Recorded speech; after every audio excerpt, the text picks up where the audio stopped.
Okay, runner, good morning. Welcome down to Dora, Bell Beach. After a fairly slow morning, pull the trigger on the event. About 2 minutes time. Going back into minutes round 2, where we left it yesterday afternoon. So feed in the water will be below Ferreira up to Muniz. Stay comfortable. Extra crew out in the water, the 2 stragglers, if you want to start making your way in. We're aiming for a 9:35 a.m. start. Price on the way down, 12 is on the way up. And yeah, pretty good, I think. Get the show rolling today. So thanks for coming down and I'll be very shortly.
On this day, 110 years ago, in the darkness, before dawn, the Anzac stormed ashore in a place now known as Anzac Cove.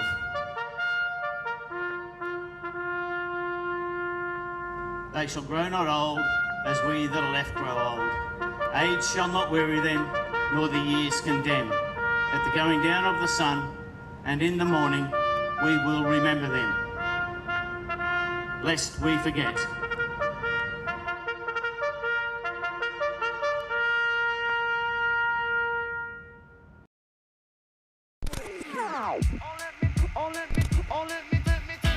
Let me tell you what I feel like that.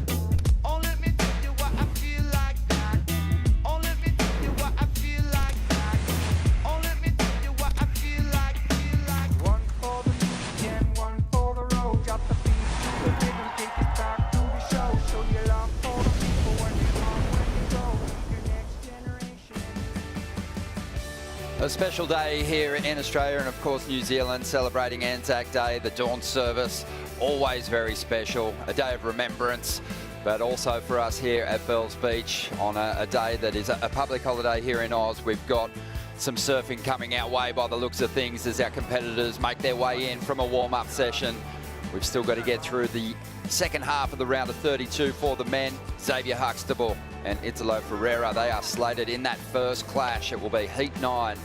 And Italo, he is going to be so difficult to beat, a former winner here at Bells Beach, but the local, with all that knowledge and all that time spent in this lineup, will give it a good shake-up. We know that for sure. Ronnie Blakey sitting alongside Rosie Hodge and Richie Lovett. Rich, a really special day here in Oz. It starts with, you know, deep thoughts and remembrance for our servicemen, but usually finishes with a lot of fun as we move into two up and, yeah, usually a big celebration of life. Yeah, absolutely. A happy Anzac Day to everyone. You're right, it generally ends up with mateship, kinship, everyone having a good time and perhaps a beer together. So it should be a great day for everyone. And if you're down here at Bells, it's going to be an incredible day. And if you're tuning in, get ready because I feel like we're going to have some crazy action coming your way. Most definitely. Rosie, you've been keeping a close eye on the conditions since we arrived early this morning. What are we looking at? Yeah, it just looks like that beautiful Bells Beach. It's so crazy though. The weather, this event has been insane. It's so warm again today, but there's definitely some Bells Bowl action. We've been waiting for that tide to drain out. We got the little bit of a push now and it's looking like all positive signs. It sure is. Well, Vaughan has tracked down one of the competitors. We'll be seeing surfing later today, George Petar, and Vaughan with an update on what's coming our way. Well, welcome to Bells Beach and the Rip Curl Pro on this Anzac Day morning, and the call is on. And with us is Georgie Pitter, who's had a surf this morning. Mate, how are the conditions out there in the bowl? Yeah, it's pretty sick today. I think it'll just get a little better with the low tide even, like clean up the face a bit more consistent. But yeah, the new swell's here and I don't know, Anzac Day out the bowl, it's going to be a pretty sick day. It's going to be huge, mate. There's some big heats coming up this morning. Your good mate Zave against Italo Ferreira. That's going to be a ripper. Yeah, I'm just about to run up to the Rip Curl stands and hang with all these Vico mates to feel the energy, but I don't know, it's going to be sick to watch. I'm frothing to see how he puts it together. And yourself, Philippe Toledo, that's a great challenge as well, but as you say, you know, Anzac Day down here at Bells, what an occasion to live for. Yeah, exactly. I mean, sort of what you dream of, right? Anzac Day at the bowl with Felipe. I don't know, it's no matter what round it is, it's pretty special for me, so I don't know, do it for the Anzacs. I think we're in for a great day of competition. Best of luck, mate. Look forward to seeing you there. Cheers, Warno. Appreciate it. Thank you, Vaughan. George Pitter is going to have his hands full today, but his good mate Xavier Huxtable in this first heat up against Italo, who's just been the man to beat this year, Rosie. A real return to the kind of form that saw him go on and get that world title. He's kind of have had peaks and valleys throughout the last couple of seasons, but his consistency's been remarkable. Unbelievable. And I think you can tell a lot by a surfer, especially for me when I'm standing and interviewing them, their demeanor and just their energy.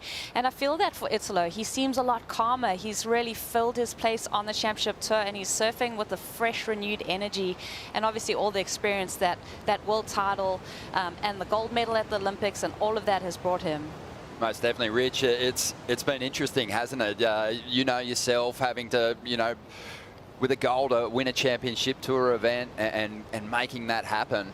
On the other side of it, what's the challenge after you actually reach, you know, that dream that you've worked at for so long? Yeah, it's a big mental sort of struggle that you need to overcome because all of a sudden this expectation of this weight of having to win again, whether it's just a single event or a world title, it weighs heavy. And you know, Italo definitely felt like the world title affected him in a way, and there was an expectation within himself that he had to back it up, and it was almost a sense of frustration for him. You know, he was coming in and snapping boards when things didn't go his way, and I think he just expected the role to continue, but it's really, really hard to back it up. Yeah, that year in 2021, Rosie, I think sort of one of the lasting images or standout moments from the last few years was, you know, Italo taking his losses so hard. That's after getting a world title. So something kind of has changed in recent times. What do you think it is? I agree with you. I mean, carrying those losses and not shaking them off and having maybe a belief that the judges are out to get you. And that sometimes that attitude when you filling like a negative space instead of, you know, filling this happy place where you're surfing and letting your surfing do the talking. That's hard to overcome, and I think Italo's done a great job of doing that. And also just the self-belief that he has himself at the moment. He's got a very big persona, and I don't know. Yeah, like I said, when I stand next to him on the glass, he's just got a different type of energy this year. He does. He looks unbelievable. I mentioned his consistency. It's really been his consistency in getting to the top end of the ratings in the past 6 years that's kind of blown minds. I mean, only one time in the last 6 years that he's dropped out of the top 5 on the rankings. His worst result was 2023. He had a 13th. But prior to that, 2018, 4th place, got that world title, the incredible title win at Pipe 2019, 3rd 2021, 2nd 2022, and again 2nd last year. This is a guy that is back to his best, has shown that he can already get to the top end of the rankings, even with stumbles throughout a calendar season. But this year, semi-final, 1st place, 2nd place, quarter-final. That's amazing. Italo is just back. He is the guy to beat this year, and you sense that he has a focus and determination that is beyond what his rivals are bringing to competition at the moment. And I think this year's really started for him at the WSL Final 5. That self-belief going from all the way from the bottom of that 5 rankings all the way into the final with John, getting so close to that world title. I feel like that's where the energy shift happened, and that brought the momentum into 2025. And I like the quote, I think it was Mick that said it on a podcast once. It's like, everybody wants you to win your first world title. Like, everyone's backing you. Everyone's got that belief that they want to see you achieve that. And then, you know, almost like that energy shifts to someone else, and you become the person that you've already got one, let someone else have one. So I think for Italo, that motivation to win a 2nd world title, be a multiple world champ, is really driving him. Yeah, you're spot on. Also feels like he's evolved his performances this year. Last couple of years, you know, you kind of, you know, he has a habit of bringing that backside rotation to the fore, but he'll keep it in his pocket a little bit more. We saw that in the opening round when he decides to keep those rails in the water.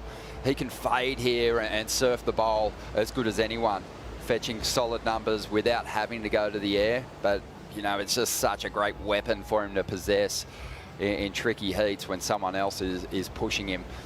But Italo, you know, as much as we're celebrating his form, you can't overlook Xavier Huxtable, who's the local here and done more time in this lineup than anyone else in the draw.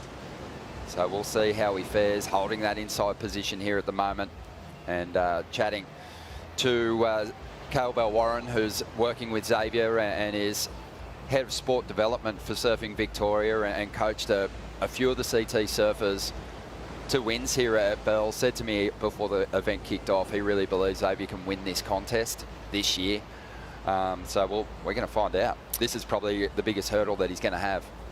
But I mean, as that wild card, you're coming up against those top seeds. I'm thinking about a performance that he had against Felipe Toledo at Winky Pop a few years ago. I think it was him, and it was just like, wow, just the surfing that he was doing, and just really enjoying that space of being the underdog, being the wild card, having your friends in the stands and feeding off that energy.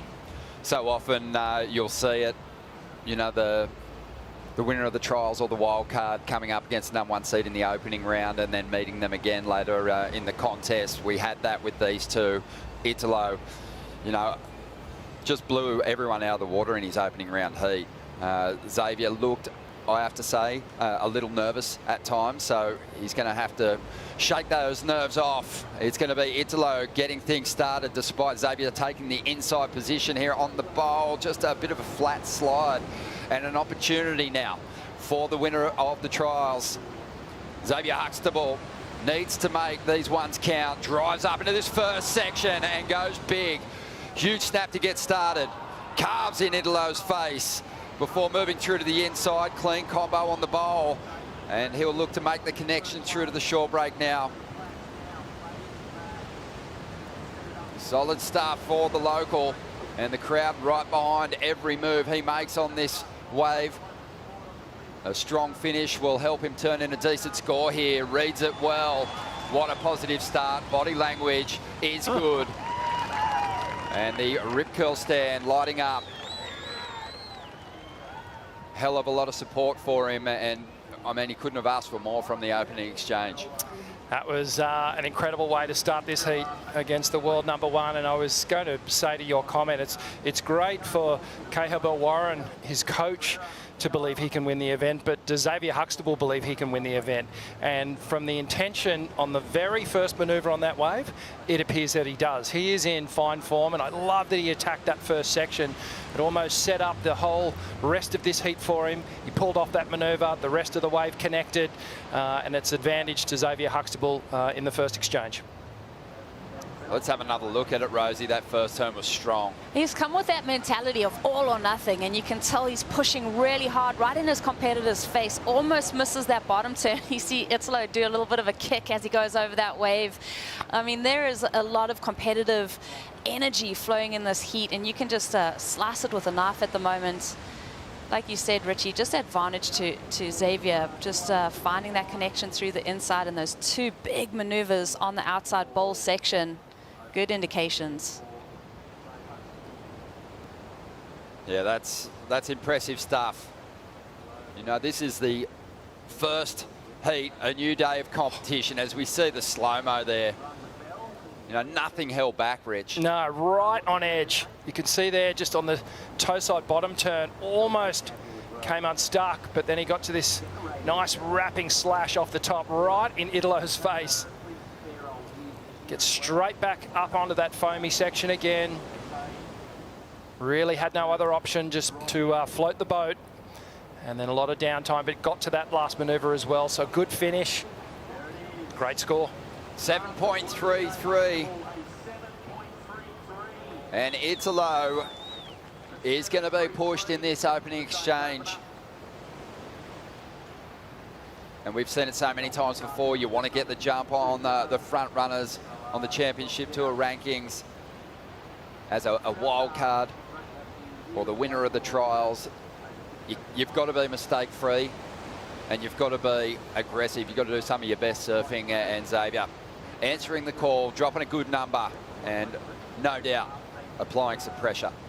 And that's exactly, you know, the game plan that he would have gone out there with to get that opening exchange to make it count, and even for Italo just to kind of have that mistake with the opening wave.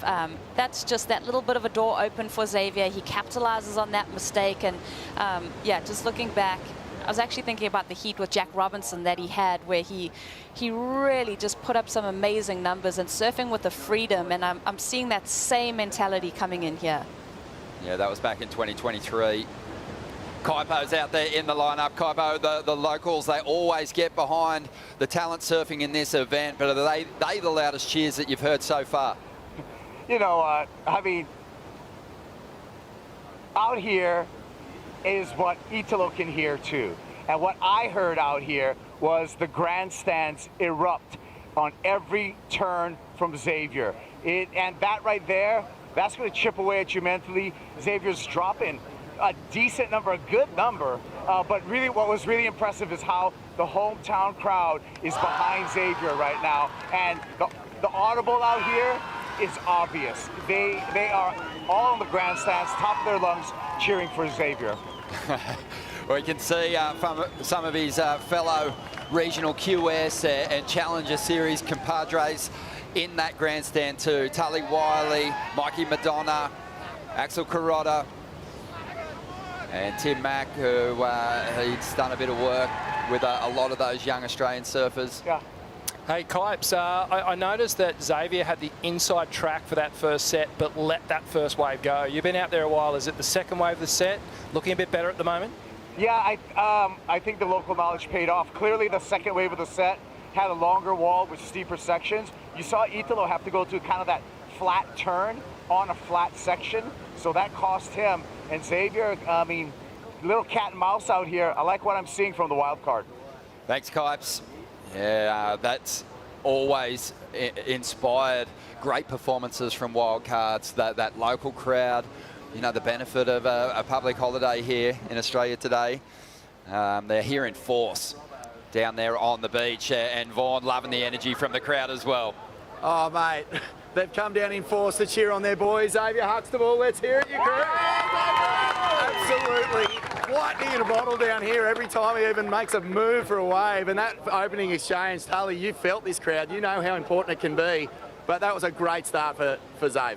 Yeah, you couldn't start your heat better. Like, he knew what he was doing, waited for the second wave, and I was super happy to see him do that because we all know that's the best one out here. And yeah, my heart feels like it's going to explode out of my chest. Like, I'm just so excited for him, and he's doing all of us here so proud. So it's such an amazing moment for everyone here, and he's out there now, so see how he goes. Great way to start the morning, mate. And which turn do you reckon this crowd liked more? The first one with the big old lead foot Larry, or the second one where he's putting it right in the potential world champ's face? I think the first turn, everyone was just like, whoa, he's feeling good, he's not nervous at all. And then the second turn, we're just like, oh, take that, Italy. Like, there you go.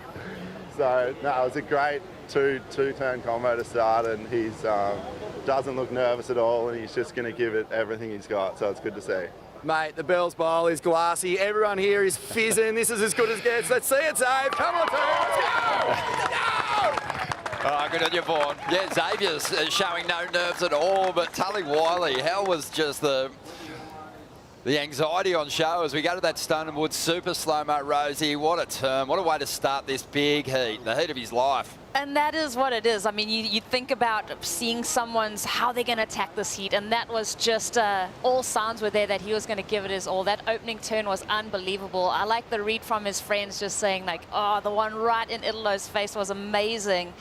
Couple catches there. He did so well to hang on to that bottom turn. Almost lost it, Richie. Yeah, he did, and it was thankful that he pulled it off and got to that second turn, and just going to that formula of 3 strong turns through the bowl and then the finishing maneuver on the shore. It is tried and tested, and it will get you a bell at the end of the day. But the first turn, the intensity of the first turn, that's where the bulk of the points came from. Loved the technique. Yeah, you could tell that he was forcing it. He did skip a little on the bottom turn, which maybe washed off a little bit of speed for that second manoeuvre. But he's well aware that 3 moves on the bowl section before you set up your run through to the shore break, that's magic. That works really well for you in the scoreline, obviously. But Xavier Huxtable pushing hard here in the first heat of the morning on Anzac Day. 16.5 minutes to go. We'll see how Italo responds right after this Bonsoy brew break.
Italo Ferreira just moves on a different type of rhythm. Reckless abandon is what Italo Ferreira is. Ferreira, just a ball of energy.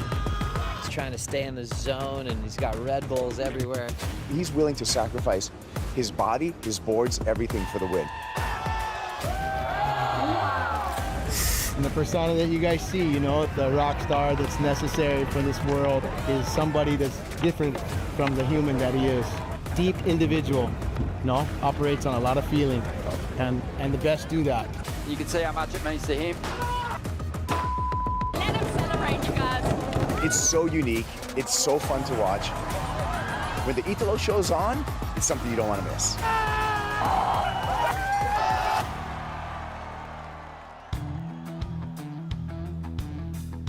Italo, what a highlight reel. Just looking back at some of the big moments in his career, always a lot of energy. You cut him, he bleeds Red Bull.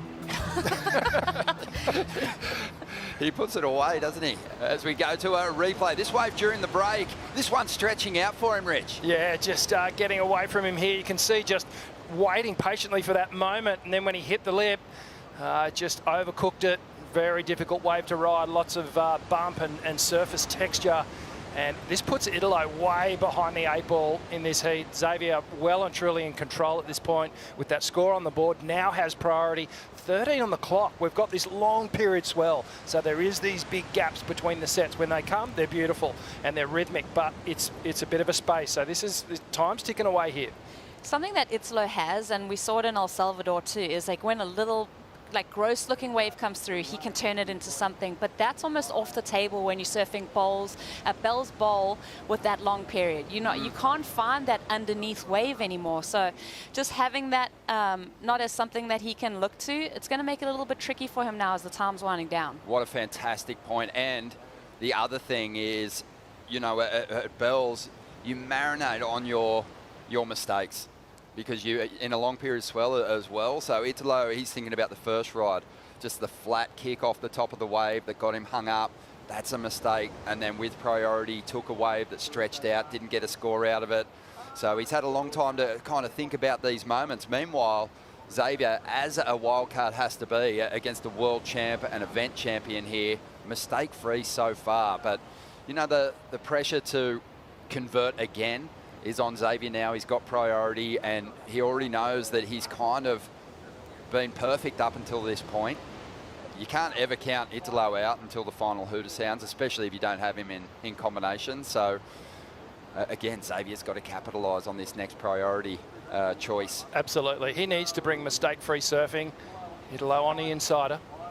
Well, Italo, he's found something, and he'd be happy just to get a semi-decent backup score on the board here to give himself a chance at maybe a big number at the end of this heat, but he's going to go down there again on this ride. I think that might have actually been working in his favour that he went down, 'cause there wasn't a whole lot of points in that wave. No, I was about to say, and the danger of actually trying to scrap around for something on the inside, if it does come, is that you put yourself out of rhythm for the set. We might get a 4-5 wave set with the way this swell's starting to fill in.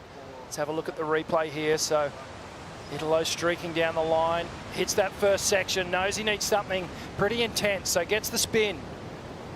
And then a tentative cutback. And then just an uncharacteristic little grab of that inside rail. He'll make his way back out. 10.5 minutes to go. It's been a super dominant run through the opening stages of the season. And look how far ahead Italo is of the pack on the live rankings. But I mean, a slip up here, and Ethan and Geordie still alive in the mix. Yago coming up, Barron's still going, Leo winning through yesterday. The Sharks are circling. Oh, totally. But I mean, look at that lead from Italo. It's a couple thousand points ahead. It's pretty impressive. But yeah, it's great to see, you know, all the front runners really doing well yesterday. We still got 8 heats of this round at 32. A lot of the athletes saying that this is a really hard round to make it through. Well, the matchups have been remarkable. A lot of shake-ups. Things are only going to get more interesting, I think, as we move through the GWM Aussie treble, because with some of those surfers down the back end of the rankings making their move and a couple of upset results, you know, you're going to see a mix-up in some of those head-to-head heats as we roll on. But there's still time on the clock here, 9.5 minutes to go, and you're just made to look like an idiot if you discount Italo's ability to rebound. So we'll see what happens. It's really going to, life's not too difficult at the moment, but it's going to be all hedging on what Xavier drops on his next ride. Well, you'd have to think that to ride a wave return out to the back. You need a good 3 minutes, maybe 4 minutes with the ski ride and whatnot. So, you know, you start to do the maths. We're at 9 minutes to go. If you need 6 minutes to ride 2 waves, you know, time is starting to become a real pressure for Italo at this point. 22 years of age. A proud representative of the Torquay Board Riders Club. And I think every member worth their salt would be down here today to cheer him on. It certainly appears that way. The beach is packed, grandstands are full, and they've been making so much noise for him, getting right behind him. You could hear the emotion in Tally Wiley. You know, he was so proud, it felt like he was potentially going to burst into tears, the big man. It is an emotional day. We had that Anzac dawn service, and I think all the Aussies down here to support. But Xavier just understood the assignments. Just to start with that open wave and opening wave, now it's all about that backup with that priority. You see him kind of taking deep gulps of air. I'm sure the adrenaline is peaking at the moment, Richie. Yeah, absolutely. And you know, this is one of the biggest lulls we've seen in the last hour in what seems like typical fashion. The hooter goes, and it does get a little sleepy on us for the first heat, but it has been pouring through for the last hour. Great warm-up, and this is building pressure with each second that ticks away for both of these guys, you know. Italo just checking his watch here. He's well aware of what the assignment is from here. He needs to get one quickly. He's going to have to take one in this set, regardless, you know, if it is a 2 or 3 wave set. He doesn't have a choice. If Xavier chooses the second one, he will have to go the first in order to get some numbers on the board. Getting to the point now where Italo needs to obviously convert on his next ride, and he might be really praying for a mistake from Xavier Huxtable to have a chance here. At the moment, 3.84, that'll get Italo up into first position, but with 7 minutes to go, likely Xavier's going to get another opportunity here as well. What a way to kick off the day. Thinking back to 2001, see some amazing wildcard performances. Adam Robinson comes to mind. Xavier caused some headaches for the world's best. His mate Tully Wiley as well. But back to 2001, we saw Mick Fanning break through for his first championship tour win here as a teenager, and kind of had that similar sort of energy every time he hit the lip or made a move at all out there in the lineup. The crowd would let them know they were here, let him know that they were here for him. And Italo just trying to put something on the board that's going to give him a shot in the final stage of this heat. Let's see if the champion can rise. Driving up into the pocket a couple of times. This is looking a bit more like the Italo that's had amazing success through the opening stages of this season. Not a huge wave, but I think Italo just a very smart operator. He knows that he just has to give himself a better shot in the dying stages of this heat as he brings it through to the inside, kicks those fins, pumps the fist. So capable of more, but obviously that wave didn't really provide him the sections where he could really dig in, but still surfed it great start to finish. And I think recognizing that he dropped that 3.5 for that medium-sized wave, getting the completion on the inside there, and only requiring the 3.84. I think at this stage, for him to just get that lead is important for him, and apply that pressure to Xavier, get that little nervous energy on. Richie, what did you think of this wave? Yeah, I liked it. He surfed it really well. Somewhat conservative in the scheme of things. When you think of Italo in a free surf, I feel like he would perhaps approach it a little differently, but certainly building some nice points, getting some rhythm through the bowl, connecting these turns together, and then gets the final finishing turn with a bit of tail flare. So showing some risk on the final manoeuvre, but that is exactly what Italo needed to do at this point in the heat. Xavier didn't even look at that wave. Wasn't interested at all, and Italo went, oh, here's a little gap. I'm going to bust through it. The only way that Xavier can win is to be on the sets, though, and with that priority, he's not going to give that wave a sniff. Here comes something. He's paddling hard.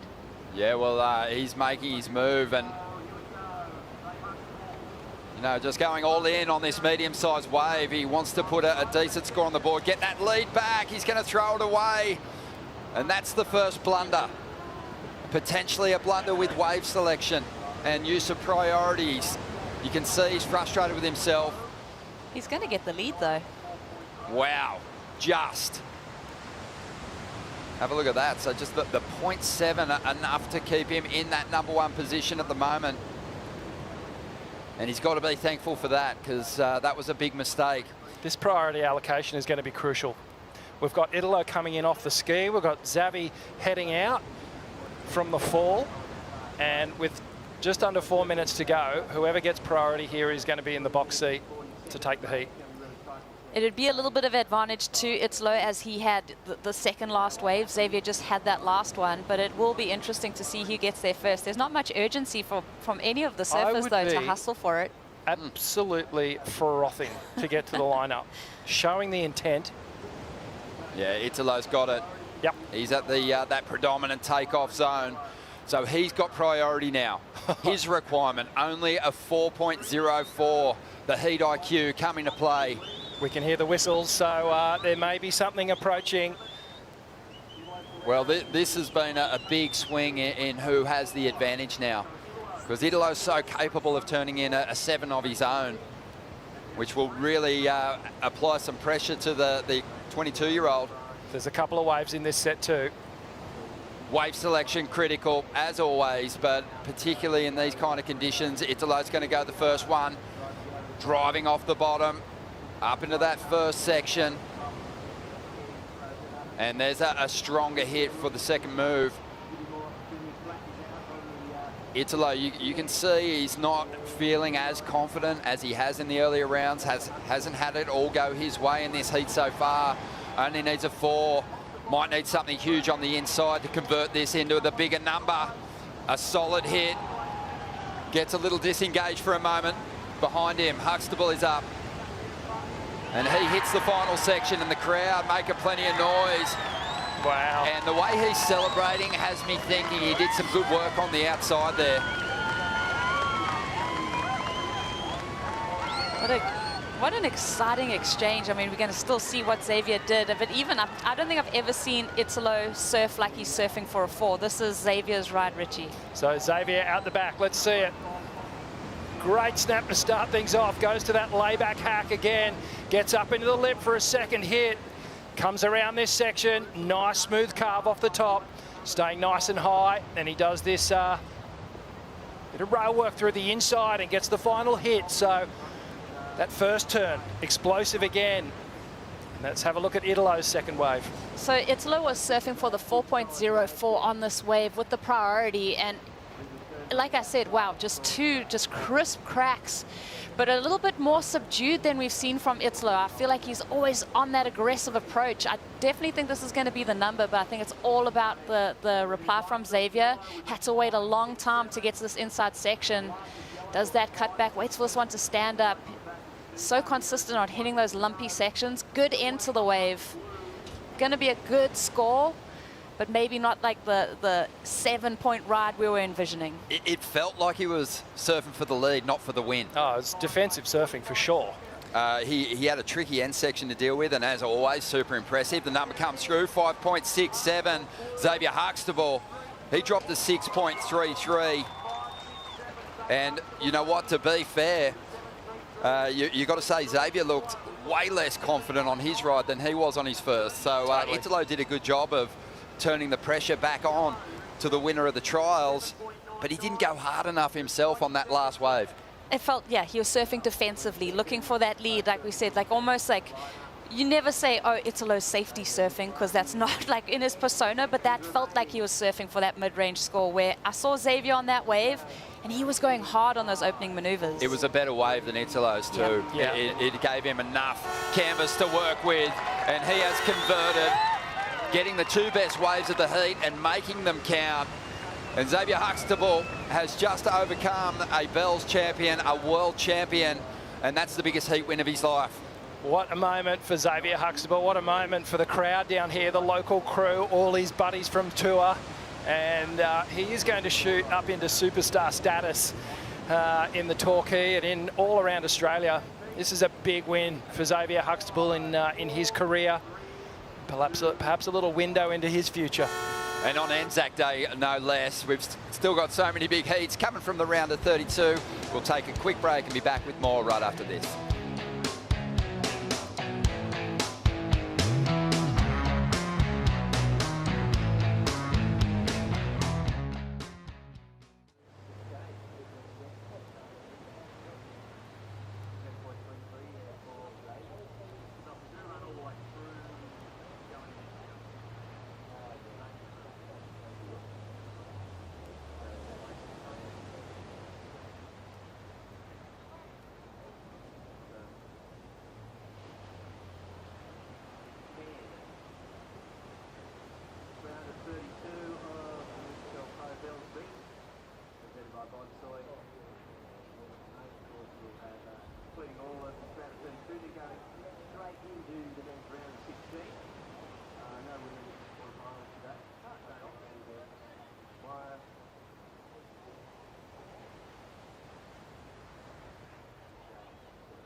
The Rip Curl Pro Bells Beach presented by Bonsoy is brought to you by Rip Curl, the ultimate surfing company. By Visit Victoria, Melbourne, every bit different. By Bonsoy, the official milk of the World Surf League. And by Surf Coast Shire, strategic partner of the Rip Curl Pro Bells Beach presented by Bonsoy. Taking a trip on the Victoria flight cam over the Bells Bowl as we get set for yet another fantastic clash. The round of 32 really delivering. Matty McGillivray coming off a second place finish over in El Salvador up against Griffin Colapinto, a title contender that needs some big results. Way down the back end of the ratings, surprisingly. And he's coming up against an extremely in-form South African, Rosie. You love to see it. Well, Matt's been on a magic run. Even watching him in his elimination round heat here at the messy Bells Bowl the other day, very impressive. And yeah, I mean, we've been harping on about it, but Griffin Colapinto, he's got work to do. He's down in like the mid-20s on the rankings, and it's been difficult to watch him not crack through this round. I know you're impartial.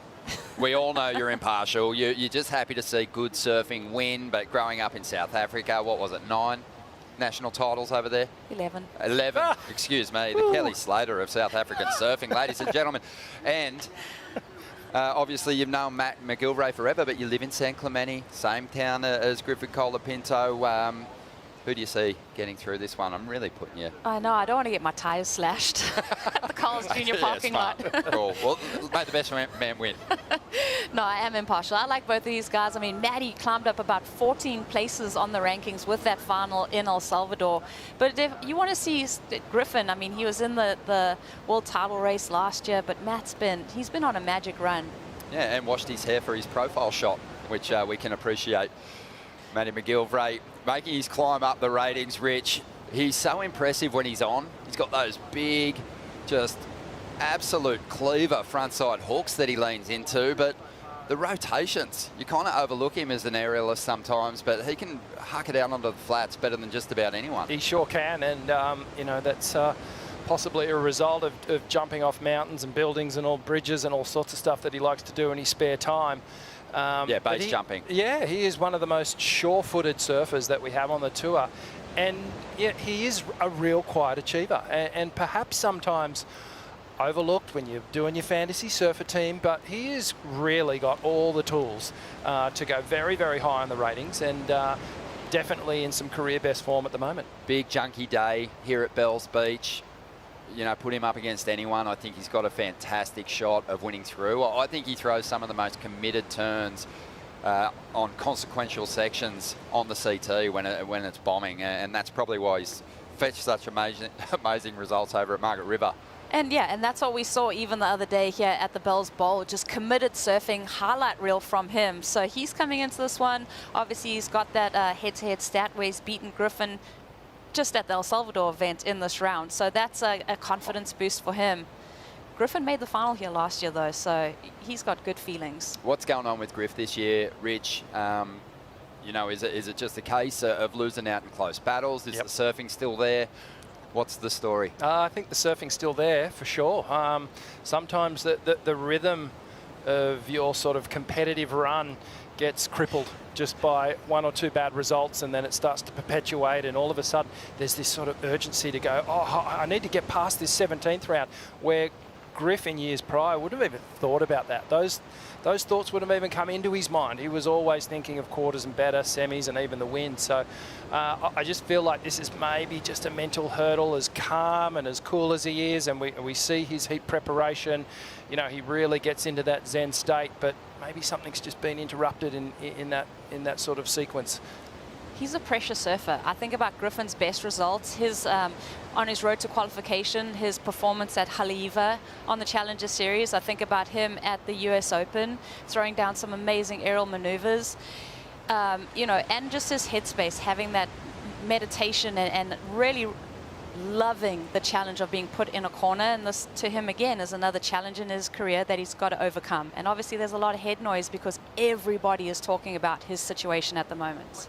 He's been one of the standouts in all the warm-ups that we've seen here at Bells and at Winky He's been putting some highlight reels together just in his free surfing, so that the form seems to be there. It's just not quite coming in heats. In saying that, though, if you look back through his heat scores over the past couple of months, he's getting some high scores, just not winning. Got a beautiful flowing style, that unpredictability. Like you said, Rosie, real big, exciting moves that he's thrown out in competition in the past. You know, amazing finishes the past couple of seasons. Finished third on the CT rankings the last couple of years. But, you know, I do wonder, you know, just that pressure of that hometown finals event and not breaking through and getting that world title or winning a heat at home. I think, you know, there's probably a psychological toll that takes on you, as good as he is at looking at the bigger picture. And it's the wear and tear of being on the championship tour for a number of years now. I mean, these men and women have been on the trot since pipeline, essentially, not spending many days at home to recalibrate, to get whatever it is in that headspace of just having a little bit of a rest and a little bit of a downtime. So it's been a lot of back-to-back events, a lot of grindy situations, and yeah, it does get tough as a competitor to have those low moments where you got to pick yourself up again and re-motivate. Most definitely. No one's closer to the action than our man Kaipo out there in the water. Kaips, that first heat was a big surprise to Italo. Xavier on fire, but this is another fantastic clash. Yeah, well, the cheering's still going on over there on the beach right now for Xavier Huxtable, and he's enjoying every minute of it. Another thing I wanted to talk about here in the field is that we got a lull right now, right? But there is an indicator for these surfers at Bells and the Bells Bowl. That's center side. So a lot of these sets will show themselves at center side first, and it takes about a while to come over here and hit the bowl. So we're waiting for those indicators right now, Ron, for this opening exchange. Kaipo, you watch on before you head out there in the lineup. You can see the sets coming from a mile away when you're up on top of the cliffs here at Jirac. But what about when you're down there at the water level? I mean, it's still evident, probably not as evident as when you're up on the bluff and up in the grandstands. During Xavier's heat, the crowd, you could hear the whistles when the set was coming. And, Ronnie, I think we have a set coming right now. Yeah, that's the other big indicator, isn't it? The crowd, you know, they celebrate the anticipation of seeing great surfing unfold. So they let the competitors know too that the biggest sets are on the way, and here they come. And we should see an exchange here, 20.5 minutes to go. Matt McGillivray up against Griffin Colapinto in what is Heat 10, the round of 32. And it looks like Griffin moving into position here. Deep on this one, he'll drive around that foamy section, climbs up onto the lip, and a beautiful rotation to kick things off. Massive air, sticks it, it's all he's going to get out of the ride. But you got to love it, the all-out approach. What a way to kick things off here in the second heat of the morning. I'm celebrating, because this is what we come to watch. You know, you want to see someone that's just shackle-free, doing their best surfing, a lot of risk on that opening maneuver, and then also just setting the tone. I mean, Maddie would have been out the back watching that from Griffin Colapinto, and now he knows the challenge that he's up against. Rich, you probably could have counted on your fingers and toes how many big airs you'd seen on the bowl prior to Kelly Slater in 2012. He set a new benchmark, and since then we've seen so many amazing airs laid down at this venue. This is another one to add to the list. This is amazing, this air. Pretty much the full rotation, only a couple of degrees off it. And Griff just so sure-footed, perfect launch pad off the lip there. Gets the rotation here, and just watch the nose of the board as it comes around. Gets a little hidden in the foam there, and then just rides out of that buttery little section, that foamy little, you know, landing pad. But it's taking the blueprint of how to surf the Bells Bowl, you know, just scrumpling up, chuck it in the bin. Like that's throwing it to the sky. Yeah, this is a different way to approach Bells, and you know, we've known through this event the judges have just been gorging on these big explosive maneuvers and airs, so I'm anticipating a decent score. Yeah, more butter on that landing than what I've been spreading across those hot cross buns down in the catering area. Love these strip bells. Always pay the excess when we go home. 18.5 minutes to go. Scores on the way for Colapinto. who's looking to break into the round of 16 for just the second time this season, 7.33. The cool thing is Matty McGillivray has that same move he can go to. Let's hope he sees a couple of similar sections here. Well, just a little note that Griff did have the inside position at the start of the heat, so I'm just sort of keeping track of that to see how many heats are actually going to be won today by the surfer that takes the inside track. Looks like some great sets on the horizon. Yeah, look at this. They're stacking up on the outside, priority with McGillivray, who just made that monumental leap up the rankings at El Salvador and wants to continue his climb, coming into a leg that has seen him fetch his best results. And here he goes, good size wall for Matty, straight up onto that first section. He's going to lose it. Griffin with an opportunity to bank a couple of big numbers before the halfway mark. And this wave, it's going to be groomed a little by the first wave in the set. Bit of foam on the face, no dramas for Griffin, who goes to the rail, glides through that first carve, up into the bowl, puts a bit more into the second, rips his board through the turn.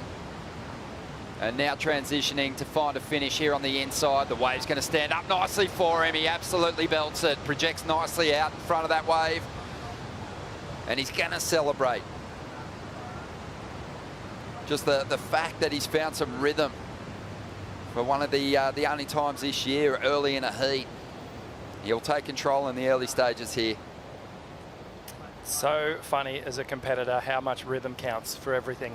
You come into a heat, if you're lost, you know, you go, oh, I just didn't have the rhythm with sets. And Griffin looks like he's in perfect rhythm with everything that's going on so far in this heat. Great wave as he really attacks that first section. Beautiful, confident carve. Comes around the corner again and really ropes that second turn back into the whitewash. The gentle cutback as he sets up this inside manoeuvre and then pounds that end section. We just saw Matty McGillivray on that, the last wave of the set, just didn't have any height on it. Beautiful slow-mo here of Griff just tagging that end section. The hands go up, the little mini pizza throw, as we like to call it, just keeping that momentum of the turn going through and projecting down the line. 15.5 minutes to go. Straight on the back of the ski to the takeoff zone. A really impressive cast of characters running the water patrol at this event. A number of former CT surfers, Glendon Ringrose, Tony Ray, Dan Ross, Tully Wiley's even been the captain of one of the skis at different stages throughout the event. So they're really aware of just how quickly these competitors want to get back to that takeoff zone. 15 minutes to go, a 7 for Griffin on that second ride. Matt McGillivray with a lot of work to do here, chasing a two-wave total of 14.33. We'll be back in just a moment.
Thank you guys. You guys are way too nice. What are you doing? Oh, I'm drinking some delicious.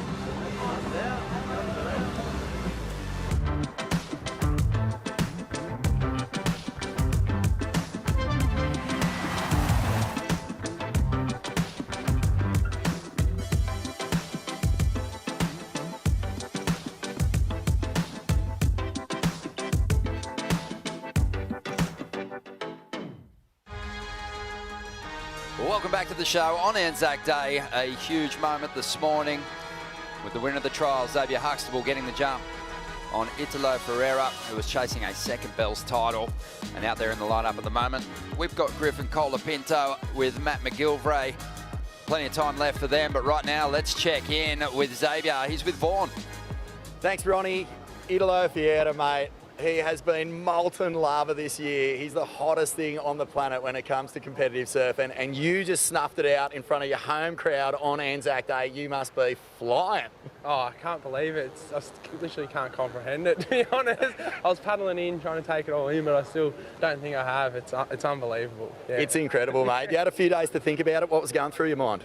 Yeah, I mean, kind of was nearly on yesterday and then had to reset, and then this morning got up early, went down to the Anzac parade down at Point Danger and watched all that, took that all in. It was really sick, and then came straight here and went out, and yeah, luckily got a few out there, and I was able to kind of turn it back on, and yeah, found a few good ones and was stoked. Mate, talk us through your first wave, the 733. It was an incredibly just brave and bold and aggressive move to hammer that first snap the way you did. Yeah, I just seen the section pop up, and I was like, I got to go for it. Like, it's there, and to beat him, he's one of the best surfers in the world, and at the moment probably is. And I was like, I'm going to have to attack every section that comes at me, and it came off, and I remember riding out going, oh geez, stoked with that, just to ride out of it, and then was just like, all right, I've got to put the rest of the wave together, and yeah, I was able to finish on my feet, and then kind of went a little bad one, which then kind of put the pressure back on, and then luckily there was a two-way set at the end, and I was able to get the second one, and nice clean one, and put it together again to finish it. Oh, yeah. The screws were turning, man. The pressure was building. Italo sort of got his comp head on and went a couple of in-betweeners just to put him in that position of getting over the top of you. When that set came, you know, you said probably going to be two waves there. I'll either go the first or the second, but you got the one that counted, and geez, the crowd was with you every move. Oh yeah, I remember I got to the end of it and I looked up, and the whole stand, like all my family, friends, everyone was up there just screaming, and I gave them a little come on. Yeah, just it got me so excited. Like that feeling, it's pretty much impossible to replicate. When I got to the end there and looked up and seen everyone stomping, and yeah, just like to say thanks to everyone for supporting me, and yeah, can't wait. Mate, last year when we saw Ellie defeat Tyler, it just went kaboom. She went overnight into an absolute sensation. Everyone in the whole town, everyone in the whole country got behind her. How are you going to deal with that, because it's coming your way? I mean, hopefully, yeah, reset again, and whoever gets through this heat, I guess I'll have, and just, yeah, reset and go again out there, and hopefully kind of channel a few good ones again and surf them well. Mate, fantastic effort to take down the world #1. As I say, I think everyone in this town absolutely loved it. Anzac Day in front of your boys. You've lit a fire with the rest of the Aussie boys in this heat, in this competition as well. Oh, I'm stoked, yeah. Just come on the Aussies, hopefully fire the rest of the boys up, Morgs, George, Jolie, Ethan, yeah, all everyone who's coming up and still in the event, and hopefully, yeah, do it for the Anzacs. Congrats, Dave. Yeah, brother. Big win for Xavier. And yeah, all the Italo fans, don't be too concerned. He's going to be super fired up. He's had success on the Gold Coast before. The next stop on the CT, and he will be hard to slow down again this season. It'll reignite that fire or get it burning bright once again. But things continue to unfold here in the second heat of the day. Heat 10, the round of 32, and we got a replay of Griffin's last ride here, Rich. Yeah, Griff comes around the corner here and tags that first section, throws the air rev. Nice little lateral rotation there for Griff. A bit of a high-risk manoeuvre for the second turn. And he does a little bit of downtime through this middle section, waiting for this final shore break section to pop up, and he goes to the air again. So really getting comfortable with these progressive manoeuvres. This is out the back with Matty. Yeah, Matty really needs to answer back. Important wave for him. Slams it off the top there. He was almost in 2 minds where to hit that first turn and to place it. He does well to kind of figure that out, get it in the apex. This wave almost stretching out to sea as we see him bring it on through to the inside. I mean, Matt is such a cool customer. Even though Griffin has those 2 big scores, he looks so comfortable at the moment and calm. Finishes that one. Here he is up again. Live action. Matty trying to just really force the air out of the section now, aware that he's behind on the scoreboard and has some ground to make up. So we've got some numbers to roll through. But Griffin Colapinto, you know, the benefit, Rich, of tapping into some rhythm, you spoke about it earlier, has just freed him up. He looks super confident, just improved his situation by a small margin, 7.07. His throwaway score, obviously much better than what Matty's been able to dish up so far. So yeah, and it's sort of put Matty off his game a little bit. You know, Griff had a 14-point heat total in the first 10 minutes. And that has a psychological impact on you when you're sitting out there in a lineup that's semi-inconsistent, and immediately it puts pressure on you to perform and drop at least a 7 or an 8 to get back in the game. And Matt, I mean, not much gets his heart rate spiked, right? Like, the guy is just so even keel. So even in this moment where he is comboed, we know we have a long range swell, I think he still just has that calm temperament about him. And yeah, Griffin's done such a good job of shutting this one down, keeping it in control. I'm sure he's been kind of marinating and waiting in the wings for this rematch. And he's making Matty pay at the moment. Sure is. Just over 6 minutes to go. Let's have a look at the live rankings and see where these two are situated at the moment, starting with Griffin Colapinto, way back in 26th position. Heat win here might see him jump ahead of Lil Bro. Always important. Very important. And just to note, Crosby missed a few events with that elbow injury at the beginning of the year. So for Griffin to find himself in that position, I'm sure it stings. I'm sure he's enraged with his results at the moment. Yeah, that red line too. You know what that is. That's the cut line, Rich. That's a place where you don't want to be anywhere near. Yeah. And Griffin clearly sitting below it at the moment. So his mission for the next 3 events is going to be to climb that ladder quick sticks. Yeah, and Rosie, you mentioned Matty, his massive leap up the rankings after a 2nd place finish at El Salvador. If you want to see those rankings, go to worldsurfleague.com. Get a good idea of where everyone's at and what they've got to do through these next 3 events to stay alive or maintain their position at the top. And Matt, he did move 14 places up that rankings. He was in like that 20th position. So it shows you what a big breakout event can do for you. And I'm sure Griffin knows that. It's just going to take that big result for him to get over that cut line. We saw a lot of shaded names ahead of him. So there's space to move. There sure is. Just on 5 minutes to go here. And you were touching on just, Rosie, the fact that Matty's up against it. The hard thing is, too, the sets are coming in pairs or threes. So every time Matty's trying to surf his way back into the heat, you've got Griffin, who's established the lead, has been putting up decent numbers on his 3 rides so far, and he's going to get an opportunity to improve, but with confidence. So it's just a nightmare situation for Matty to be in. He did well to get himself out of combination, right? And now with the 4.5 minutes remaining, but that is so true. I mean, Griffin's been upping the ante with every wave that he goes, and it's just going to make it extremely difficult for Matt come the end of the heat. But like you said, we've got multiple waves in a set, and you know, Griffin can stumble on one of them. Matty can capitalize. Yeah, do you see it, Kipes? Do you see Griff dropping the ball in this heat at this point in time? No. No, I don't. He has complete heat control. He's got the lead. He's got priority. He doesn't have much time on the clock. We do have, however, a set that is starting to loom. So the plot could thicken a little bit, but Griff's in the driver's seat at this moment. He's not going to want to let this one get away from him.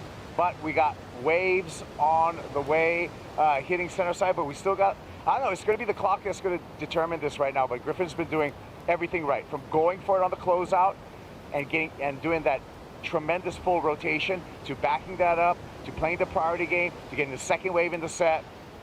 It's all Griff right now. But Matty's taking a look at this one, and McGillivray is on. He's going to take it. And it's getting to that point in the heat where he's going to have to turn this one with a single ride, and it's a big number he needs, 9.23. That'll help. Huge rip into the face.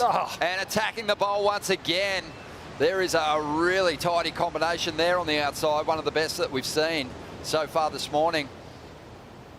But he'll probably need a bit more out of this one as he loads up on the inside. Needs one of those big finishes he's so capable of. Just stuffs the nose and doesn't really get a clean combination to finish. Behind him, Griffin Colapinto. We'll see what kind of work he did on the outside in a moment.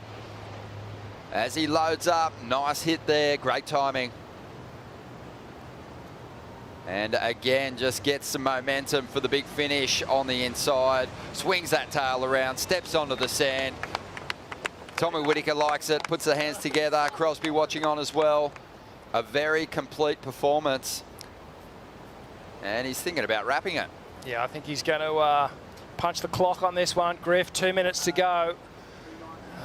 Matty, on the other hand, he's on the back of the ski with 2 minutes on the clock. He's going to get himself back into this heat. He surfed that wave incredibly well. If he can nudge a score around the 7-point mark, he's going to get right back into this. Let's see what Griff did out the back here after Matty's wave. Beautiful opening turn. Great carve. Connects with the lip. Goes for the big tail slide. Wow, a really expressive, interesting manoeuvre there from Griff. The second one, high risk. And we know the finishing manoeuvres all the way through to the inside. So Griff may actually add to his tally. Degree of difficulty on that second manoeuvre right up there, and he tags that finishing turn as well. So he will definitely improve his situation. Let's see what Matty did. Yeah, I think Matty's improving here too. These rail turns were some of my favorite. A lot of power. This one in particular gets right on that knife edge. A little bit of variety right there. Kind of a medium-sized wave, but it's got that connection on the reef where it's cupped out a little bit on that outside section. A little bit of downtime here. He improves his situation, I would say, but I think Griffin's also going to up the ante on his last and, you know, getting the finish here. One of my favorite Mason Ho quotes is, "I never lose a heat, I just run out of time." I feel like that's the same for Matty, right? He got his campaign started a little bit too late, and you can't deny the form that Griffin's in right now, and just so motivated by that kind of, just that real determination that he needs to make it through this round and prove himself at this point. Yeah, well, the scenario that needed to happen for Matty McGillivray is he needed a set to be rolling through the lineup right now to give himself a chance, and I think the ocean's just going to work against him at this one. But that was excellent surfing in my mind on his last wave. But Griff, he's found something here. He's so connected, really just putting the board wherever he wants to. Yeah, I think Matty had the best combination in the heat. The combination of those three turns was really strong. He's going to turn in a decent number, but it was the mistakes early in the heat that are really costing him here. And Griffin Colapinto, he's going to hang on for the victory. It was an 8.1 for McGillivray. So the judges agree with you, Rich. Excellent surfing and the highest number of the heat. And Griffin Colapinto, a really healthy heat score total, super consistent, broke the 7-point range on each of his rides. And he is moving through to the round of 16 for just the second time this year. More big heats coming your way. Up next, Rio Waida takes on Samuel Pupo. We're going to bring in Joe and Click for the call.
Hey, good morning once again to the Rip Curl Pro Bells Beach presented by Bonsoy. Round of 32 continues. Heat number 11 features Rio Waida taking on Samuel Pupo.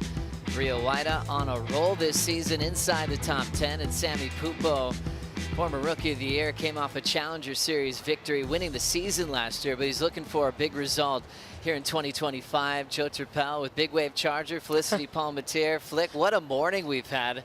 The Victorians still celebrating the win from Xavier Huxtable, and then an absolute battle with Griff getting past Maddie McGillivray. It's been so exciting, and I just love it. It seems like to me that the surfers that are going out there and leaving nothing on the table. I mean, Xavier just absolutely tore the thing apart. You could just tell his intention from that first wave, and then I just loved what we just saw from that battle from Griff and Matt. But obviously just Griff just coming into his own again at it's not from lack of surfing. I feel like all year he's just put together great heat totals, been surfing good, but just sort of getting pipped at the post by other people coming through with clutch performances. But that was absolutely incredible and just good to see. Just such a ding-dong battle. It really was, for Maddie just getting the best number of the heat, but just running out of time. That was really the story for McGillivray, who's in just fine form off that finals day appearance over in El Salvador. Made the semifinals here last year, so that was just a monstrous heat. Griffin in yellow last season, much different look this year, but a crucial victory as he's into the round of 16. Griffin will have his hands full with the local Victorian Xavier Huxtable in that round, which we could potentially see later on today, conditions permitting. That's an exciting one, right? Especially Xavier, just, all that momentum. He's going to have to sort of put a lid on it, and I think a little bit at the moment, because he's got a big heat coming up. I mean, Griff is surfing in fine form. And you just, as good as it gets. That one turn that we saw that he put together, that sort of big fin tail release, sort of grind across that first section of that wave was amazing to watch. And just, he looks so sure-footed. So it's going to be a big battle. And then obviously Xavier got all this energy, confidence, just taking down world number 1. I'm rubbing my hands together, Joe. It's going to be a good day. Extra 5 minutes have been added to the rest of the heats in the round. So we had 30-minute heats to kick things off. Now 35. Already almost burned through the first 5 minutes. We'll see how that affects the flow and the rhythm here of the Southern Ocean. And our surfers in the lineup right now. 2 regular footers, Rio from Indonesia, Sammy Pupo from Brazil. Sammy had to watch his older brother find his form in the end of the heat. Miguel ended up getting knocked out of the contest. Miguel sitting inside the top 10. And now the opening ride for heat number 11 of the round of 32 is just an up and down for Rio. Always wanted to start with a big score, and unfortunately for Rio, priority will just be handed to Samuel. Yeah, Richie brought up an interesting point. He was like, I wonder if the surfer on the inside is going to continue to take the win, because that first heat, Xavier was pushing for the inside, right? And he ended up getting the win. And then the second one there, Griff got the inside, got the win. But in this case, it seemed like, both surfers that little bit too deep up the point, and Rio just, caught behind on that one. So hands it over to Samuel. But even just watching it, the first couple of heats, it seems like, to me, minimum going to be getting two sets per heat with that extra 5 minutes, potentially 3. That's right. Kaipo, we saw the intention of Rio Waida. What happened there? Yeah, Rio started up at Rincon, right? He paddled out, kind of backdooring the bowl. Sammy Pupo paddled out through the channel. Rio had the inside. That was his plan the whole time, I feel. Backfired too deep on that one, and so handed over priority to Samuel Pupo, who looks like he's going to use it right now. Joe, Sammy Pupo, nice wall in front of him. You take it away. Thanks, Kaipo. Off the bottom, drawing a beautiful line back into the power source. Hits it off the top again into a third move, and Samuka is able to throw a nice little top turn. Now fading to get to this lower road section. Not the easiest section of attack, so taps the white water a couple times, and he'll use those as his finishing moves. Pupo happy to get priority, had undisputed right away on that first ride. He's had a tough season, though, on his comeback to the top 34. As he fell off the cut at stop 5 last year, he's got till stop 7 this year to get it done. What'd you see on this one, Flick? Oh, just attacking from the first turn. That big layback there, just throwing so much water. And it's sort of that same approach that we saw from, you know, Xavier, from Griff, just not really leaving much on the table. This inside section gets very tricky in here. There's a lot of different sort of water moving, lots of lump and bump, and sort of very hard to surf on the inside. But from the outside, I loved it. I love the intention here. I think coming out of the gates firing, knowing that he really does need to make this count, because if you look at where he is on the rankings right now, he's kind of low, right? And we're sort of approaching the cup, and it's just looming. A couple of events away, and I just love when it's either, you know, you're going out there with the intention of just leaving nothing on the table. You don't want to be asking yourself questions when you come in. Could I have done more? Should I have given it more there? And I just love this style of surfing. I love this brand of surfing. Great crew always on the water patrol, driving the Red Bull skis. Sam Muka has time to catch his breath. He's got his Apple Watch on so he can see the score come in. He can also listen to the tower. Always familiar voices giving the scores from the loudspeakers. Guys like Sean Doherty has been on the call for decades. One of the great authors of the sport. Even helped Richie Lovett write his book, The Big C. So once that score factors in, they'll relay it through the loudspeakers. The crowd will love it. The grandstands are filled with happy fans that just saw a crazy heat go down with Griffin getting the win.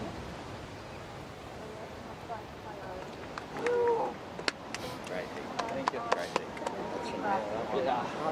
Thank you. Good job, mate. Sixer. Thanks. Yeah, I was all in. And then that was just his first one. At the end was a sick wave. He got 3 really nice sections. Really? Yeah. Was it kind of clean face? Like, it had little things that just on the 3 sections popped up clean for him. He did a nice swoop, like a Larry thing, and then it gave him a 3rd one. It was like, oh shit. Yeah. So you maximise your waves as well as you could. Like you went there. Cards on my last wave, or was it? Save your big grabs for fucking finals, man. You got more to Yeah, show. You got more to show the judges. Popsicle going here. Yeah, we do. On that last wave.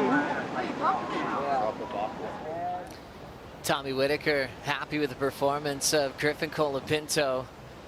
Doing a great job to maximize the scoring potential on the waves he was on, and a real honest read of what Matty did, you know, getting the best single score of the heat. I just love what we heard when he was like, yeah, I was all in. I think it's cool to hear that from Griff, you know. You can tell even in the tone of when he's talking to Tommy Witts just how much it means, and just the conviction and the vulnerability he's speaking with, that tone.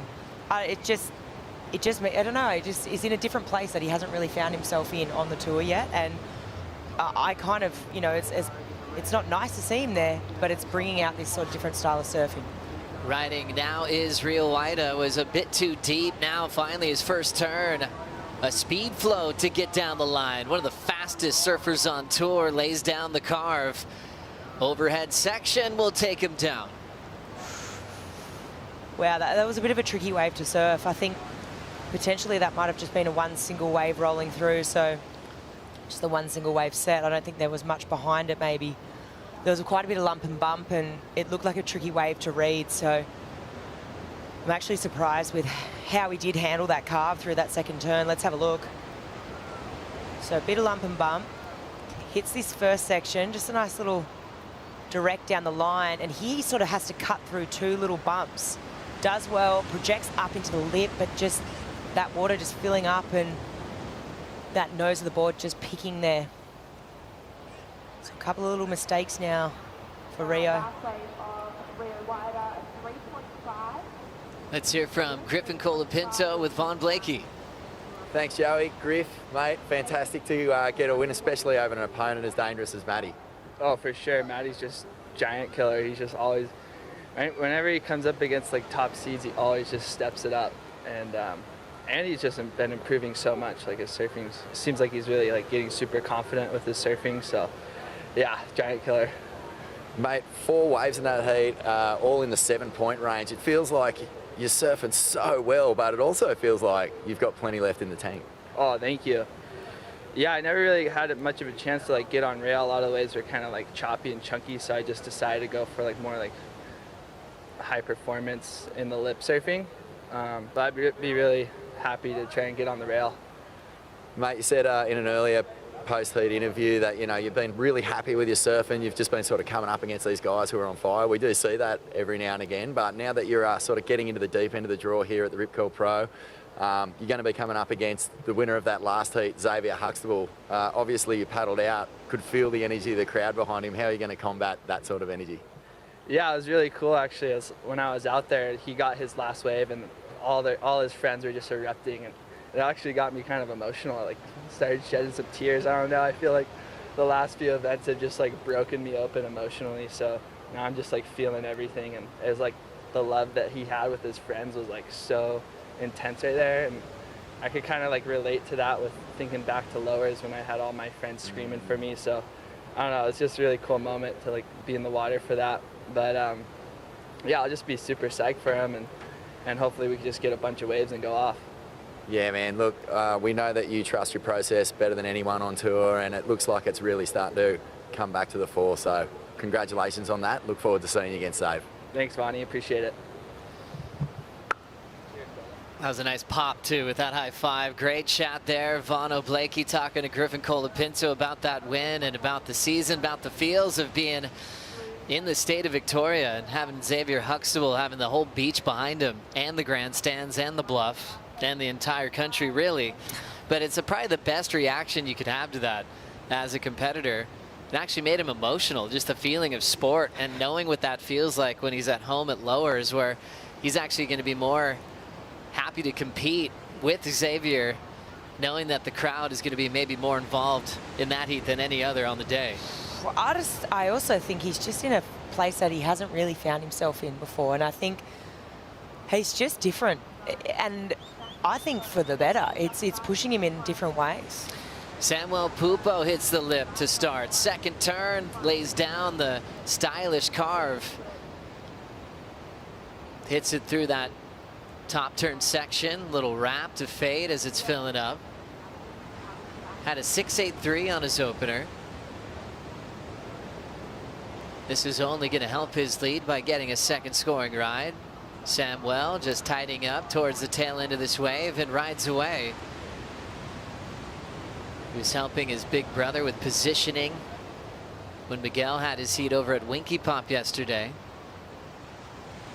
He had the emotional post-heat interview at Margaret River last year when he beat his big brother, which kicked off Miguel from the tour, and then Sammy ended up falling off as well. So they both came back from a very successful run on the Challenger Series. Flick, what'd you see on this one? Just a great backup wave, attacking again from the get-go. Couple of nice turns. He gets 3 turns on the bowl, which is really impressive. It's a smaller wave too. Brings it through to the inside. It's going to back up this 6.8 just beautifully.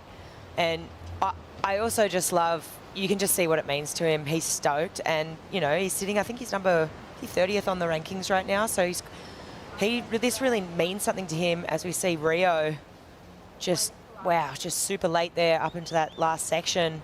So, you know, that's five sort of mistakes now for Rio, and Samuel just keeps building on this scoreline. But I mean, Sammy needs to make some things happen, and you know, he knows that feeling, like you just said, right? I think he knows what it means to fall off, to get back on, the process of going through the Challenger Series, and it isn't called the Challenger Series for no reason. It's difficult. Rio on the wind-up float to get down the line. Nice top turn arc. And just trying to over surf that section. He's had a series of falls to try to find his rhythm in this matchup this morning. So quick, you know, he wants to respond to Sammy Pupo's energy, and it kind of brings up the whole idea of this being a paced wave. Timing is everything. When you try to outflash sections, Bells keeps you honest, doesn't it? I think we saw that a bit from Italo as well in that first heat. I mean, there was some great moments there, but I feel that he was almost outpowering the wave, or just the pace that it was moving, he was moving at a different pace. And I think we're seeing that sort of similar approach here with Rio. I think that's his 5th wave now that he's taken off on, and you know, made that mistake, had that fall. Looks like he's just a little bit out of pace, as we see sort of a few sets start to roll through. But yeah, just that little bit out of pace, that little bit out of rhythm. It asks a certain pace of you, and some surfers just really connect with that. You know, I think back, I mean, Mick, Joel, just beautifully in sync with this wave. Geordie is another one that comes to mind. I mean, it was actually quite uncharacteristic this morning, I thought, from Italo, because he's someone that also comes to mind that really beautifully matches the power of this wave. Let's see if Rio can light this one up. A nice calm start, little bunny hop down the line, just kind of showing he's still a little off pace this morning. It almost looks like you just haven't had that morning coffee, or just something, just some part of your morning routine's missing. It's just hasn't quite connected the dots here, and he knows it, you can tell. I mean, you can see it within his body language. He's not quite feeling it. It's just, what do you do here? You either sit and wait, or you kind of keep surfing yourself into rhythm, right? And I guess that's what Rio's trying to do. He's like, okay, let's just percentage game. And I guess it's a good sign that, you know, that low tide, it's getting lower. There's more opportunities. Those first couple of heats, they were slow out of that extra 5 minutes, and seeing a lot more opportunity, which is a good thing. It's true though, right, Flick? It's like you're trying to settle down. You're going through all your prep work on just how to change your rhythm. You know, sometimes you're just gifted with it right away. Waves are coming to you. It's like you can do no wrong. You're out of your head. It's all clean. Right now, Rio's going to have to really change gears. He's caught 6 waves. Nothing better than a 3.5. Sammy Pupo efficiency, 2 waves ridden. 6.83, 6.27. Here's wave number 3. Wall stretching out. Tail dropping out of the sky after that rooftop float. Lays it into the pocket with a wrapping cut back. Sets that rail again on that JS. And now getting into a fun wall. End section kind of set up that float, feeling his way to make sure he stayed on his feet. I was almost expecting something major on that end section, but gosh, it can be tricky when there's a few steps in the lip, and he just wanted to grease the finish. Still not showing any falls so far, and 3 tries this morning. I think that wave was keeping Sammy honest too. I think it's really difficult out there, and Griff brought up a good point in his post-heat interview with Vaughan, is that it's kind of wobbly and chunky, and that was a beautiful demonstration of that. It's chunky, there's funky little sections, and he's like, it was forcing me to go up into the lip more, and I went with that approach as opposed to that out on the face carving approach. I mean, right here, I mean, it just looks very tricky. These are the best surfers in the world, right? And it just, if they're struggling trying to get a read right now, it is very, very difficult. And I just thought that was an interesting point that Griff said, you know, I just decided to go up into the lip because it was sort of asking that of me. And I mean, that approach worked for him. He didn't score under a 7.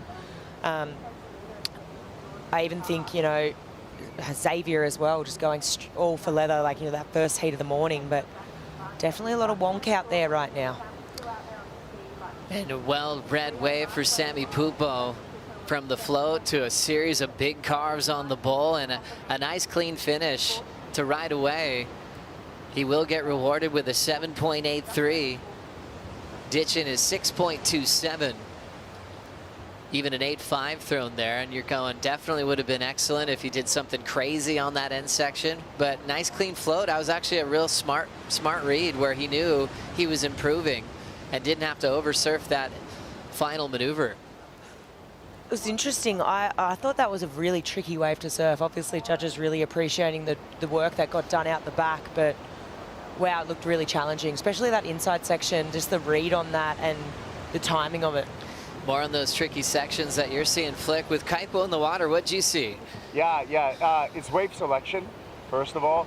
But second of all, Joe, I really feel that it's the way that you start off your ride and having those first couple of turns and choosing the appropriate maneuvers. You saw Rio Waida kind of get caught up behind sections, and that was just because once you start off on the wrong foot, it's really hard to make up for it. Meanwhile, Sammy Pupo, that floater from the water angle was incredible. His entire board was in the air as he dropped down. Kind of came a little, had to adjust on the bottom, made up for it, and made up for it with a great number. Yeah, we saw that just now as you were breaking it down, Kaipo. Yeah, tail dropping float. You remember how risky that maneuver really is. Yeah, I mean, that's high-risk maneuvers, right? And the appropriate maneuver for the appropriate section as well. So, like I said, it's the entirety of your performance here at the bowl, and Sammy Pupo put that one together. Thanks, Kaipo. 7.83 for Pupo, and the difference for Rio Waida has been just being a little bit off pace, trying to force big moves. Maneuver selection, like Kaipo was saying, so important here, where you really lean on that whole saying of bells is a dance and the wave always leads, because if you try to just overdo it and really try to force maneuvers, you know, maybe you can get yourself out of jail at Winky Pop with one major full road more often than not, where Bells is going to say, hey, take me where I need to go. And Sammy's doing that really well. Rio Waida trying to get involved here, inside the top 10 at the moment. Smaller wave, but he's finding his flow, winding up and chucks it away. So the struggle continues for the man from Bali. Top seed here, found his run and momentum last year at this event, making finals day. Almost made the final, losing on a close decision. Took that into the fire for this season, as he's had a brilliant start, but Sammy's the one that needs a big result. See if he can hang on to this lead after this Bonsoy brew break.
Big thanks to Surfline, giving us the reports for this big event here at Bells and Winky Pop. Seeing this new Southwest swell building and peaking this afternoon. Yeah, which is great. We've obviously got a little bit of chatter on the face. That is that northerly wind, which is probably going to stick around all day.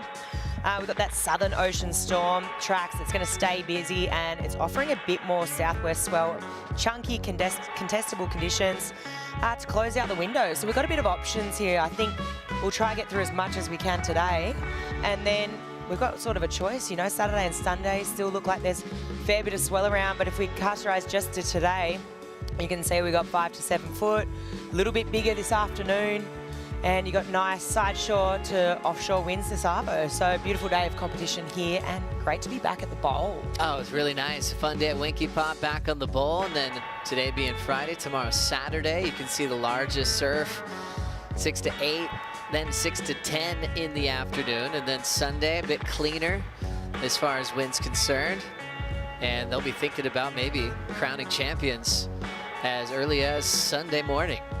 Big thanks to Surfline, Charlotte Perry, the whole crew back at their HQ in Huntington Beach, doing a great job globally with the forecast on the championship tour.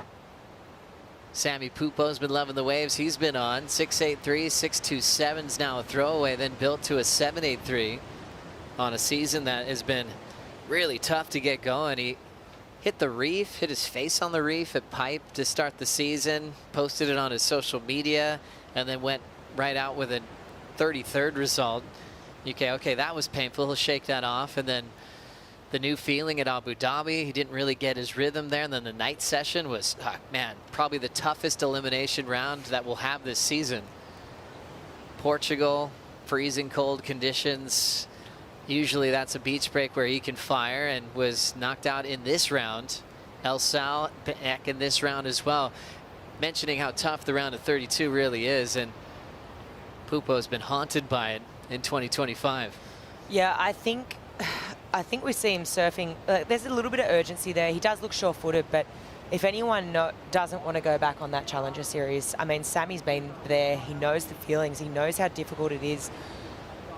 So he does not want to find himself back there. As we see Rio just struggling there to scratch into that one. Rio right now needing a two-wave situation, trying to break down a combo. 14.66, missing the first wave. Sammy Pupo's looking to unload, and a big connection to start. Driving hard off the bottom, and lets go of it, and his control off the tail. He wanted to put so much into it. He lost his stance. That section was probably just everything he's dreamed of coming here to Bell, seeing it just cupped out. Big old bowl section, but maybe just got a little bit too excited there. When you think about Bells, you obviously think about the bowl and what that's going to offer and the energy that comes with that. And I mean, the turn you want to go to is that big carving maneuver. Just for some reason, it just feels so good when you got that. We'll get back to that, Rio, quick in and out, but it's just that cupped out nature to this wave. When you lay that board on rail, it almost is no better feeling. It just slices through the water, and I think obviously Sammy just so much energy, so much reverberation. Let's see Rio. Rio looking to get in this heat, needs to break the combo here if he wants a chance. Still nothing major, still chasing a good section, and kind of slow motion on the wrap. He just had to get out of there. It's been a really tough heat for a man that's been so solid all season.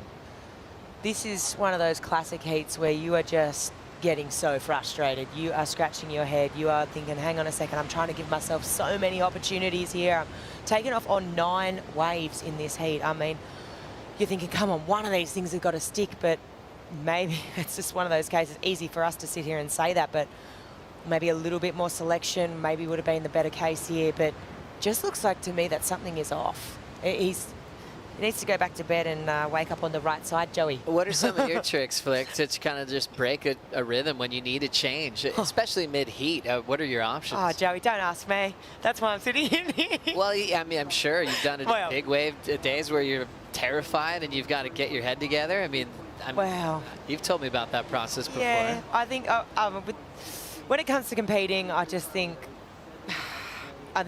you've always got to have a plan A and a plan B, or you've always just got to fall back on that process. At the moment, it feels like there's a bit of urgency / I don't know, I guess nerves there as well. It doesn't look like things are flowing. I mean, maybe right now it's time for your reset. It's time to get into your little mantra. It's time to rub your hands together, take another, nice couple of deep breaths, and maybe be a little bit more selective in this situation. 4:15 on the clock. Sammy Pupo falling, has a throwaway there, but his keepers happened really quick in the piece. 6.83, 7.83, everything's going the right direction for the Brazilian who won Rookie of the Year in 2022. Can Rio turn things around? Solid one on his way back out. Goes down the carve, springs into another carve off the top. End section's coming up quick for Rio, but he'll punch through it. Trying to settle down and get in this heat. That was a good sign there, but does he have enough time? 3:40 to go. I mean, I heard Richie talking about it before. You're just doing the math, right, of how long it takes. You're right. I mean, he's not all the way on the inside, but he's quite far in. You've got 3 big belts. He's going to get out there on the ski.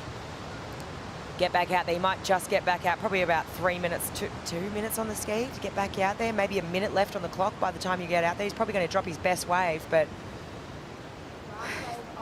he's going to need to do a bit more. Let's look at the GWM recap. It's been all about Sammy Pupo capitalizing on the mistakes and falls of Rio Waida. 6.83, has been carving up the bowl. Cool laybacks in transition. and then building, just being on the best sets. Judges love that risky float, tail dropping, getting a 7.83 here. Yeah, judges absolutely love that tail drop floater, and then followed by these 2 carving maneuvers on this clean face that he identifies here. The 7.83 for this one. He finishes here with another floater on a really tricky, meaty section, but I mean, he's done well. You know, those first 3 waves, he's improved on his situation, and wave selection for me has been basically how Sammy's got the win here. I think Rio, he's had a tough time. I mean, we're looking at his last wave here, which has come in at a 4.5. It is his best, but I mean, this is really uncharacteristic of Rio. I think he's such a solid surfer, and in the last sort of 6 to 8 months has just gone from strength to strength. I mean, even we think back to this event last year and how mistake-free he was, and I mean, this was where this was his career best result, right? The 3rd at Bells, and then from there, it just felt like he just kept going from strength to strength. Right now, for me, it's so uncharacteristic. It doesn't feel like things are flowing. It almost feels like something is off. The wave selection, a bit frantic the waves that he's selecting. Even just, you know, uncharacteristically, you know, the paddle back out and swinging and taking off on those wider ones that are kind of just missing the bowl too. It feels like things are just not quite flowing for Rio right now. The theme of the blue jerseys finding success yesterday at Winky Pop has flooded right over here to the Bells Bowl today. Xavier Huxtable eliminating world #1 Italo Ferreira. Griffin's a low seed this year, taking out Matthew McGillivray. Sammy Pupo up again. Now into the final minute, just keeping himself hot and fresh for the round of 16. He doesn't really need the rest of that wave. Rio is going to run out of time. And Rio Waida will throw down a big float and just a tangle up on the landing. That must have been a frustrating fall there. And what's been a tough heat, he's going to forget about this one quickly and prepare for the Gold Coast. Wow, I feel for Rio right now. It's just one of those, you're just having an absolute shocker, and you feel for him because he's trying to make things work.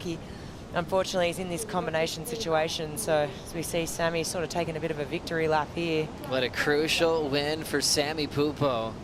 It's been a challenge to get out of this round, and a very convincing, controlled win to get into the round of 16. Rookie of the Year in 2022. And dealing with the cut last season, which was really emotional.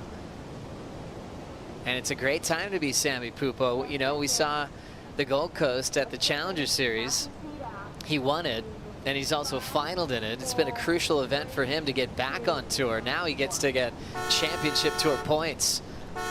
But he's staying present. He's in the moment here at Bells, taking it one heat at a time, as he will move on to the round of 16. And Rio Waida is going to shake that one off. He's still enjoying a stellar season that brought him to the final in Abu Dhabi, quarterfinal in Portugal. And he'll move on like a pro into the next stop on tour up on the Gold Coast that he told me he was really looking forward to. So he'll get a jump start on the warm-up reps up there at Burley Heads, and we'll enjoy Sammy Pupo in the round of 16. Baron Mamiya coming up next against the Gentil.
The Rip Curl Pro Bells Beach presented by Bonsoy is brought to you by Yeti, built for the wild, by Boost Mobile, official telecommunications partner of WSL Australia, by GWM, official automotive partner of WSL Australia, and by Stone & Wood, unofficial beer of WSL Australia. It's 11:14 in the morning. We came off that lower tide at 8:30 this morning, or high tide, I should say. So we'll be dropping throughout the rest of the day today. Baron Mamiya taking on Ian Gentil. Baron off to a great start this season and hanging on to a spot in that top 5. Here at stop number 5 of the season. Going back to back with his titles at Pipeline. Has 3 championship tour wins to his name, all of them at home on the island of Oahu. And he's looking to win his first event on the road here. And he'd love it for it to be Bells. He's taking on Ian Gentil, who's a WSL replacement call-up. He's been full-time on the tour in the past, as he's been able to surf at every event so far this season as a replacement for Gabriel Medina. Medina with that pec injury. We were kind of waiting to see, you know, when he'd come back. And I asked Ian Gentil, it's like, hey, do you know kind of ahead of time how many events you're surfing? And he's like, actually not really, but mentally he's saying I will be there, and then until they tell me otherwise, I got to prepare and plan on being at that event. I was like, well, that makes sense. You don't want to be surprised and caught off guard, because that has happened to replacements in the past. Oh, I think, yeah, definitely it's the first option for sure. You don't want to be, you know, not thinking you're going and then all of a sudden, oh no, I got a last minute flights, accommodation, this car hire, here we go. No, you want to be onto it for sure. And I mean, he's got so much experience on tour as well. And, you know, when I think about this matchup, think about it, they're pretty two contrasting surfers, these guys. I mean, their strengths, you know, where I see their strengths lie. Baron, obviously, you mentioned it, Joe, like all 3 CT victories coming from Hawaii, consequential waves, powerful, big. Obviously, Ian growing up on Maui, Hawaii as well, but I just see his strengths. I think back to El Salvador a couple of years ago where he made the semis, and he just put on this absolute clinic, and I think he's got that point of difference in the style that he has and just the way he puts together a long, drawn-out wave. So it's going to be really interesting to see the way that these two slice, and it looks like Ian's having a look now. Ian Gentil, the Maui boy, starting to drive down the line, bringing a lot of red surfboards with him to Bells Beach. Second move, he goes off the lip and blows the fins out. Has so much swing in that lanky upper body, just swishes that line down to the pocket so beautifully, precise. He's got a lot of crazy weapons he can lay down on the Bells Bowl. Well, what Ian's kind of accomplished on, you know, waves like this, you'd almost see he might have the edge in the matchup. But obviously Baron on a roll result-wise. What'd you see here, Flick? Yeah, I agree with you, Joey. I think that the sort of word that comes to mind is flow with Ian, and I just love that he has a different sort of style to most on tour. It's his own brand of surfing, and he brings that. And I think when it comes to, we can hear it here in the booth, but you can see it on the screen now, it is absolutely pouring. So adding an extra element out there to these conditions. But I just think, I mean, beautiful. It's just beautiful to watch. It's just not what you're used to seeing. Like I say it so many times, but, you know, growing up as a kid these days, you're analysing those same, you know, core guys that you want to emulate. And I think Ian just brings this different brand of surfing, and it's just so refreshing to see where he places his turns, the beautiful flow, the arc throughout the manoeuvres. And I tend to agree with you, Joey, that he might have the upper hand here. However, Baron has been on a heater this year, and probably arguably the best start to a season. So obviously he's had amazing starts before, but to keep having results outside of Hawaii, like I think he's got a third in Portugal, right? So I just feel, wow, it's absolutely raining cats and dogs. These two would be used to that. You're always surfing in rain in Hawaii, but, you know, this one is a bit colder. The water's still pretty warm out here. Can kind of overheat in a Rip Curl 3-2. There have been a couple of surfers opting for spring suits. Adam Robertson in the twin fin heat, the local boy, just paddled out in trunks. But yeah, this rain sometimes feels good. You can kind of separate yourself from the crazy event that's behind you. Just bring you into the elements of the ocean. Sometimes dampens that surface a bit since it has been a little chunky and lumpy. Sammy Pupo happy with that win. He's taking that rain as a blessing. Oh.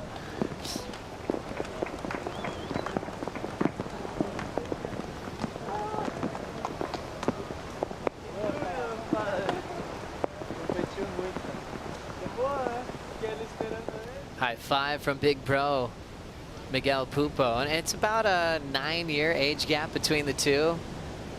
They've always had a great relationship, all love. They didn't really have those sibling rivalries where they're trying to beat each other at everything. It was more supportive as Miguel was on tour and Sammy was just this little mini Grom surfing all these CT venues. We got to know him when he was just a kid. And Miguel was always like, yep, he's coming. He's going to join me one day. And it just added to that great sibling story of brothers competing with each other on the championship tour. Crucial one for Sammy. Miguel at the moment in the top 10. Pupo into the round of 16 for the first time this year as we look at a nice setup off the bottom for Ian Gentil, letting go of a huge first turn. The bowls getting nice and smooth with that rain. And Ian took advantage of it, especially with that first one right in the guts of the pocket. Well timed, nice easy pace, not rushing things as it's slowing down. Now he'll pick it up to try to find a finishing move, a climb into a layback. Still fighting for it, he'll let go, and now Baron Mamiya enters the chat. There's the wind up, a nice solid hammer there for Baron on his opening ride. If you finish right on the shore, you've got to paddle out to a nice safe position for the water patrol to grab you. And then they'll whip you around those buoys that you can see out the back. Let's see what Baron did on this wave. Yeah, so super smooth face, to your point, Joe. That rain making that nice and beautiful and easy to sink the rail into. Backs it up with a second one. And things starting to slow up here, but he's sticking with it. I think, I mean, it's just a nice answer back, right? He's got to get something on the board. Ian's already dropped the 5.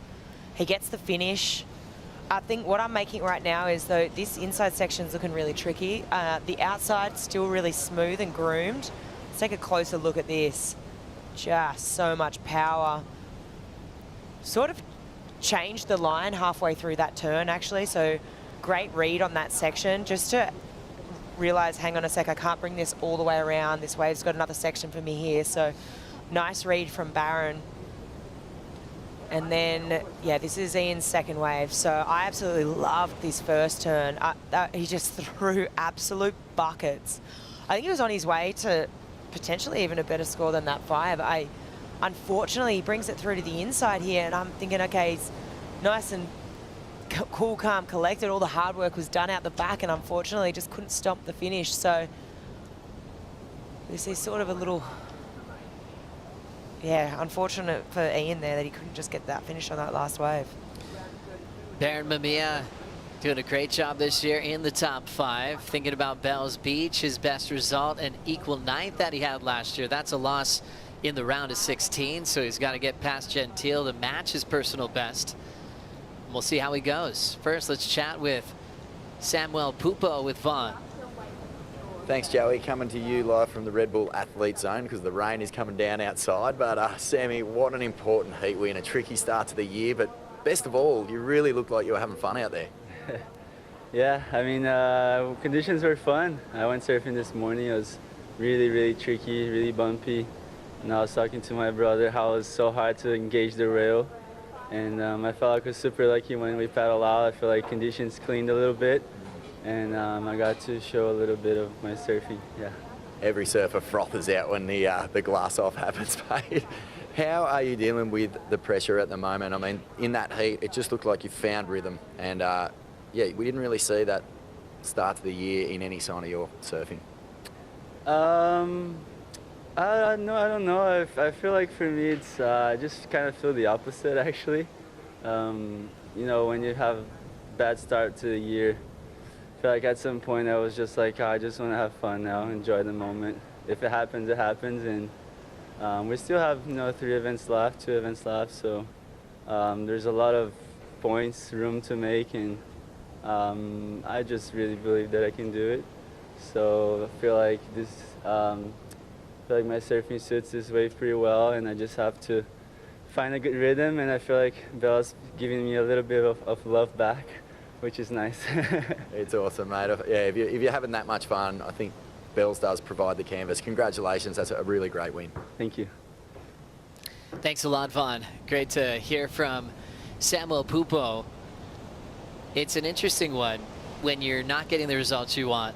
And Flick, as we know, over the years, when someone is like in a tough position and might fall off tour, sometimes you can see their results on their face.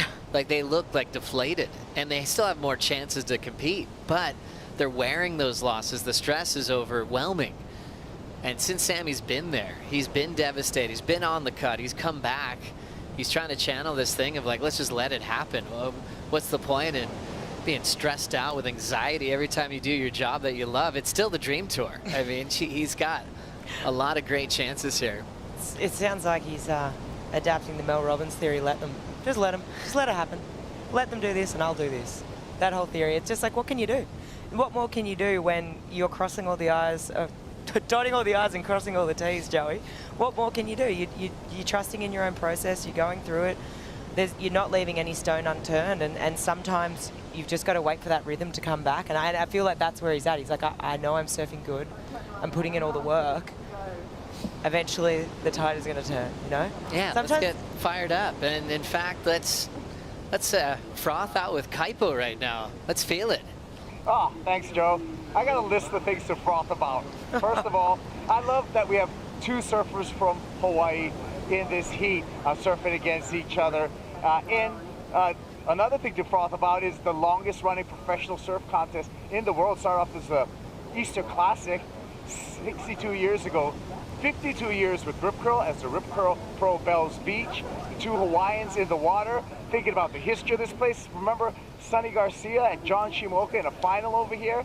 And keep it with the Hawaiian theme, we've had a little bit of everything to froth out here. We had a rainbow, Hawaiian word, a nui nui. We had some ua. The rain came through here to give us a blessing. And the last thing I'm frothing about is the Cafe del Froth. That's what I'm going to hit for a flat white when I come back to land. So many things to froth about. Yes, boys! I love it, Kaipo. And go. He brings up a great point to froth about. He obviously, Kaipo, from the island of Oahu, just like Baron Mamiya, Ian Gentil from Maui. And the first ever surfer to win this event that was not Australian was representing Hawaii. That was Jeff Hackman back in 1976. As we see Baron on a nice, fun, glassy, open face. First wave was a 5.33, and here he goes. First section, nice snap, and blows the tail into a wipeout. He wanted to really go big right there and ends up just falling out of sync of the pace for wave number 2. Gentil out front, 6 and a 5.0. Yeah, Jeff Hackman was known as Mr. Consistent back then. Hard charging surfer known as Mr. Sunset back in the day. Here's Ian Gentil looking to better a 5. Nice grip through that turn. Hugging the wall, little snap off the lip into a fading cut back. So putting it together through this flat part of the wave. Nice fading cut back. Gentil hunting his finish.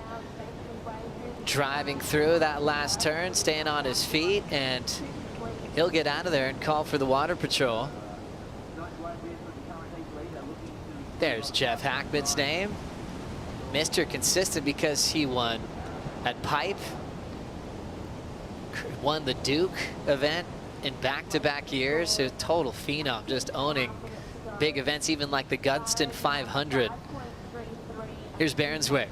Yeah, I love this intention from Baron. Straight out of the gates, fin release. You can see he just wants to go so big, but a little bit too big there. Behind him, Ian even when you just look at those last two scores of Ian actually drops a 6 on that wave previous to this one, right? And what that's telling me, I'm just trying to figure out the judge's brain this morning, is as long as you're going big out the back, if you don't necessarily get the finish, you're still going to get points on the board, because I was interested to see where that score was going. So now I will be even more interested to see where this goes. Smaller wave probably didn't have as bigger moments out the back as the one previous, but he does get the finish here. So gets a nice tap, make sure he rides out of that one. But yeah, it's just interesting to note that I guess that they're really putting emphasis on the bowl and just going hard on that first section. Gentil started with a 5, then went to a 6. We talk about wild cards a lot, especially in this event, because we had Xavier Huxtable with the win there. Morgan Siblick's been on fire as a Rip Curl wild card as well, coming from a crazy trials heat from the Rip Curl team riders. In the past, sometimes those surfers would keep points for their results. It's really just Ian Gentil is a wild card who can actually gain points and potentially survive the cut. 17 minutes to go. So being that first call up as a WSL replacement, he knows he can really make this count. And with Medina's severity of his injury, still waiting to make his comeback to the jersey, he almost never really fell off tour. Gentil's just been at every stop since Pipeline. Last score in for Ian, it's a 5.37. Improves just a little bit, ditches his 5. Barron a 2.83 throwaway, so Mamiya needs a 6.04 now. And that rain just really cleaned things up, didn't it? Oh, it looks like a super highly contrasted oil painting right now. It just looks beautiful.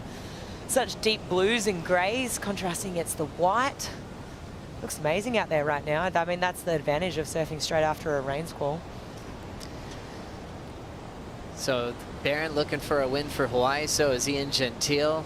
There's always been a great stories of Hawaiians doing well at this venue. I guess more on Jeff Hackman, what he won in 76. You think of how maybe tough that would be for the Aussies to let go of this event for the first time.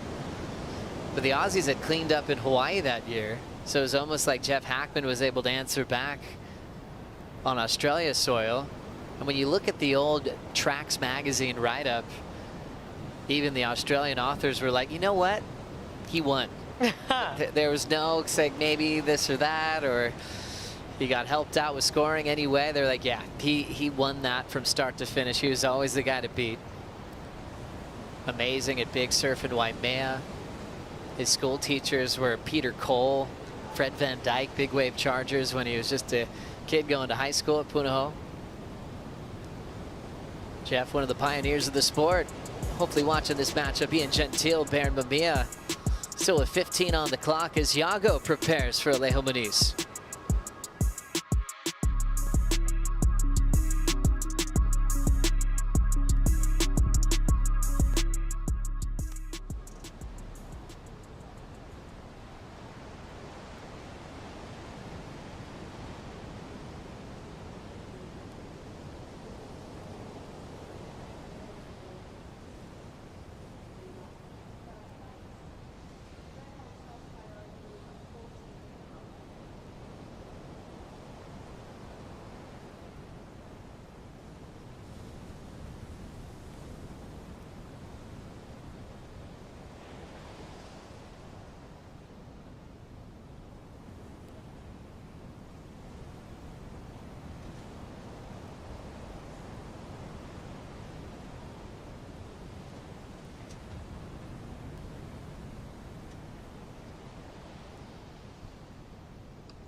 Baron Mamiya kicked off the season and put his head down and got a 10-point ride And it was wild because he got this 10 against John Florence. Back-to-back seasons. It was eerily similar to the final the season before, this time in the round of 16 against what would be a hero to him. And he was able to eliminate John in back-to-back seasons at both of their home breaks at the Bonsoy Pipeline. So Yeti's getting used to calling up Baron and going, hey, we've got something for you. A Yeti 110 Tundra. And Yeti just keeps hooking up these guys for perfect moments on tour. You open that cooler and it's just filled with Yeti products. And if you're here locally at this event, the Yeti people are here in Oz. They're hanging out, giving awesome things away, like that cooler, that Baron one to kick off the season. How wild was that, Flick? I mean, to have John and Baron in a final of pipe, that's a dream come true for surf fans and for them as well. Like Baron and, you know, specifically speaking to that, being in a younger generation than John and being able to beat him in pumping conditions and then to do it again, you start going into the category of like, hey, he's running pipe these days. You do. I think to do it once is incredible, right? And you start saying, okay, like, but then to do it twice and back it up, you know, he was always legit, but it legitimizes it even more. And you start thinking, hang on a sec. This is that new era coming up. This is that new generation. You know, John, obviously still a GOAT out there, but it's just Baron is this next generation that's being like, okay, hang on a second. Maybe I can put one hand on that torch and sort of slowly start to bring it over towards me. Because what we witnessed that day was nothing short of amazing. It was the way he was taking off just so upside down underneath the lip. I couldn't even comprehend what I was watching. If you slow that down, and I'm pretty sure Baron has this clip on his social media, like at 120 frames a second, you can pinpoint the exact moment when he is literally grabbing the rail and his body is so twisted and like contorted. It just doesn't even physically or, you know, physics, it doesn't make sense, you know, it does not. And I just don't understand how he's making that happen. But it's just sort of like wizardry, really, I guess. But yeah, he's incredible in those sort of waves. And you know what, this year's been cool to see him get that result in Portugal this year and an event outside of Hawaii and get that third place. And looking forward to seeing how the rest of the year pans out. I mean, he's sitting at number 4 right now, which is pretty good in Australia. You know, we're coming up to that cut. Yeah, but he's off to a great start. I want to get some insight from Kaipo as well on the Baron story. What a year it's been, Kaipo. I just called Baron from a very young age the prodigy. He's always surfed ahead of his time. Now, I think the thing for Baron, Joe, is that we know how good he is in Hawaii. He's dominant. If he can get some results outside of Hawaii, then he's a world title contender. But Ian Gentil, he's got something to say about that. Big snap off the top for Gentil. Zooming past us, chatter off the bottom, struggles off the top. Take it away, Joe. Thank you, Kaipo. Ian's going to try to surf his way into the rhythm through the inside wall as Baron connects beautifully on the section behind him. Mamiya fits in another tight hook. Really feels like advantage to Mamiya as he's got a nice end section, nice comfortable pace, perfect position, timed turn to finish right in front of Ian Gentil, where Ian's been leading this heat, doing well, but that first wave for Ian, he got a little sticky like Kaipo saw there on the second effort, and then Baron was on a bigger wall to probably get his best score so far and maybe the lead. Yeah, I'd agree with that. I think Baron's second wave of the set a lot cleaner. Ian took the first one and just a few more lumps and bumps in the face to deal with and a couple of little sticky sections. He recovered nicely. Let's have a look here. So let's see if we can nut out those moments. He drops down, things are looking smooth, jabs it up in the pocket.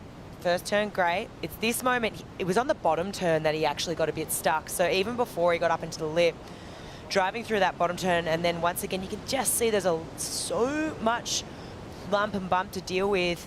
He does well, though. The recovery from that was epic. And then right behind him, second wave of the set, super glassy. Just lays into a nice hack here. Cruising around this section. And for me, it's the finish for Baron. It looks really strong. Just less warble in this wave, being that second wave of the set. And just finishes. It's the finish for me. Just the fin release, conviction. And you'd think he's getting the score there, that's 6, but is Ian going to improve on his situation is the question. That was a solid snap for Baron Mamiya. That's not easy to do. We were talking about the Sammy Pupo float that he had to do on his high 7. But when you actually can coil up and drill a frontside snap like that, that was a gift of a finishing move, and Mamiya took advantage of it. Opened it right up. So taking advantage of the wall, Baron was counting a 2.83. That's long gone. Chasing a 6.04 if Ian doesn't improve. And on that second angle of Gentil, he did a lot better than that first take. It was sort of like he did get a little sticky. However, he recovered really well, and even the finish was better than his wave previous. So little bouncy, little disruption of flow there that might be screaming out to them on the transition of Baron's smooth lines. Is this going to be the defining moment in the heat, right? I mean, where they choose to go with this, I mean, it's crucial. I mean, right now, though, they're back in the lineup. Ian does have priority. So if Baron does get the jump, he's going to get hopefully another opportunity to answer back.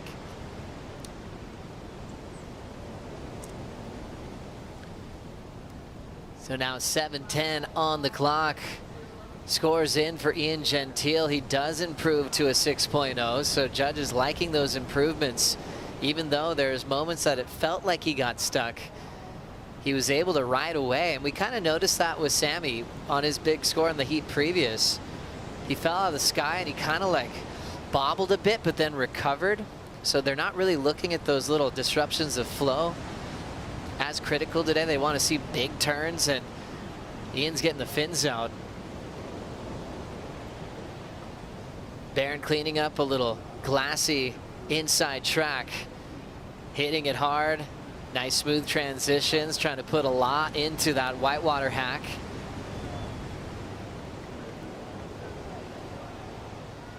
Now looking for his end section turn.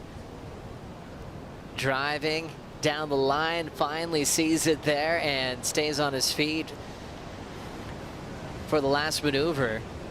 Baron's previous score came in. It was better than Ian's, but not by a ton. 6.43 compared to Gentil's 6.0.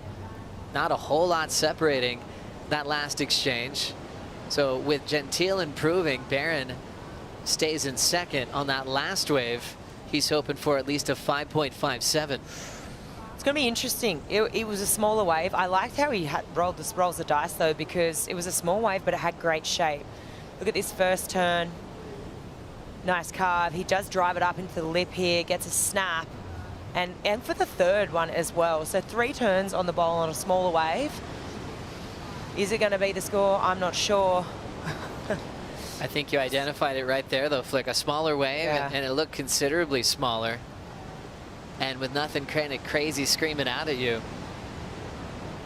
That was a tough take there for Baron. Didn't get the lead on the last wave. And then this final wave just came in at a 4.5. So Baron still chasing a 5.57 as we hit the 5-minute warning.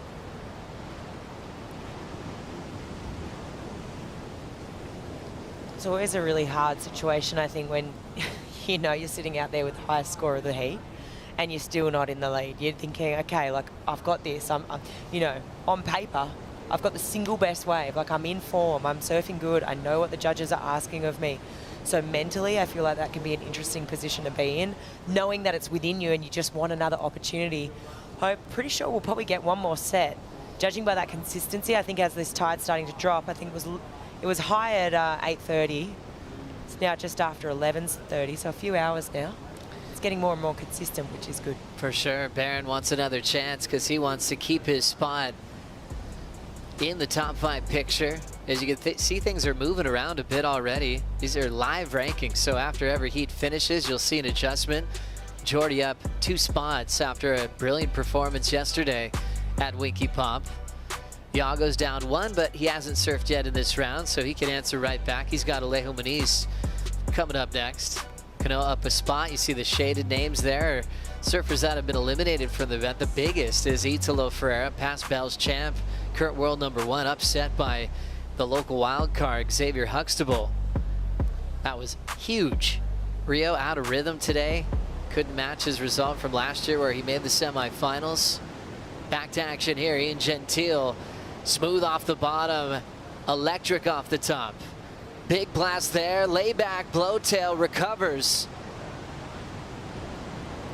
And into a nice sweep. Judges have been rewarding Ian for really throwing the risk and blowing those fins out the back. They're going to eat that combo up. This one stretching out, hits it off the top end section, digs in, really able to connect there. Gentil looking solid from start to finish. Got a 6 on his wave previous, but I like that one better. I think they're going to love it. I don't think you've nailed it, Joey. They're not really... Some days they don't want to see any bauble. They don't want to see any, or did they make it, did they not? But today it doesn't seem to be affecting the score. And if you, as long as you're going big and you're still recovering and riding out and getting to that next maneuver, they're okay with it. Let's see what Barron got done behind. So it goes straight to the air, gets caught. So he's maybe feeling the pressure just to perform as we look here. I mean, just spanking it. And then straight into this next section, releases the fins but recovers. Gets around this section. I personally liked it better than that other 6-2. So brings it through to the inside. He also gets a finish. I think ever so slightly, you've got to be thinking he's improving on this situation. And going to be dropping a nice score. Gosh, what a great read from Ian Gentil. So much risk with that layback blowtail on that second turn. He had the 6 before, a 1.5 better for that last one, a 7.5. Now Mamiya needs a 7.08. Gentil just improving. That feels good as a competitor. His 5s are just so long gone. Surfing his way into a really fine rhythm. Barron will have priority. He knows there's some room ahead of him with Italo out of the contest. We're talking with Kaipo about the whole goal for Barron was to now win on the road. He's done it well to win 3 times in Hawaii at home. So Barron called up Luke Egan, one of the all-time greats from Australia. Luke Egan, talented goofy foot that not only was in the world title himself, but would work closely with world champs like Joel Parkinson over the years. He's been a long-time coach for some of the best in the world. So Barron's hoping that everything they worked on to perform in the dying seconds of a heat can come through for him now.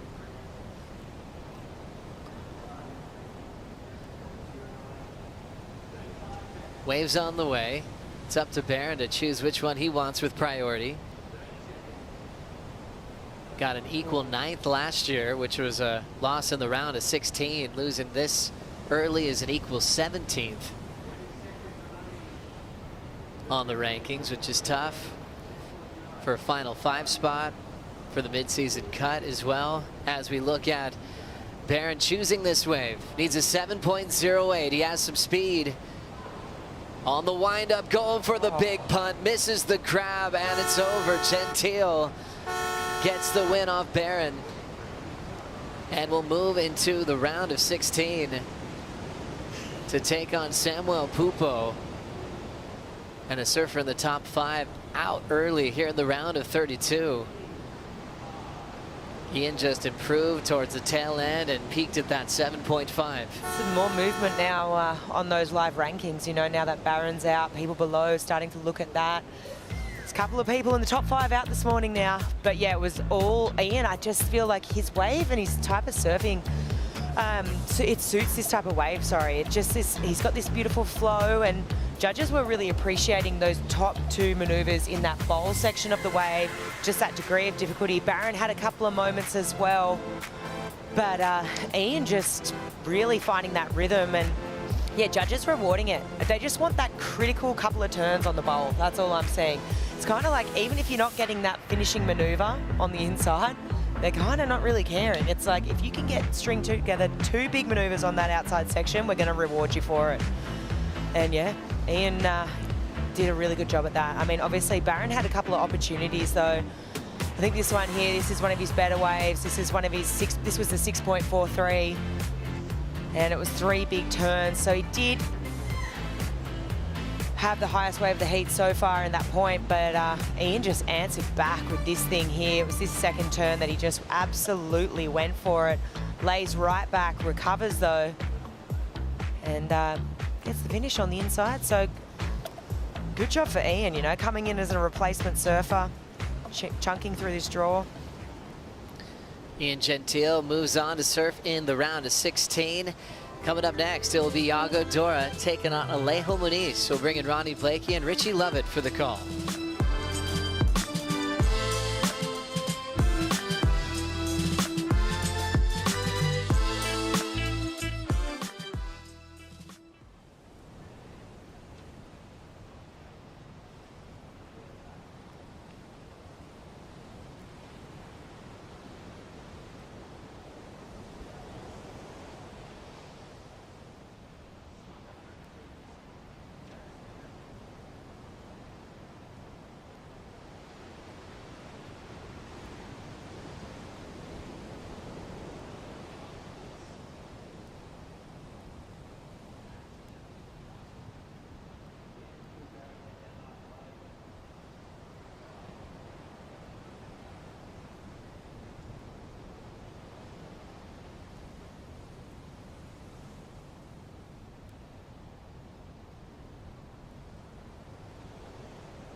My favourite place to come and unwind is here at About Time Bathhouse. The place is amazing, the facilities, the treatments. Yeah, I'm so glad you showed me. I mean, it feels like we're miles away, but we're right here in the heart of Turkey. It's amazing. Dream day. Yeah, being here in Victoria isn't just about being outdoors and surfing. There's also a relaxing and rejuvenating side to it. Welcome back to the show. What a show it's been this morning. Incredible performances laid down on Anzac Day here, and we're going to see a couple more. Dora up against Alejo Muniz. He's really stated his intentions this year with his performances. After a 33rd at the first stop, he has rebounded in a big way and has really marked himself as a difficult customer for the rest of the field, Rich. He's a world title contender in my books, for sure. We've seen him just fine-tune a few things over the last 12 months, and it seems to be working.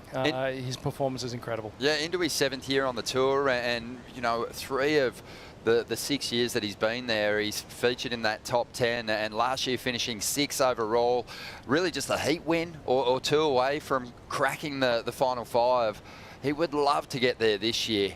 Cloudbreak, a place where he spent plenty of time. So, you know, it's a long run of events before we get to that point, but Yago's certainly looking really sharp. And he's up against Alejo Muniz, who's back on the CT after a massive hiatus. Haven't seen him since 2016. And it's going to be Yago up here. A couple of small numbers for these competitors already, but nothing of substance just yet. We'll see what Yago can do with this end section. He's got the flair, but just can't stay over his board on the finish. Yeah, just overcooking it a little bit on that, on the opening ride actually, and it sort of put him off kilter for the rest of the wave. Just losing his rhythm through there. You can see just as he gets back on the board, you can see that there was an opportunity begging, and it's gone awry, unfortunately, on this wave. But still early stages in this heat. Got plenty of time.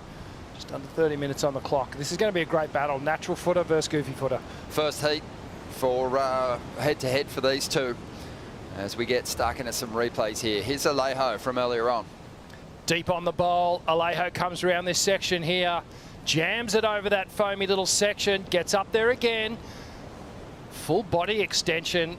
And just a little disconnected. And then very, very close to punching himself in the face with this board. see what happens here. Yeah, the front foot slips off, and he was so lucky that the board actually went up and under his arm, almost protected him there. But he was just a bit off through the entirety of that ride. Here we go, Yago Dora streaking down the line. Projection floater up and over that foamy section. Nice closeout re-entry, and this was this bigger wave.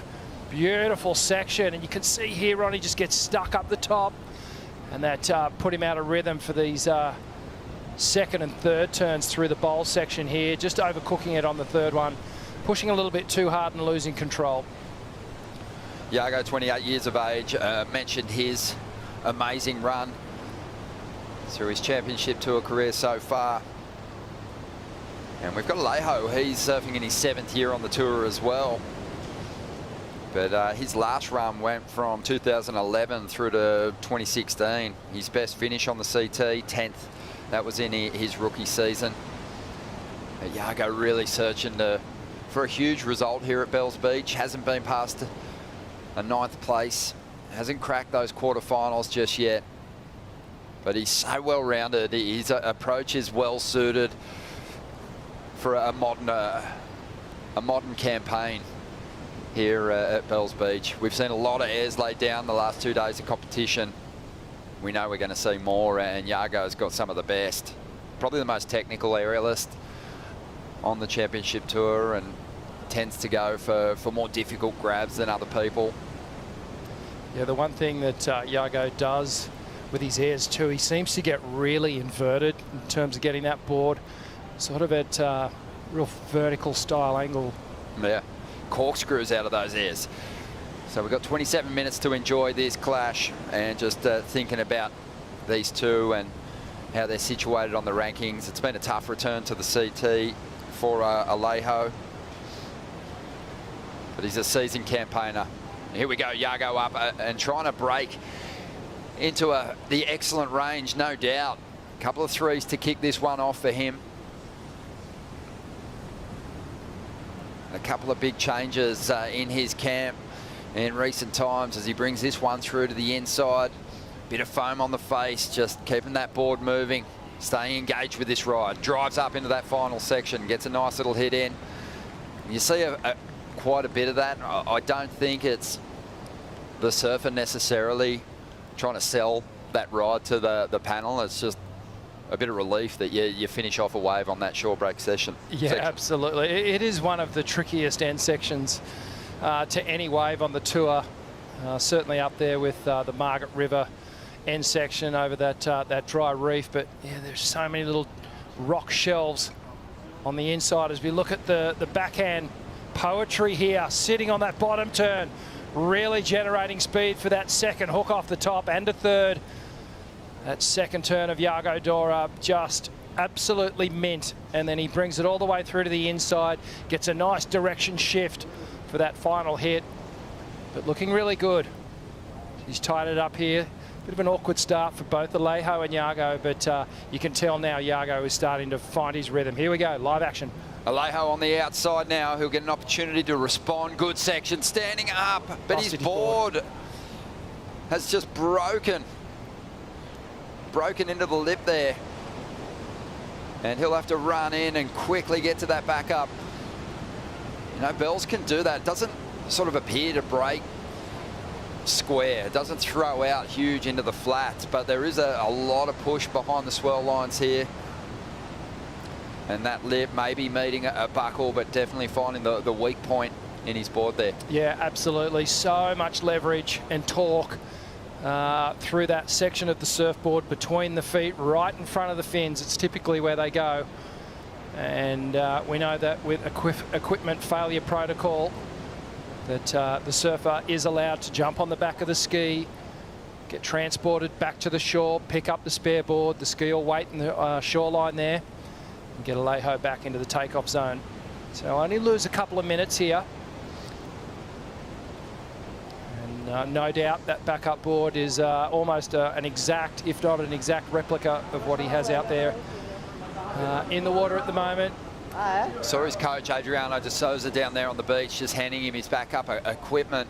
I'm pretty sure that's the second board Alejo has busted in this event. So he's going to his third choice equipment now.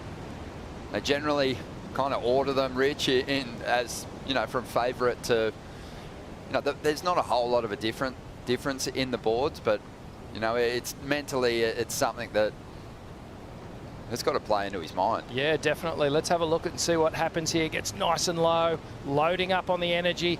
As soon as he hits the lip there, and Alejo has such a wide stance as well, and I feel like that actually has something to do with it. It is actually putting more stress on that middle part of his stance and the surfboard at that zone. Kaipo watching on. Did you hear it crack, Kaipo? Did I hear it crack? I got it with me right here, Ron. This is what happened out there. I heard it crack. It popped on the lip. We came in real quick. The janitors of the lineup were cleaning this up right here. So we got the two pieces of the SRS surfboard here for Alejo Muniz. We're going to get out of the way of the competitors.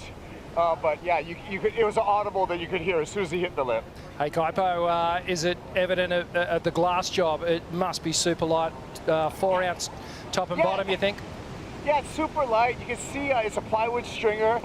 There is a ding on it, so I don't know if that affected the integrity of the board at all, but I mean, it's a clean break. Absolutely. Buckle beyond repair, that one, but it'll make a nice keepsake for one of the fans on the beach, Kipes. Yeah, we're going to take it out there. We're going to give it back on the beach. I'm sure Alejo's going to want to keep the fins and the leash. You want to keep that, and then the other parts go through the fans. So a big reset here needed for the veteran, Alejo Muniz, the second oldest surfer on the championship tour now, just behind Geordie, 35 years of age. What a show of resilience to get himself back into this position to challenge at the elite level. And he's going to have to call on all that experience to keep his head together and get himself back in this heat. Yago just dropped a 6.33, has the lead. We just saw a great performance from Ian Gentil, Vaughan, who's starting to rack up the victories here at Bells Beach. Yeah, indeed, and an all-Hawaiian heat there, and we were just talking off air, Ian, about you and Barron, and a couple of years between you guys, so didn't spend a whole lot of your junior careers surfing against each other, but a couple of matchups now, and you've chalked up another victory. Yeah, we're even now in terms of like man-on-man. He got me in Tahiti, and then that was the second matchup, so yeah, tie. Mate, Hawaiians traditionally have a great relationship with this wave. You've had a couple of campaigns here, and this is the first time it looks like it's clicking, which is a little bit strange, like given that your style really does suit this wave. Yeah, I feel really comfortable, and this is like, style of wave is kind of what I grew up surfing, and yeah, only third time here, but it feels good, just feels like at home. My mom's here, so that helps. I mean, anyone that knows my mom knows how good she is at cooking, so like I just have the best meals every night, and it just makes you feel at home. Oh, nothing makes you feel better than mum's cooking, mate. Everyone knows that. Tell us a little bit about your next heat, Sammy Pupo. He looks like he's found some good form too. Yeah, I think I owe him one. He got me in Portugal a couple years ago, so yeah, maybe today's the day. Good motivation. Yeah, you're on a roll. And just as an aside, mate, you've been so involved. I've seen you all around the contest site. Yesterday, there was this little Grom Finn who you met, and you got him a pass to come in, and it just seems like you're really enjoying your time down here and the people. Yeah, I'm just having a good time, and Finn, he's like the most psyched Grom here, I think. He just stays here all day, every single day, and you know, the other day I was running at Winky, and he's like, oh, I can't see anything, and I was like, well, today's your day, you know, I'm gonna get you a pass, and then he's just been psyched, like running up and down the trail every day, and yeah, it's good to see that kind of energy. Mate, that's a lovely thing to have done. I'm sure he's going to be absolutely stoked for the rest of his life on that. Congratulations on a great win, and we look forward to your match up with Sammy. Thank you. Oh yeah, he's locked in a fan for life, and young Finn getting him a pass, and the surf fans are going to be like ants on a boiled lolly to Ian Gentil as he makes his way out the car park now, searching for a pass for finals day. There he is. There he is, Finn. So psyched, absolutely buzzing, getting behind the competitors, and no doubt frothing, and maybe a little bit of, you know, karmic energy coming Ian Gentil's way in that last heat. Certainly, though, you can't take anything away from the performance because it was rock solid. Really attacked the bowl and threw some risk at us. He sure did, and I think Vorno actually just sort of highlighted the fact that he's so good out here and he has such a style that will connect with this wave. You know, it's surprising he hasn't done better. Here's a replay of Yago's last wave on the backhand. Beautiful slice to start things off. Almost skips out on the bottom turn. Connects with the second and the third. Gets a little vertical action happening on that third hit. All the way through to the inside. Throws it up over that foamy section for the completion. Yeah, the surface of the water just smoothed out so much after that rain squall, but it's almost like there's a smooth cover over some lumpy sections out there, and it's just sort of throwing Yago and Alejo off a couple of times now, coming off the bottom. Yago turned in a 4.67 for that last ride. The 28-year-old at the moment just holding a bit of an edge. Things working against Alejo.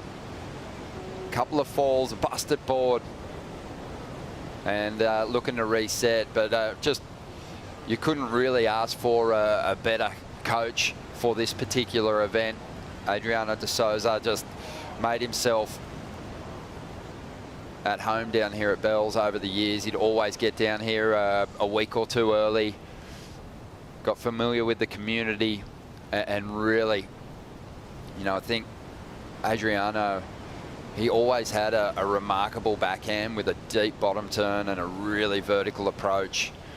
And he sort of managed to evolve his forehand performances the same way, and really got that that forehand bottom turn working so well here at the bowl, and it saw him achieve great things at this venue. Oh, absolutely. You know, it's such a formidable competitor through those years on tour.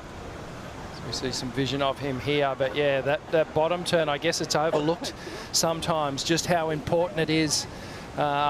You know, whether you are goofy or natural, just sitting on that bottom turn, gaining enough speed and projection to slingshot you up into the lip, it is just so important. The greats have always had that manoeuvre just on lockdown at this location. Yeah, he had that amazing final with Mick too, where they tied on points. Mick just had a better individual score and got the jump on Adriano in that one. But De Souza winning through in 2013, got the jump on Nat Young in the final that year. It's a bit of an arm wrestle happening for the for the remnants of Alejo Muniz's board there. Might need Alejo to come and break it a couple more times for the kids to share it. The wrestle's on. 16 minutes to go. Fantastic morning, Rich. Big performances already. It's been nice to just see all the surfers stepping up with the conditions, a bit more quality in the surf today, and maxing out the scoring opportunity with some big airs. Yeah, some absolutely. great flow. Yeah, we've seen a bit of everything this morning, but undeniably we've seen some no-nonsense power surfing.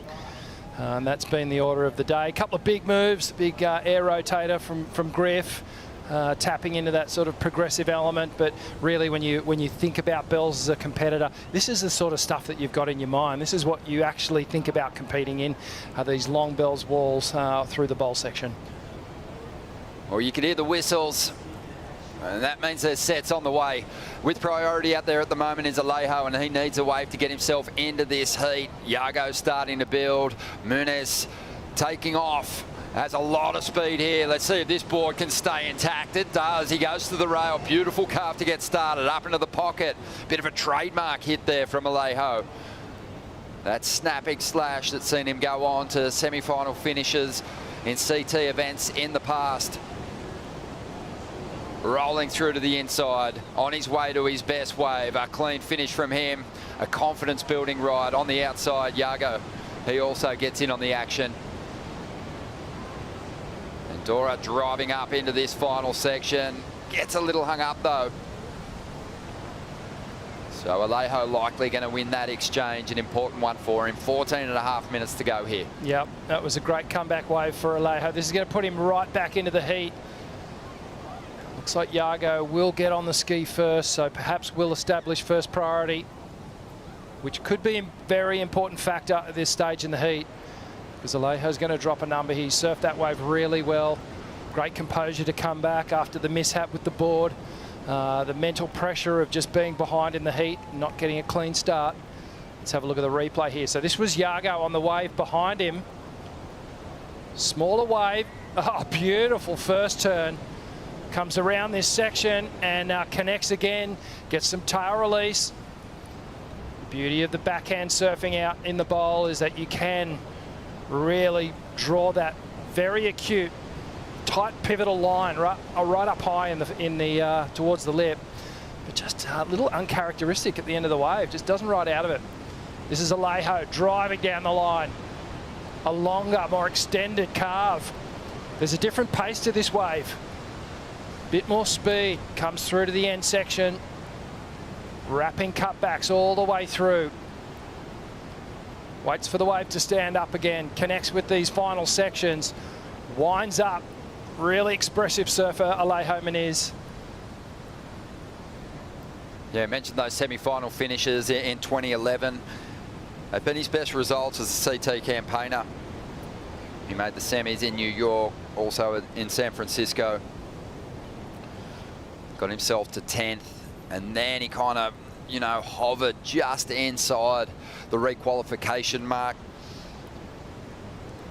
And sadly for him, suffered a knee injury that really kind of halted his career and pushed him back onto the qualifying series, then the Challenger series, where he's been fighting so hard and sacrificing a lot time away from the family to get himself back to the CT. It was a dream come true for him to crack the code in 2024 and get himself back to this point. But now he's again finds himself fighting to stay here. Yeah, it was an emotional qualification moment for sure, or re-qualification moment, I should say. And desperately trying to cement his spot where he believes he belongs. The importance of the finish here at Bells Beach is illustrated in the numbers here. Yago Dora managed a 5 on his last ride, did up his heat score total, but Alejo got himself back in the heat with a 5.83. Just under 12 minutes to go. We're going to take a Bonsoy brew break.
Welcome to another edition of The Pulse. It was a great start to the day for the locals. Xavier Huxtable, the winner of the trials, getting the job done over Italo.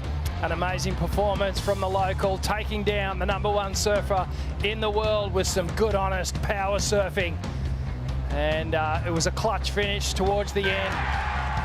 And patience as Xavier took off on the 2 best waves of the heat. Italo came bounding back, trying valiantly to try and get some good scores on the board, but the time ran out and it was Xavier the winner. The local crowd absolutely buzzing. Italo, he'll rebound, just surfing too strong this year. Griffin Colapinto, he's been struggling for big results, but he started this heat off so well, Rich. Yeah, clinical in this performance. Takes to the air, goes for the high-risk manoeuvre and banks a 7+ ride just for that single turn, and then he just built from there.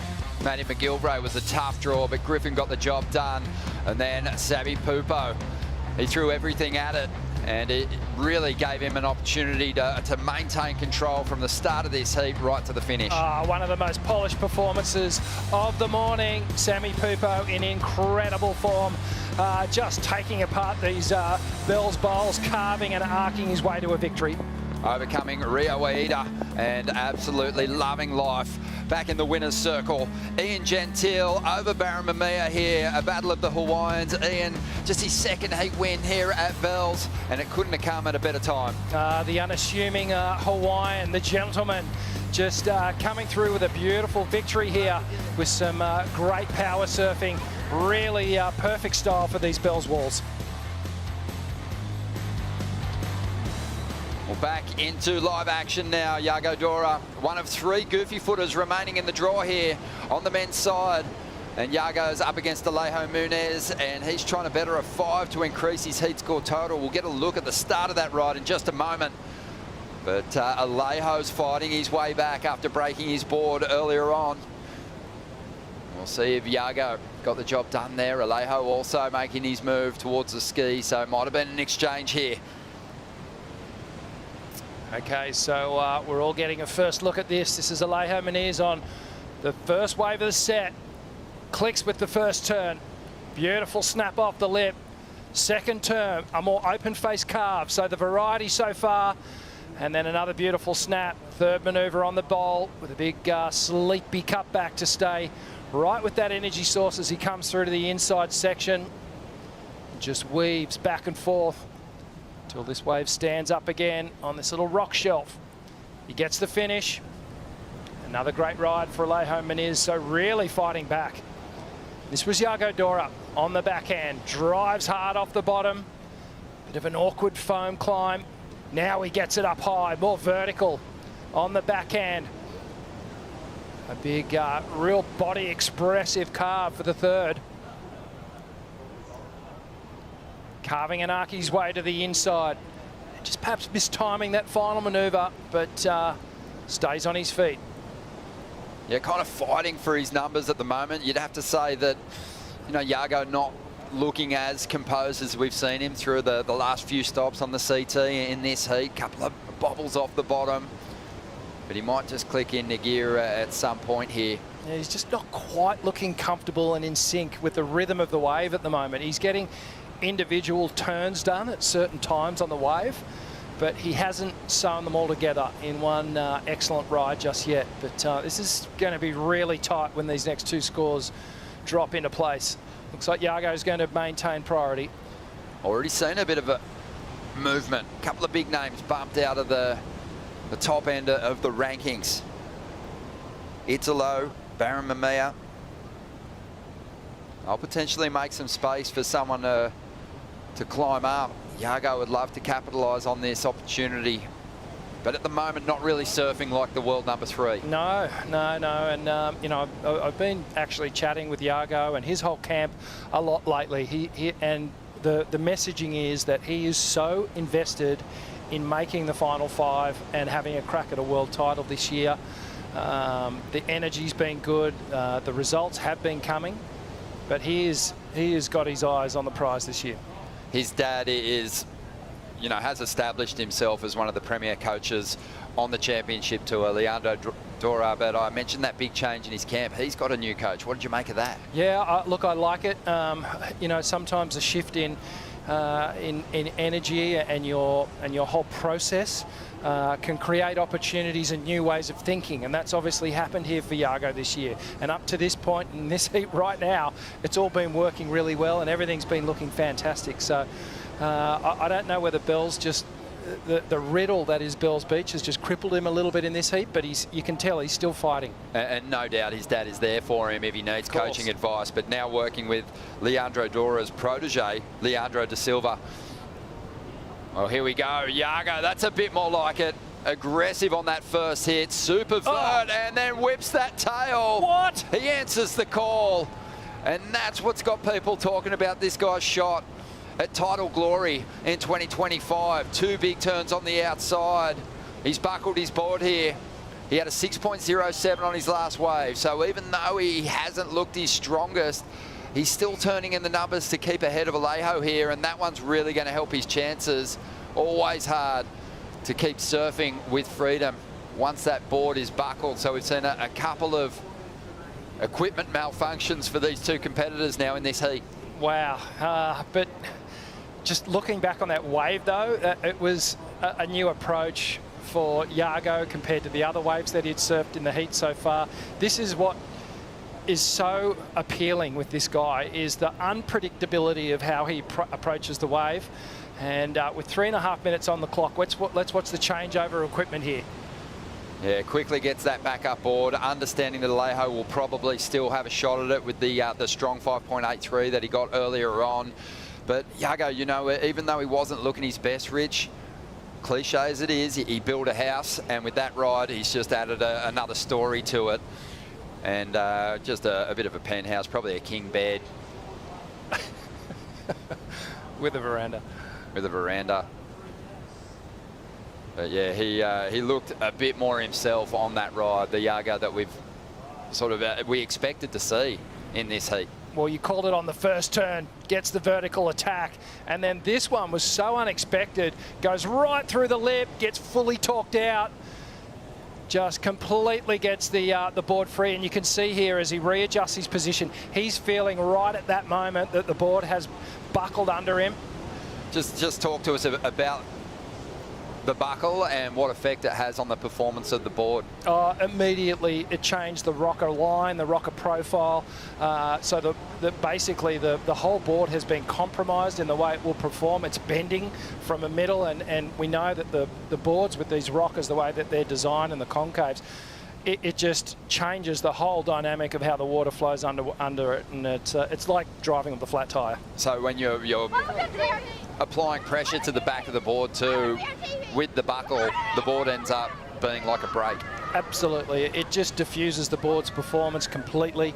A total lack of control, and basically he was just hanging on, trying to get to the end of the wave, and it would have been a bonus if he got to the finishing turn. But you know, nonetheless, I think the strength of this 6.13 that's just dropped in was on that 2-turn combination outside. Yeah, it's only a 6.13. Didn't get to a finish on that one. The requirement is a 6.63 for Alejo, but just the risk thrown at those sections, you know, it's less about the number for Alejo and bringing that same kind of flair to the opening sections here at the Bells Bowl. A lot of former competitors are using this public holiday to sit back, tune in and watch this event unfold. It's a crow's feet convention at Nathan Webster's house, a former CTA. He's got Jared Howes, Davey Cathal's around there.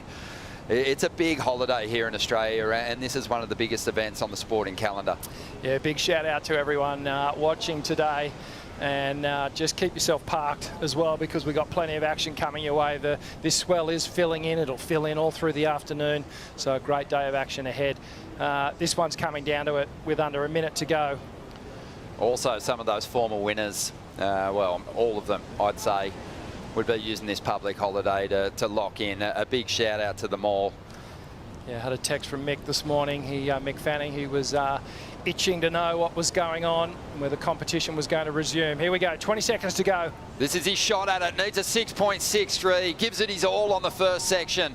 The wave not steep, but Alejo goes to the rail, grinding through a couple of carves now. He's going to need a monster finish here on the inside. Drives up into the lip, continues to do his work. Swooping carve, medium-sized wave, so the finish is crucial. As he looks to build, stands back on the tail, now accelerates. Muniz driving up into the lip, doing everything he can to extract each and every point out of this ride. Slaps his hands, rides that one over the reef, dry docks it. Is it going to be enough, Rich? He surfed that wave incredibly well. He didn't really leave too many points on it. Just for me, is there an element to this wave that makes it absolutely convincing that he got the score? No. Did he surf it really solidly? Yes, he did. Let's break it down here. So this was Yago actually on the wave. I'm not sure whether this Just one actually behind him. counted or not, because it was already down to 20 seconds. Gets the little backside rotator and then a little vertical hit. So I don't think that's going to improve on his 6.13. This is the important right here for Alejo Muniz. Medium-sized wave, jams it in the pocket for the first turn. A nice carve, but very lateral. You watch the board, it's the rails aren't digging right into the face of the wave. The board's staying relatively flat. Nice turns, but again, no defined standout moment on that wave, and then really he's sort of building incremental points through here. Nice connection there, then finishes right on the shore. If we were judging length of ride and it was 20 years ago, I would say yes. If he could have thrown more risk at that wave, he would have, but it just was laying down at different stages. He was working the rail of the board. Clean, smooth surfing, but a medium-sized wave generally requires some high-risk stuff to get the score. And that number's dropping now. He was after that mid-range 6, and it's coming through now, 5.9, and it's not going to be enough for him, but you've got to commend the fight, especially after a busted board, another busted board. Yeah, it felt like a marathon for both these competitors. There was a lot going on, and Yago Dora is going to move through, and he'll be looking at this heat as a bit of work to do here. He's got a couple of things to tidy up, and perhaps that's that sketchy one that he needs to get through and then settle into for the rest of the event. The world number 3 survives the round of 32. He's moving on. We'll take a quick break, and when we come back, Jake Marshall will take on Joao Chianka.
The Rip Curl Pro Bells Beach presented by Bonsoy is brought to you by Oakberry.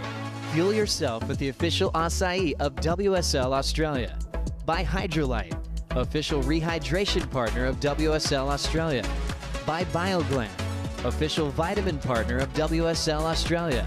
And by Bond University, your ambition belongs here.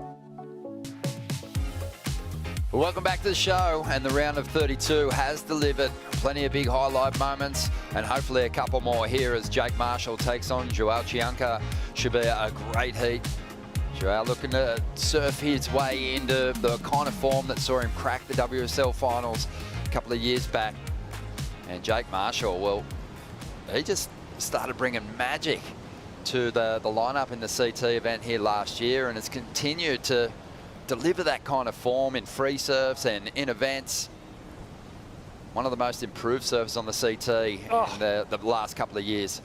Yeah, big lip gliding floater there as Jake comes around for these final few hits on the bowl. Very smooth style. on display here for Jake Marshall, and another one of these taller surfers who has an incredible knack of making himself actually smaller just by the application of a very functional style. He likes to tuck that back leg in, but uses that leverage and height very, very well as he extends through the turn, gets a little blowtail to finish off. So, you know, multiple turns on that ride. It's going to be a decent way to start things off. Yeah, he quarterfinaled here last year. Had a couple of great heats over at Winky, some big blowtails, great control. 6.83 to start here against the Brazilian superstar. Good to see Joao getting back to the kind of form that saw him break through for CT wins. A CT win early on in his career. Let's see if he can get back there. Just suffered horribly in the opening stages of his rookie year. Didn't make the cut. Rebounded in a big way to, as I mentioned before, crack that final 5. But then, you know, just plagued by injury last season, of course, a horrific wipeout for him. And it sort of really felt like he hasn't got back to his best just yet, but really positive signs in the early rounds here. Mate, the rebuild is coming along very, very well, and just chatting to sort of his coach and manager. Get back to these points in a minute because it looks like we're going to see him up and riding now. Always gives it his all when he gets a section. And he goes to the tail, pushes hard, but can't throw his board on top of the lip there. So he's going to go down, and Jake Marshall might be able to really capitalise on these opening set rides. There's one of those big smooth carves, draws it right back into the trough, and a huge combo on the outside. A classic Bells combo, and gets a third turn in too. Pairs it up with another nice rail turn. And already the body language saying, this is a good one, I know it. If you can finish it off, it could go excellent. It will go excellent. Love that stylish stuff from Marshall, who's going to bring this one right through to the inside, representing Encinitas, California, and taking that one right to the sand. Oh, that was just a dreamy combination from Jake Marshall on that last wave. So locked in, perfect sync with that wave. We've been watching this event for a long time, but it's been running for 62 years now. And you just know when you're going to see a big number drop here on the Bells Bowl. And he made the most of all the opportunity on those first few sections. Well, my reaction was audible, and let's have a look why. Jake, just a beautiful looking wave here. I love this extended carve, holds it all the way round, stays nice and low, straight up into that second turn. Blast the lip and a third, a beautiful wrap. Just zero loss of speed in between each of these turns. And Jake just cutting a deep track through his path, his turning pathway on the slow-mo here. You can see it. Watch him hold this inside line, that heel side rail all the way round. The back arm just keeping that momentum, gets compressed, generates all that speed, locks it into place. Now he releases it again, kicks the tail out. Just poetry in motion here from Jake Marshall. And that sharp eye board looking super connected under his feet. He's paired it up with most successful fin in the world, the Mick Fanning FCS2 template, and it is serving him well. Just locking him into these beautiful open face carves. The work was all done. He just had to complete it, put a little bit of icing on it, and what a score. The highest score of the event so far, a 9-point ride for Jake Marshall. So much meat in the bowl, and he licked it clean, taking it all the way through to the inside. He is going to be buzzing after that one. This is going to be a hard heat for Chianka to rebound.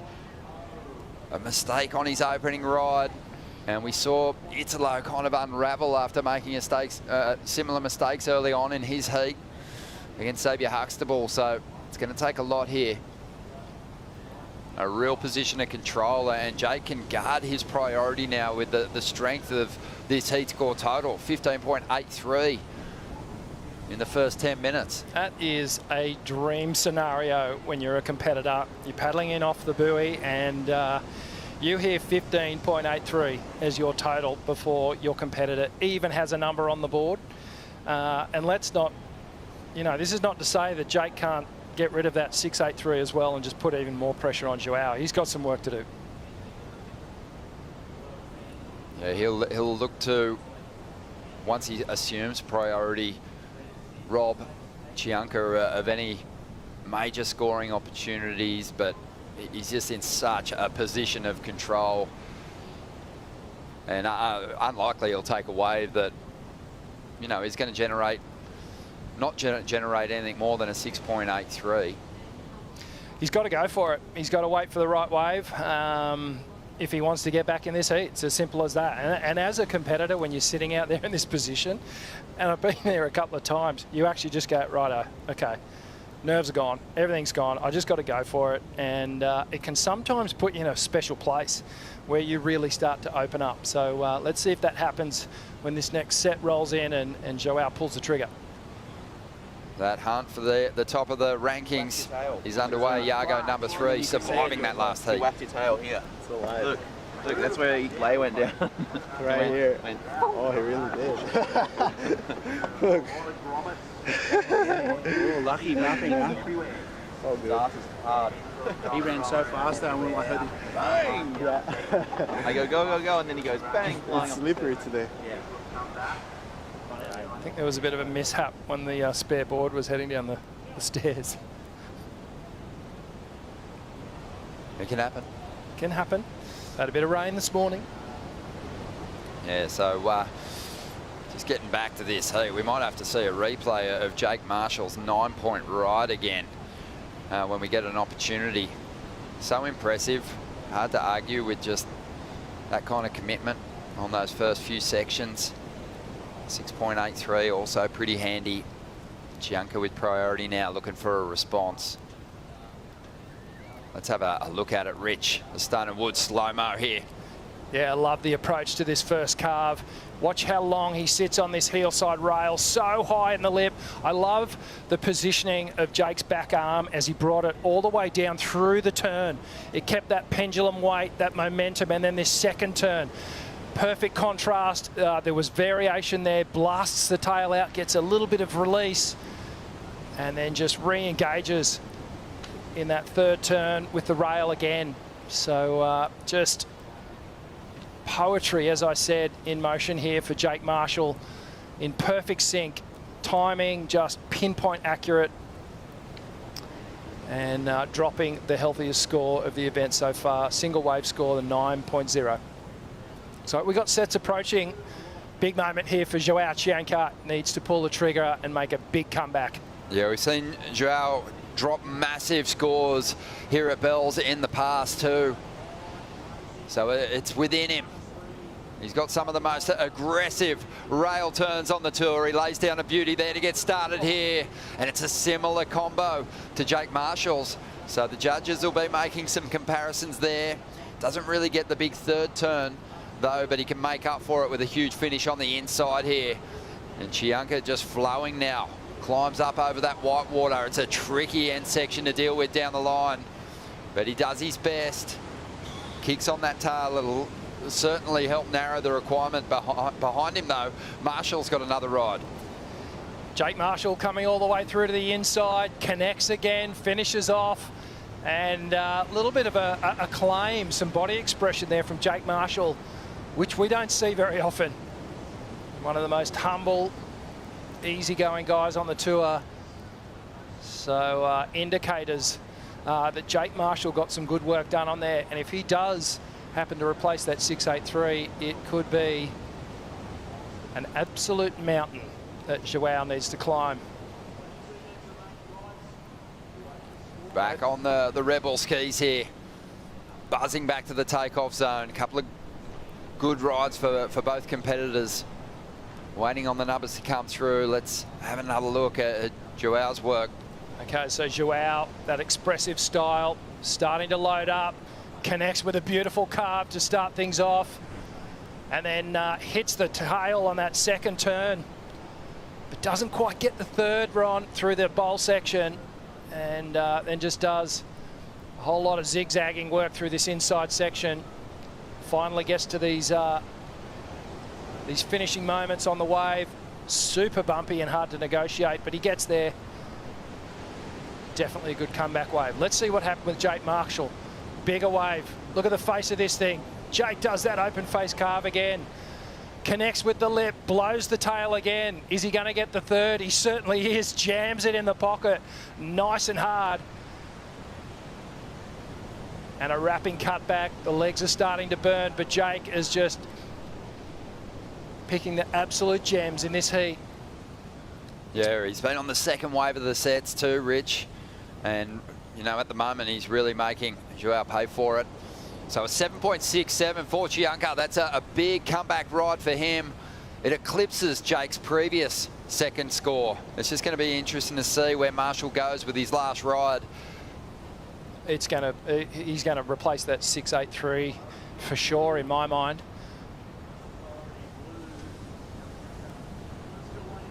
Yeah, he may even put Joao in combination after this score drops. Wow. It's going to be already the requirement prior to that ride is an 8.17, but the judges eating up what Jake Marshall's showing down. He's got the two highest scoring rides of the event so far, a 9.33, and he does push Chianka into combination. He needs a two-wave total of 18.33. What a performance from Jake Marshall. And there's still just under 20 minutes on the clock. So the only way Joao is going to get out of this is to start dropping nines. We know they're out there. We know he's capable of it. Wow. Second highest heat score total of the year. The only surfer to go bigger, Mamiya at the Billabong Pipe Pro. Huge. Just flawless technique from Jake Marshall. As we watch the replay of Jake's last wave, there's that extended carve again. Gets right on the bottom turn, connects with that second turn, gets the tail release, jams it in the pocket, does a little layback kind of hack for that third turn, and then some beautiful swooping rail work through the inside. So variety, every single one of those turns through the outside had a little different variation on it. Great.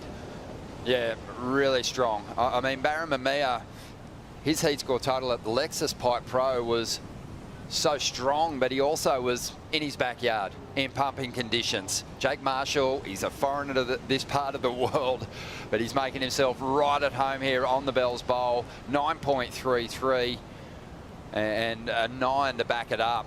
Also throwing away a 6.83. It's a super impressive performance from the Californian. And Chianka needs to completely reset. He's got 18 minutes to turn this around. There is still time. First thing he needs to do is go to the second wave of the set. It looks like he's actually going to take that advice, potentially look at this wave. Had some great sets in the first 10, 15 minutes of this heat. Looks like Joao's going to have a paddle at this one. Up and riding. He's had some big heat score totals here in the past.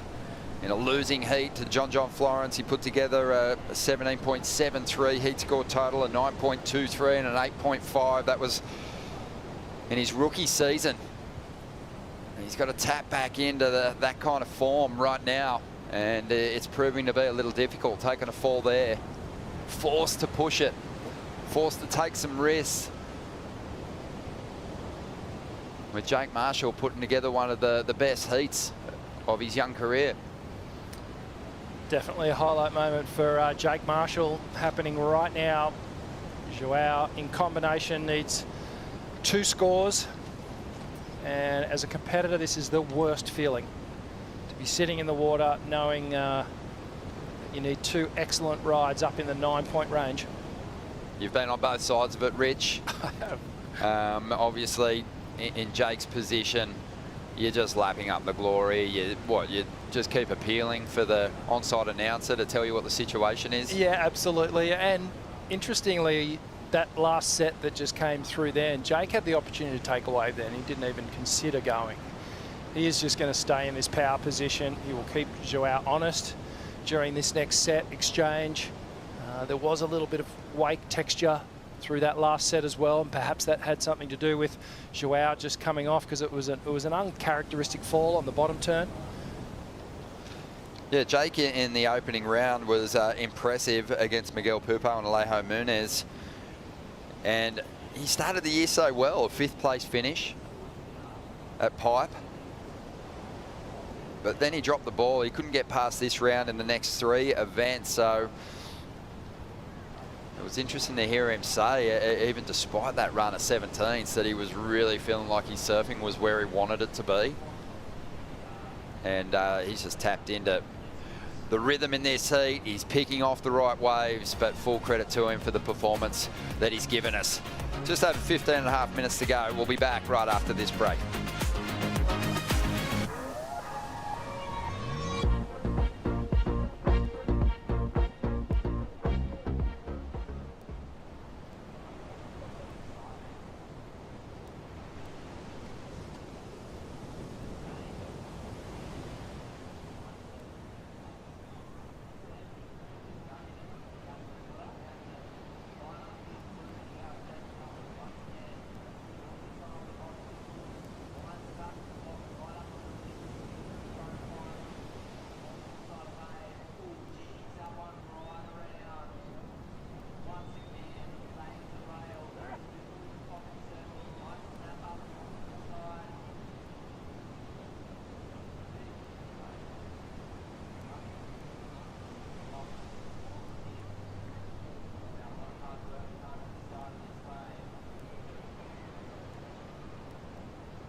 Welcome back to the show. We are loving our time here in the booth. What a pleasure to sit next to a bloke who pulled the jersey on, ran down those steps and gave it a nudge out here at the Rip Curl Pro Bells Beach, presented by Bonsoy. Rich, love your insights and loving the opportunity to have you break down the approach of the world's best.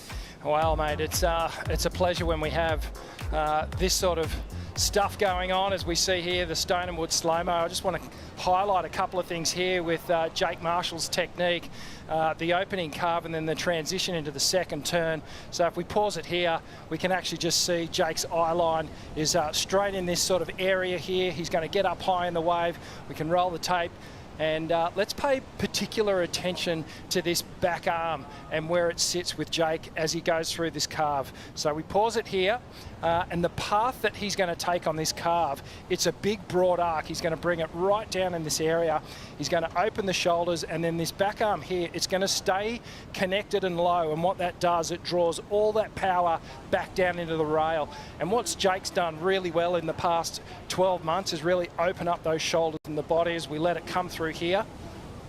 And we just watch this in motion, and then watch how compressed Jake gets on this bottom turn as he transitions into this second turn. We'll let it run all the way till he gets to the second turn. But the other thing I want to highlight is the variation here. So he comes up into this second turn, pause it here, and then the back arm is solidified, and that's an anchor point with which Jake's going to turn around. So that opening arc was big and broad. This second arc, it's nice and acute. So that's the variation in the two turns. That heel side rail is just digging in, so tight into the wave face and just loading up on the power. You can see him jamming on the back tail pad there. Lots of pressure, and then he'll throw it straight back onto the toe side rail again. Oh, I love the pickup and just the improvement in his technique. Of course, he had big results against more fancied opponents. He beat John Florence at Sunset, I think as a rookie, but we are really seeing him open up, especially in this last 12 months. During the break, we had Chianka getting himself back on a nice clean open face and just throwing everything at it. You've got to love this guy's just aggressive approach. He gives it everything, and this might be what he needs to get himself out of combination. He loves it, throws a little shucker midway through the ride and then keeps rolling on through to this inside.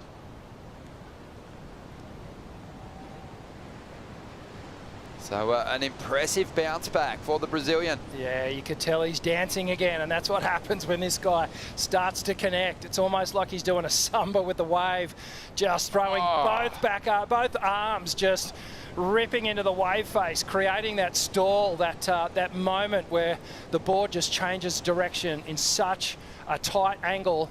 Oh no! Gets straight back onto it again. Big open face carve off the lip. Geez, he's thrown absolutely everything into it to get that score, but... Oh, that's why I let out the oh no, because he didn't break combination. He gave it everything he's got. Look how tight he's serving to the bowl. He's actually turning off the foam there, and that's not going to help him. It was a medium-sized rider, and the comparisons are always going to be made to, you know, the size of the turns your opponent's throwing down, and Jake has connected with the tallest walls. But yeah, I was about to say that's really the only thing that kept that score going north of, say, 8-5, which would have given him the opportunity to get back into the heat, was just the size of the wave. Unfortunately, just let him down a little bit. The surfing on it was what we're typically used to seeing from Joao over the years, the way he attacks it. You know, he felt it on that wave. You could see his body reaction as he surfed it all the way through to the inside. But at 9 minutes to go, he's still, you know, he's got to build a heat. Yeah, his heat score would have won in the previous heat.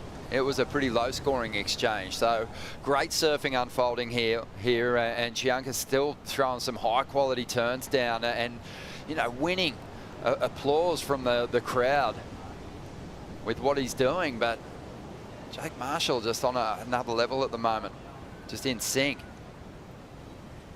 And just with the quality of the waves that Jake's tapping into, he's affording himself just the opportunity to stand back, size up his options, flow seamlessly from one turn into the next. That's the difference at the moment, just that incredible flow. The aggression is there from Chianka as always,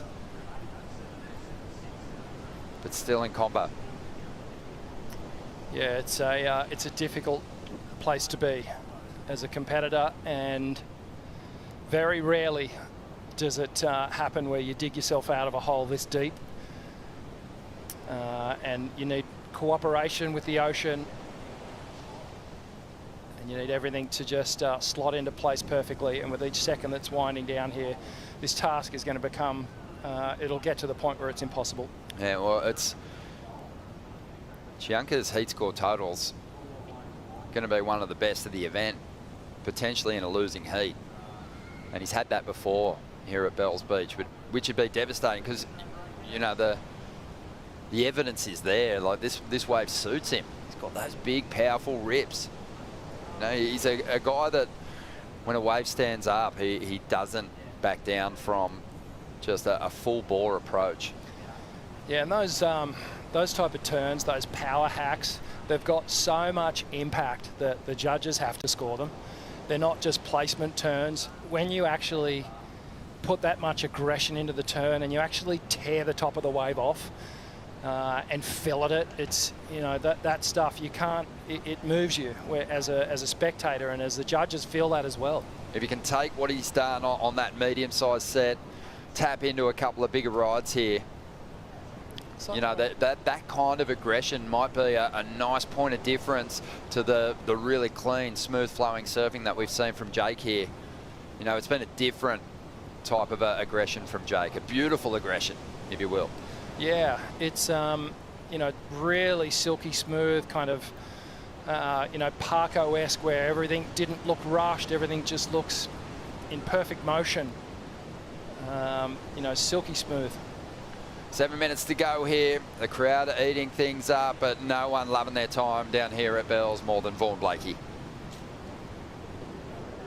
Well, the Rip Curl Pro presented by Bonsoy has been cooking this morning. The waves are dead glassy, the bowl is firing, and nowhere is the frothier than in the Cafe del Froth up here on the Bonsoy deck.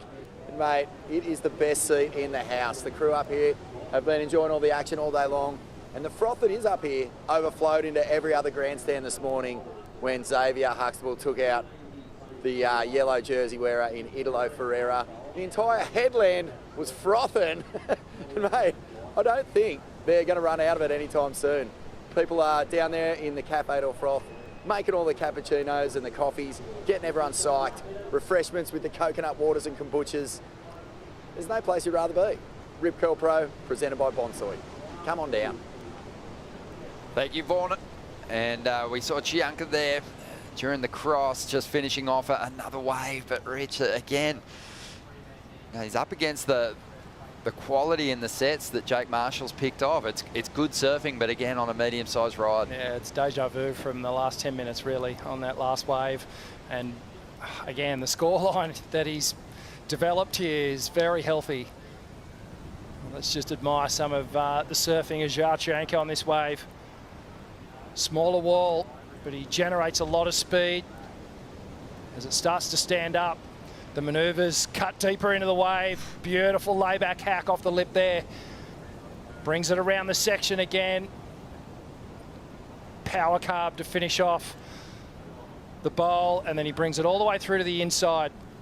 Gets some great finishing turns, so he's putting together a great heat. It's just that he's come up. He is doing his darndest to break combination. He knows that he'll probably need a near perfect ride, even if he does break that combination with that ride. It only came through at a 6.87. It had more flow than his previous wave, which came through at an 8.07. Not the same kind of firepower in some of those individual moves. I mean, again, he's surfing so well. Chianka, this is some of the best surfing he's done this year. That's the big, positive kind of glass half full takeaway here. He needs the sets. Jake's just set the standard, and Jake's just not budging. He's just sitting out there staunch. He can afford to be. But let's dive into the GWM heat recap. What a show it's been. Great matchup on paper, living up to the hype with Marshall dropping big scores. Yeah, Jake Marshall certainly woke up on the right side of the bed this morning. Just almost flawless heat score total here, and the power display from Jake Marshall has been phenomenal. Turn after turn, carve after carve. The read through the Bells Bowl has been impeccable. Beautiful slicing turn here. The transitions between the two turns has been a real highlight for me. The intensity of the manoeuvres, it's all there. And Joao Chianka has valiantly tried to come back into the heat with some incredible surfing. Real aggressive approach, but unfortunately, just the wave size at this point letting him down a little bit. But the takeaway is that the form is back. And we've got live action. Marshall up again, so using his priority here. Looks like he's kind of settled into cruise control now.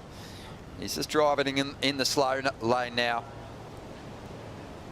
Chianka, meanwhile, is doing monos all over the place, just going as fast as he possibly can. Trying to get in the fast lane, but seems to be a bit too far back to overtake at the moment. Yeah, that was more of just a victory lap, I think, there for Jake Marshall. And with just under 3 minutes on the clock, it's out of reach now for Joao, unfortunately. But Jake still just putting some good surfing together here, up and over the lip. Just looks so in control of the board, doesn't he? And it's when that marriage happens between the surfer and board and something, that special connection where you feel like you can just put that board wherever you want to go, that's when the magic happens. Yeah, that is a beautiful little relationship that Jake and that piece of equipment have struck up here. Great chemistry.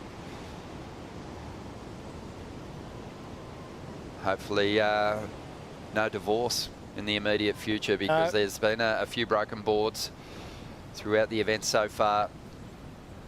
Jake holding onto that one nice and tight as he makes his way back to the takeoff zone.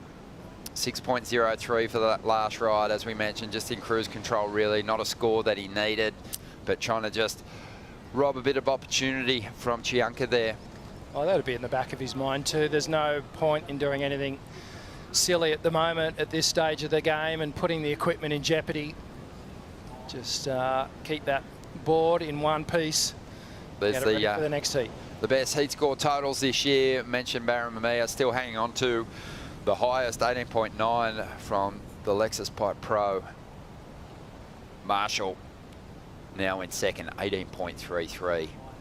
Reckon we're going to see that beaten in this contest? Well, maybe. Like if conditions stay the way they are. Beautiful walls down here at Bells today. We've got a great swell, new swell that's coming through. And we've got a great lineup of surfers coming up in these last couple of heats of the round of 32. As Marshall makes his way back to the takeoff zone, Chianka washes this one off. You can look forward to watching Felipe Toledo take on George Petar in the second last heat of this round, and then it will be Jack Robinson up against Jackson Bunch in the last heat of the round of 32. Fantastic heats to finish things up and establish the head-to-head clashes in the round of 16. It's going to be a disappointing finish here for Chianka, Rich, but so much he can take away from it. Really tapping into some great form. He did look a little shaky in the earlier rounds even. He kind of tripped at different stages and he just looked so complete in that heat, but just got outdone by Jake. Yeah, well, even in the start of the heat, there was a couple of hiccups, and I think the situation that he was forced into just put him in a place where he had to start really applying that performance that we're used to seeing from Joao, and he did such a great job. But that man here, unstoppable, Jake Marshall, marches through to the next round. Highest heat score total of the event has been thrown down. And will we see the performance levels go up in this next clash? We'll bring in Joe Tapel and Vaughan Blakey for the call.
It's all about bringing colour to mental health through saltwater therapy, surfing and fluoro. Sometimes one wave is all it takes to free the funk. Riding waves and having a chat to your mates can honestly change your life, and sometimes it's the people you least expect that are suffering the most. What does One Wave do? It makes that invisible issue of mental health visible. We've got some that are standing up, some that are on their knees. They're all supporting, they're all hooting, they're all cheering each other, and that's what it's about.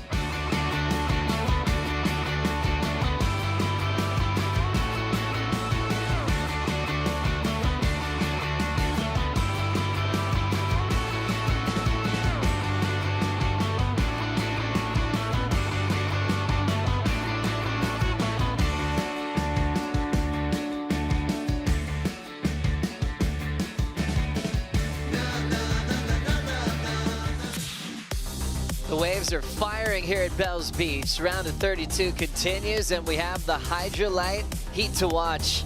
Two-time world champ, Bells champion in 2022, headlines the matchup.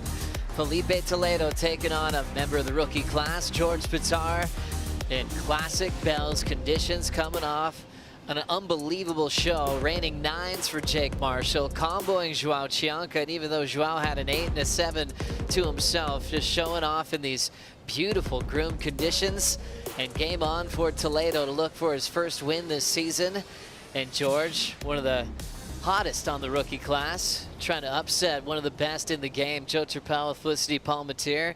Flick, this is great for a champ like Toledo to step into the Bells Bowl when it's probably the best we've had so far throughout the day today. It's as good as it gets right now. There is literally not a drop of water out of place. Those conditions are beautiful. You can see it right now. It's just absolute sheet glass. And that last heat is anything to go by. A couple of 9s by Jake. And just obviously the Hydrolite heat to watch right now. We've got Felipe, George. I think this is going to be an absolute cracker. I mean, it's pumping out there right now. Setting up big heats in the round of 16. Jake Marshall moves on to take on Yago Dora. And now setting up the last heat of the round of 16, which will be the winner of this one, followed by the winner of the next one, Jack Robinson, Jackson Bunch on deck. So a couple rookies to talk about now, Flick. Now at stop number 5 of the season, we've seen a lot of highlights from the crew. Joel Vaughn, Marco Mignot, Jackson up next, now Cleland, Edgard as well. What's your take on the rookies so far this year? First take is there's a lot of them. And you know what? They've been impressive. There's been a handful of moments from all of them. I think, you know, I just go to George straight away here. I mean, let's talk about him first. He's in this heat. Aussie boy, we got to see him last year, and we actually got the pleasure of speaking to him in the booth already during this event period. And looks like these guys are having a little bit of a scratch for this one. We'll get back to that, maybe not. But yeah, George, you know, we already got to see him here last year, and he put on a performance. He ended up going down to Ethan Ewing. Obviously had that sort of heat that could have, you know, people were saying could have gone either way, but it was just such good early signs from just such a young surfer. Big paddle there for George. He really wanted to get things started, just couldn't catch it. Now Felipe's moving down into position. Just like the smart veteran, two-time world champ that he is. Won his Bells title in 2022. He's got the speed, already going to the sky. Lands the full rotation. Was gonna use that as a transition move, which is wild. That's what Toledo can do. You think down the line, people are thinking like top turn where you're projecting. It's like, I'll do a full road. That thing just moved a little bit quickly ahead of him, so he'll get on the board there. Just with a single maneuver option. Number 77. He actually wanted the number 7 when he was a rookie, but Mick Fanning had it. So he's like, all right, well, I'll do double 7s. He was a rookie back in 2013. That's when we saw him compete with Sebastian Zietz, Glenn Micro Hall for Rookie of the Year. As we see the punt, Flick. I mean, it was really well done. And he used it exactly like you said, as a transition move.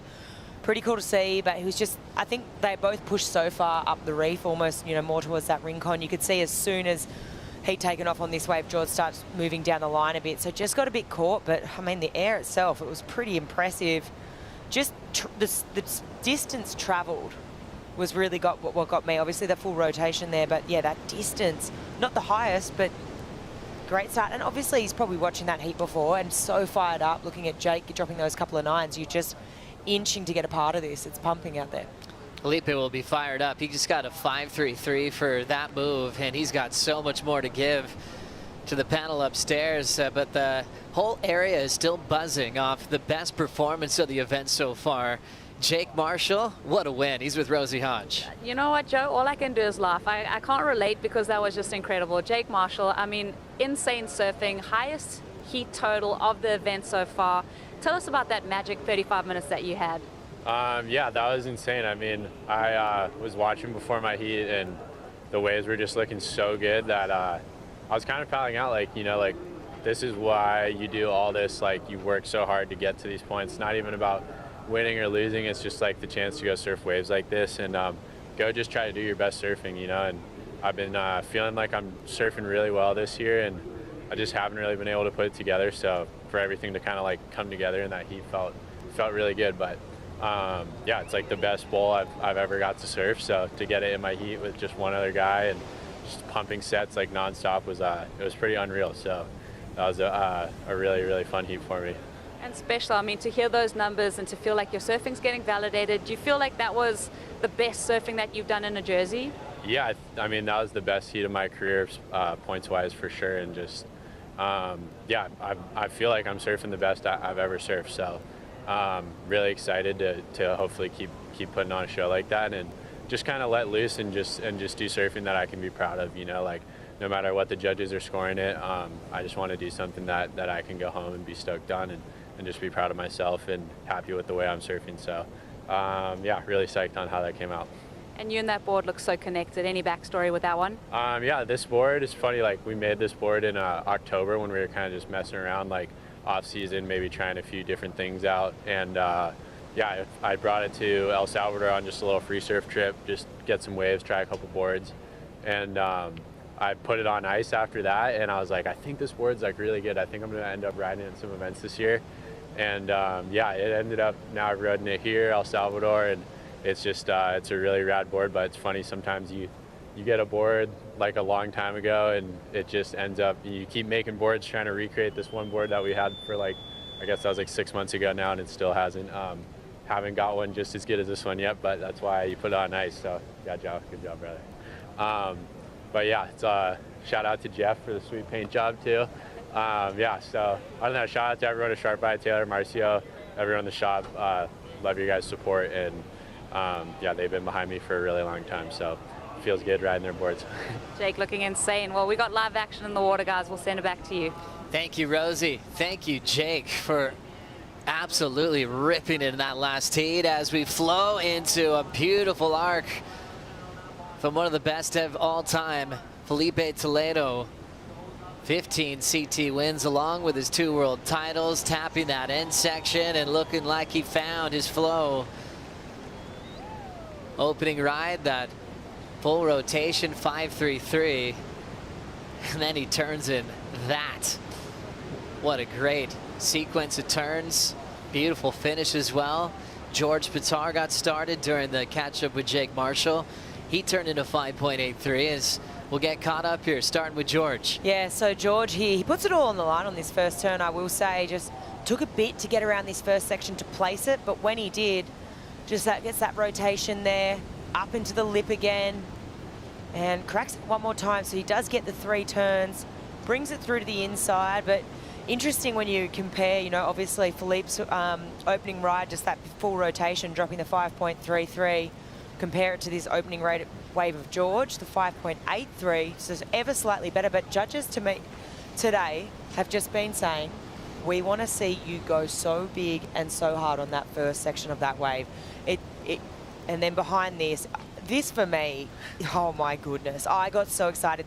This is the form that we see, you know, Felipe in his world title years. I can't fault this. It's incredible. He's belting it.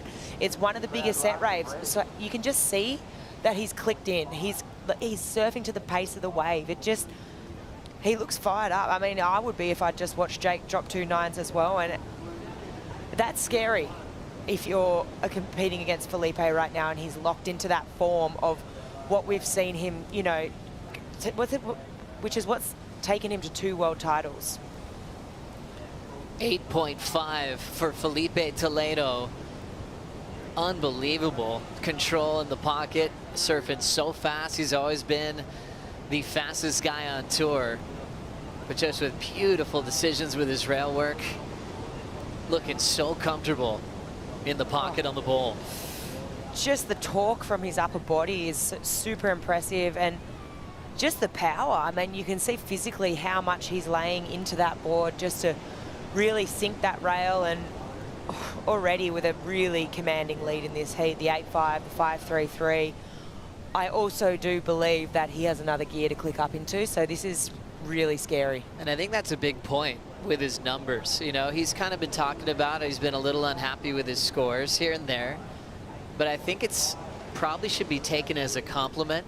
Yeah. You know, judges are always making sure their separations are right. They don't care if it's a 7 or an 8. They just want to make sure the right surfer's winning. And for Felipe, he might do double alley-oops and a full rote. They want to have room for that in the scale. So sometimes those guys like John talk about all the 9s he's had at main break. It's hard for John to get a 10 on that wave because they're like, what if he outdoes himself? I know. So they're really just saving room for the Felipe Toledo factor. And an 8.5.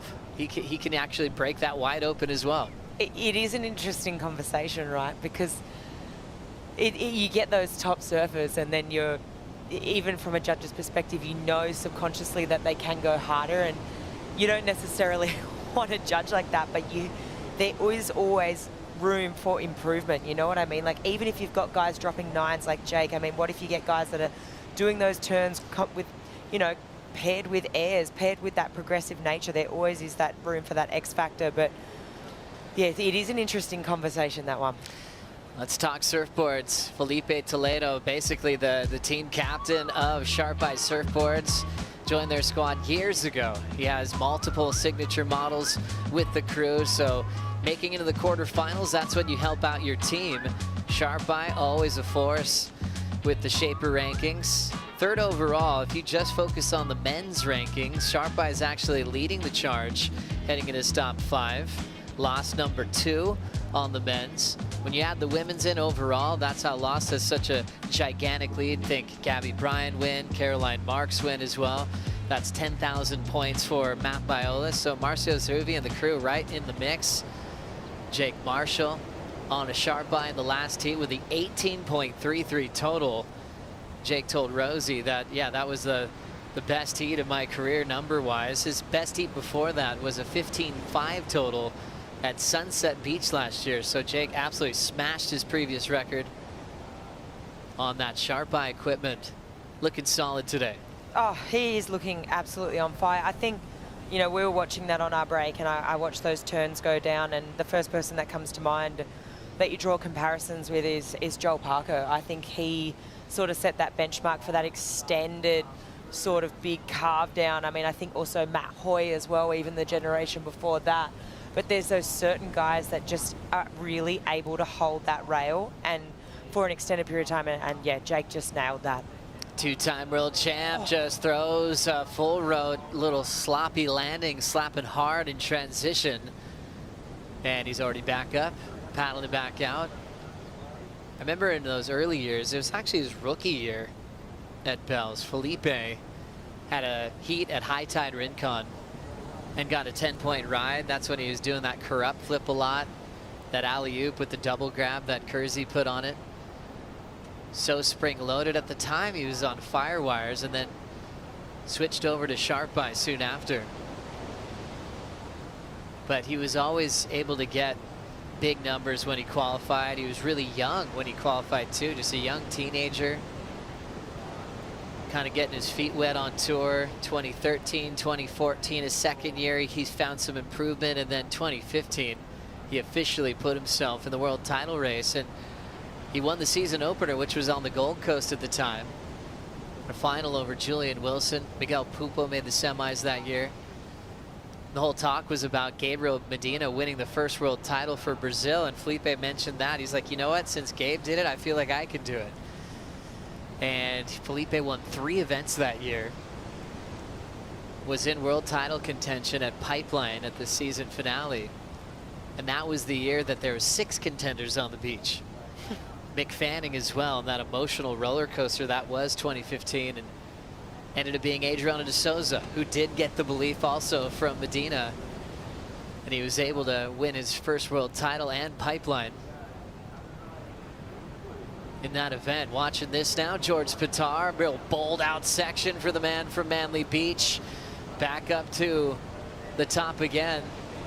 Out in front, he's able to ditch the fins on that snap. And the rookie pushing a little bit too hard before it goes flat and falls, and this guy is flying behind him. Toledo on the wind up and gets a little out of control as well. So back-to-back falls from these two. Nothing changing for Felipe. His low score is the full rotation he did on his opening wave. George was off to a great start. Big verticals in the pocket. Just lost it trying to ditch the fins. We'll see what happened here. For me, it kind of looks like with both of these guys, you're so excited because the waves are so good and you're getting this opportunity, right? I mean, but George just a little bit caught behind the 8-ball here, just a little bit late to a couple of those sections, gets a little bit hung up. And eventually it catches up with him here when that water just fills into the wave. Sort of similar situation here for Felipe. It's kind of like you're so excited, you just want to rip the wave so hard that you're kind of overcooking it just that little bit. I mean, I just feel like maybe just went a little bit too hard. So now these two settling down a little bit, already passing the halfway mark of heat 15 of the round of 32. Felipe Toledo taking a year off last year, kind of. Also represented Brazil in the Olympic Games, so he still had some work to do. But had a lot of time off to enjoy his family. Really loves his time being at home and taking care of the kids. Mahina and Koa.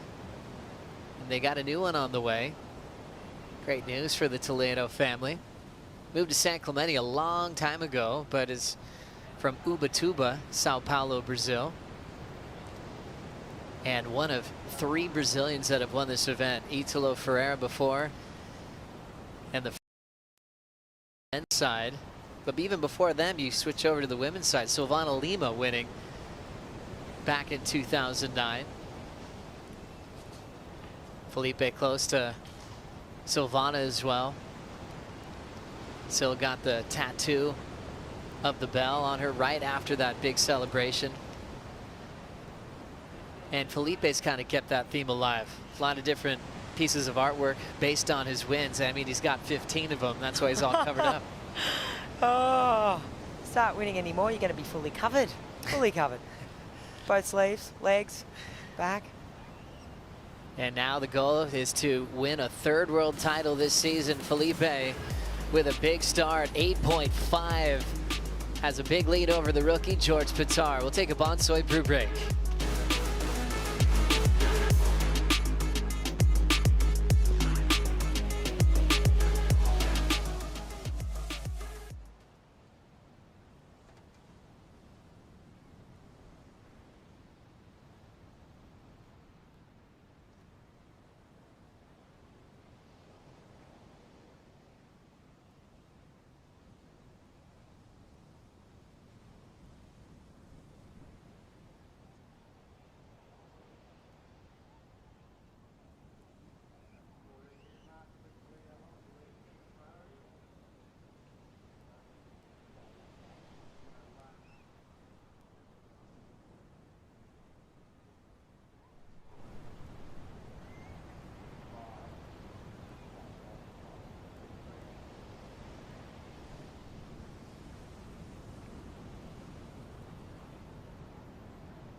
Belts it off Olympican. The countdown is on for the all-new GWM Aussie treble. Can you believe it? The crowd goes bananas. The world's top surfers will battle it out at 3 iconic events. Bells Beach, Gold Coast and Margaret River in a game-changing series. Who will rise to the top and drive away with a GWM Tank 300? Watch every wave, every moment live at worldsurfleague.com. The GWM Aussie treble already underway. Remember, the best man, best woman will take home the GWM Tank 300. It's bold, it's adventure ready, the 4x4 blending rugged off-road capability with premium comfort. What an exciting time to be watching pro surfing from here to Bells, throughout the Gold Coast, and then Margaret River. There'll be a lot to celebrate, those who make the cut and those who have won the GWM Aussie Treble. 12 minutes to go in this one. You'd think Felipe would be a favorite to get himself a new vehicle through this part of the leg of the season, with so many great moments here at Bells, being a past champ, Gold Coast past champ, Margaret River past champ. Look out. Here comes George. The rookie growing up in Vanuatu. Home break, Manly Beach. Snapped a slide. He got stuck at a 4.93 after his fall on his second wave. Got a couple turns off there, but we'll be looking for something better. Chasing an excellent score to take the lead off Felipe. George did tell us the other day when he joined us in the booth how valuable those wild card call-ups were. He actually had some empathy for the other rookies that are showing up here for the first time. He's like going through that starstruck feeling of going into the Red Bull Athlete Zone, first seeing your heroes, seeing the big cameras, the big stage. He said he was so happy to get through that and learn from it as a wild card, really with nothing to lose and a lot to gain. I mean, even coming in though as a wild card, he still had nothing to lose, but it's a lot of pressure, and he really rose to the occasion, which I think speaks volumes. You know, we saw him here. We touched on it at the beginning of the heat, but we saw him here last year. He ended up going down to Ethan Ewing. He made it a few heats through the draw. He put an amazing showing on at the bowl. Ended up coming up against Ethan, and it was just it was a clinic really to watch them two just go down and battle that out. And then he took that sort of performance and confidence to Margaret River, where he ended up with the equal third, and he had that amazing heat. I think it was with Griff, wasn't it? It was amazing to watch him, and that's where he really came into his own. And I think even though he speaks really, I guess he got pretty vulnerable in here, but very candidly about it, and he sounds, you know, like he's, you know, I feel for these guys, and also he speaks candidly about it, but I think he doesn't give himself enough credit for how hard he went with just being a wild card, and also just the composure that he had last year in those couple of events that he had. But it's cool to see him now full-time on tour as a rookie, and I'm expecting big things. I mean, so far he's impressed me. He's had a couple of nice moments, but he's just an all-rounded surfer. If we want to start breaking down the rookie class of this year, I think he's pretty well-rounded, in my opinion. Oh, he really is. And when you think about the number of rookies we have, like you mentioned earlier, 6 of them, and 5 of them on the right side of the cut before we came to stop number 5. Remember, all those adjustments are happening on the fly on the live rankings. But his good friend Joel Vaughn kind of leading the charge, coming into the 5th stop of the season at number 14 in the world. But he's improving as well, because he got past Crosby Colapinto yesterday at Winky Pop. Now Joel Vaughn's next test will be to battle with Jordy Smith in the round of 16 today. Marco Mignot looked solid, but ended up losing it in the end when Connor O'Leary caught some fire. Jackson Bunch coming up next against Jack Robinson. Jackson's had some really individual major moments, including that gigantic aerial combination at Abu Dhabi. And then Al Cleland, gosh, this rookie class is insane. He looked unbelievable, and maybe the heat of the day yesterday against Leo Fioravanti at Winky Pop. It could have gone either way, that one, in my opinion. I think it was so close. The lead just flip-flopped back and forth between the two. But out of that whole rookie class, I mean, Al was someone, he ended up getting the spot because John withdrew, right, this year from the tour. And I think he's the most exciting in terms of you don't know what he's going to expect, what he's going to throw down. I think there's always sort of that question mark, like, what is he going to do next? Well, even like not just in the water, but even on the land, like what's he doing? Where's he going? You know, even just like making the most of every sort of opportunity that he can get at these different locations. I think he comes at it with a good approach, and the fact that he's just so appreciative to be here, and hey, I'm going to make the most of this. Let's see what Australia has to offer. Let's check out all the zones, all the locations. Enjoying this view of the lineup on the Victoria flight cam, just like being in the water or like a bird flying by, the two of the best in the world. Here's George Trying to get in this heat with one of the best on tour. Couple of tags there, really trying to meet it with timing on the third effort. Nice little slingshot wrap. Has to step a couple times to that last arc. You can see Jack Robinson paddling out in the corner there. He'll be in the next heat. And feeling his way through the last bit of the wave. That one definitely not the easiest route to finish, but he got there. Trying to start off with something big. Got a couple of turns, then the carve. Worked through the flats pretty well. But George does need excellence for a direct lead change. And definitely has time for more than 2 more waves. Here's Felipe, who got this one behind him. Yeah, so Felipe just looks like he's loading up for something big, trying to line up a section here, goes to the air. But big flyaway there for him. Let's break down what George got, what he did. So snaps it up into the pocket. You know what, I think in the last sort of half an hour, that wind sort of kicked up a little bit out of the north. You know, if I think back to that last heat with Jake, it was really, really glassy. Sort of see it starting to rain again a little bit now. You sort of see it spinning, so hopefully thinking that that might clean up the wave face again. But I just see that there's definitely differences between this heat and the last. I just in the conditions, and I think even just with that placement of the turn, you know, I think back to Jake's, you know, a couple of 9s that he had and just how clean that wave face looked. There definitely is a little bit of a ruffle on the face of these waves. That wave started off really nice for George, but got a bit messy there on the inside. But probably maybe I'd say his best wave coming through.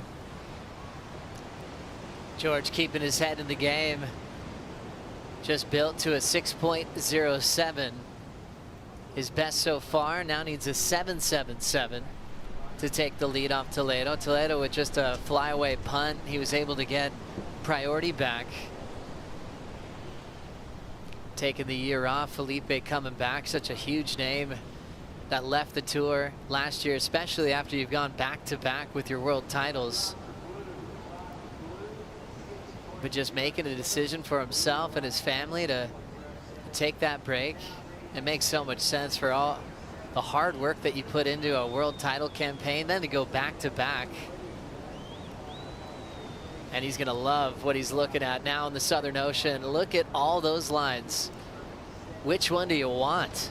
Toledo's trying to better a 5.33, so he's gonna be thoughtful about choosing the right wave. Whistles from the top of the cliffs. And a past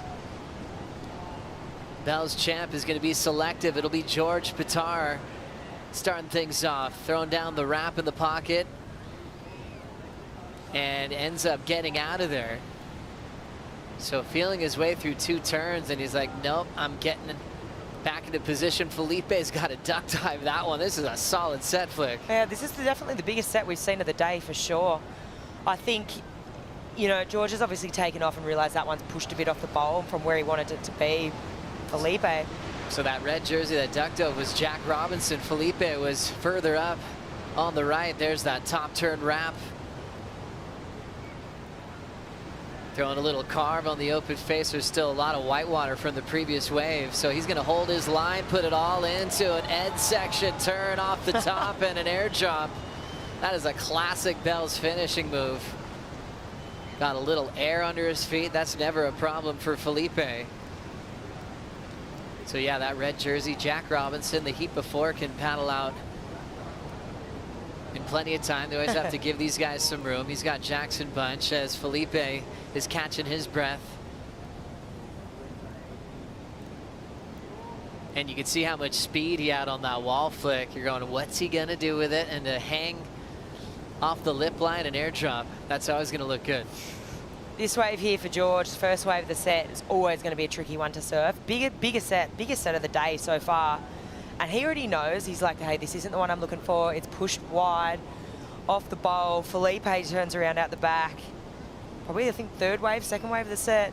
Gets a nice bit of smooth face here, really holds that line, extends out that carve, goes into the second one. I just love your call here, Joe. Like, this is your standard Bell's finishing move, right? Like, all the hype clips you see from here, it always just has that big Hail Mary moment when you're thinking, oh my, this surfer's just going for it, putting it all on the line. Air underneath the board, reconnects. And it's such a good feeling because you just get thrown out with all that energy. And when you stick it, it feels so good. Felipe enjoying the moment on a classic Bells finish, something he's done so many times in his career. It's a difficult maneuver that he made look very easy.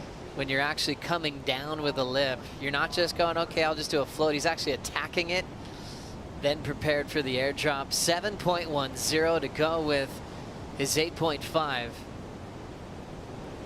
Drop the high and the low so that 6.5 gets knocked out. Lose one of the 7.5s there. Great panel upstairs. I talked to Drew Courtney moments ago. Drew Courtney, who used to be full-time on the championship tour, had an unbelievable pro junior career. A lot of great highlights here at Bells Beach, including a pro junior victory. Down to a minute 15. What a performance from the two-time world champ. I love what I'm seeing from Felipe. It's just shades of that world title campaign form as we see George rolling the dice. George Petar needs a 9.53 as he'll look at that first turn, putting a little bit of extra into the wrap, really trying to put a lot into every section, and he's going to end up going down. So George trying to keep himself in the game, peaked at a 6.07. He'll look back at this heat and see how he could have changed the outcome. But as we know from George, he always sees the opportunity, and comparing his surfing to one of the all-time greats. Toledo on the front page on the all-time win list when it comes to most wins on the championship tour. He's got 15. Medina's got 17, so he's getting close to his good friend and another Brazilian three-time world champ. Felipe wants to tie things up with Medina this year as far as world titles are concerned, and George is going to shake that one off and prepare for Burley Heads on the Gold Coast. And Toledo will move on into the round of 16, searching for his first win of 2025. Felipe's trainer, filmer, friend of David Silva, giving him the energy from the steps. And he will call it a heat. He'll be back out there into the round of 16. Impressed with that performance on the 7.10, but even more impressed on the 8.5. Always fun to slow down the fastest surfer on the planet here in the Stone and Wood slow-mo.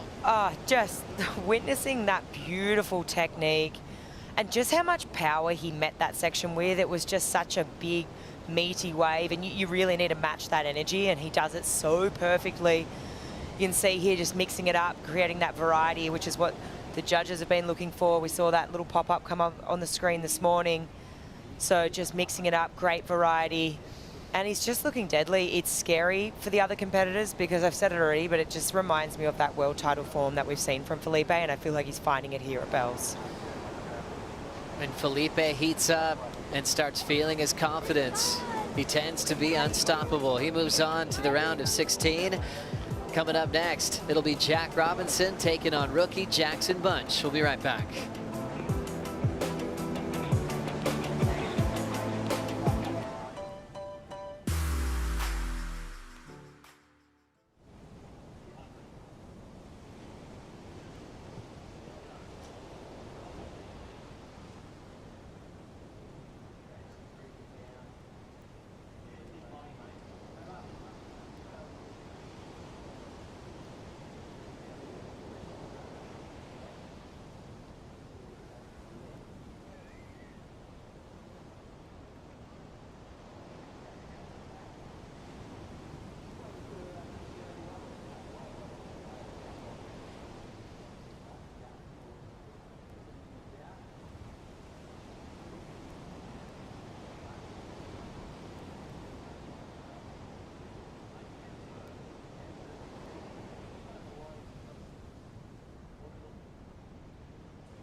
how do you eliminate pressure and expectations and all the head noise that comes with it.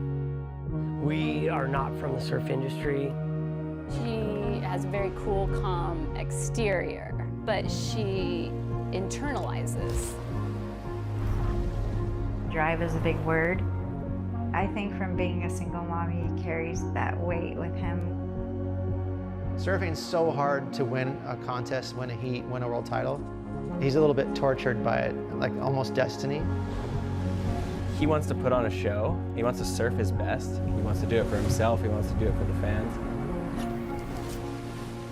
He sees things differently to everyone else. A lot of sacrifices for sure. There's a ton of pressure. But a ride that's only just beginning, it feels like.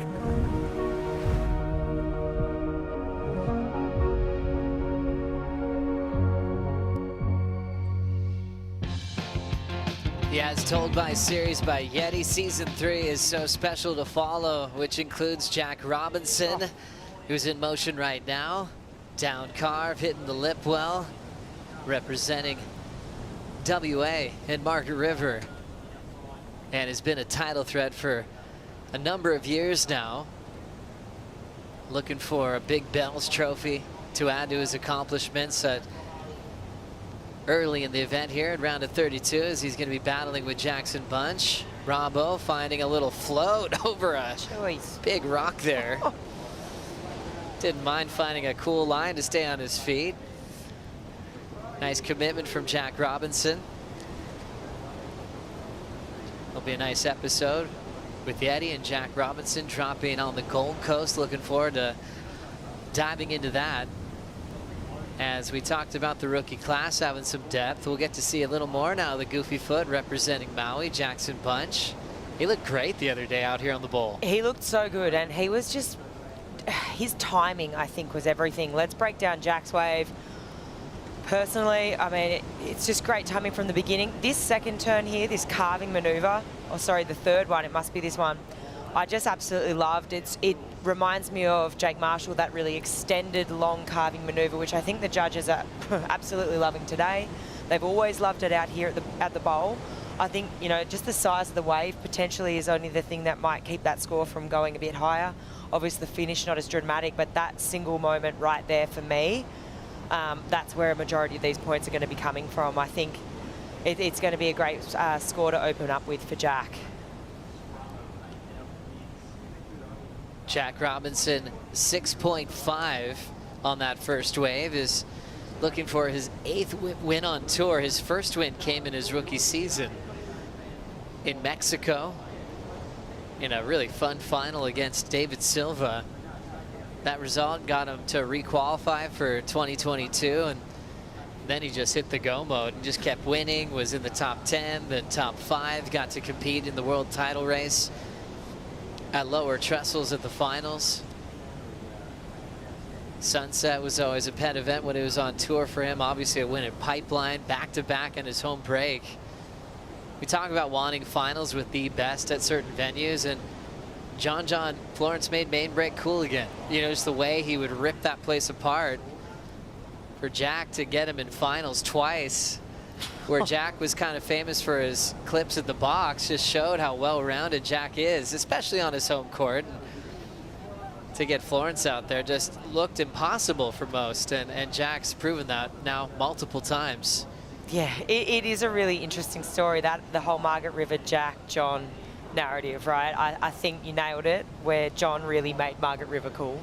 And then everyone was like, I want to surf Margaret River. I want to surf it well. I want to be able to do those big hacks that John does. I want to be dropping 10s at main break for one turn, you know. And then Jack just saw that and was like, hang on a second.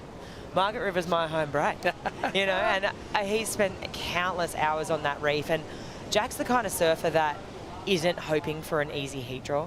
He's the kind of surfer that's hoping to draw John. He wants those moments. He lives for those moments. And I think we've seen it happen countless times already on tour now, where, you know, his back's up against the wall, he's up against Gabe, he's up against John, he's required to get, you know, a combined heat total, you know, whether it be at main break, whether it be at chopes, and he just pulls a rabbit out of a hat. He has a habit of doing that.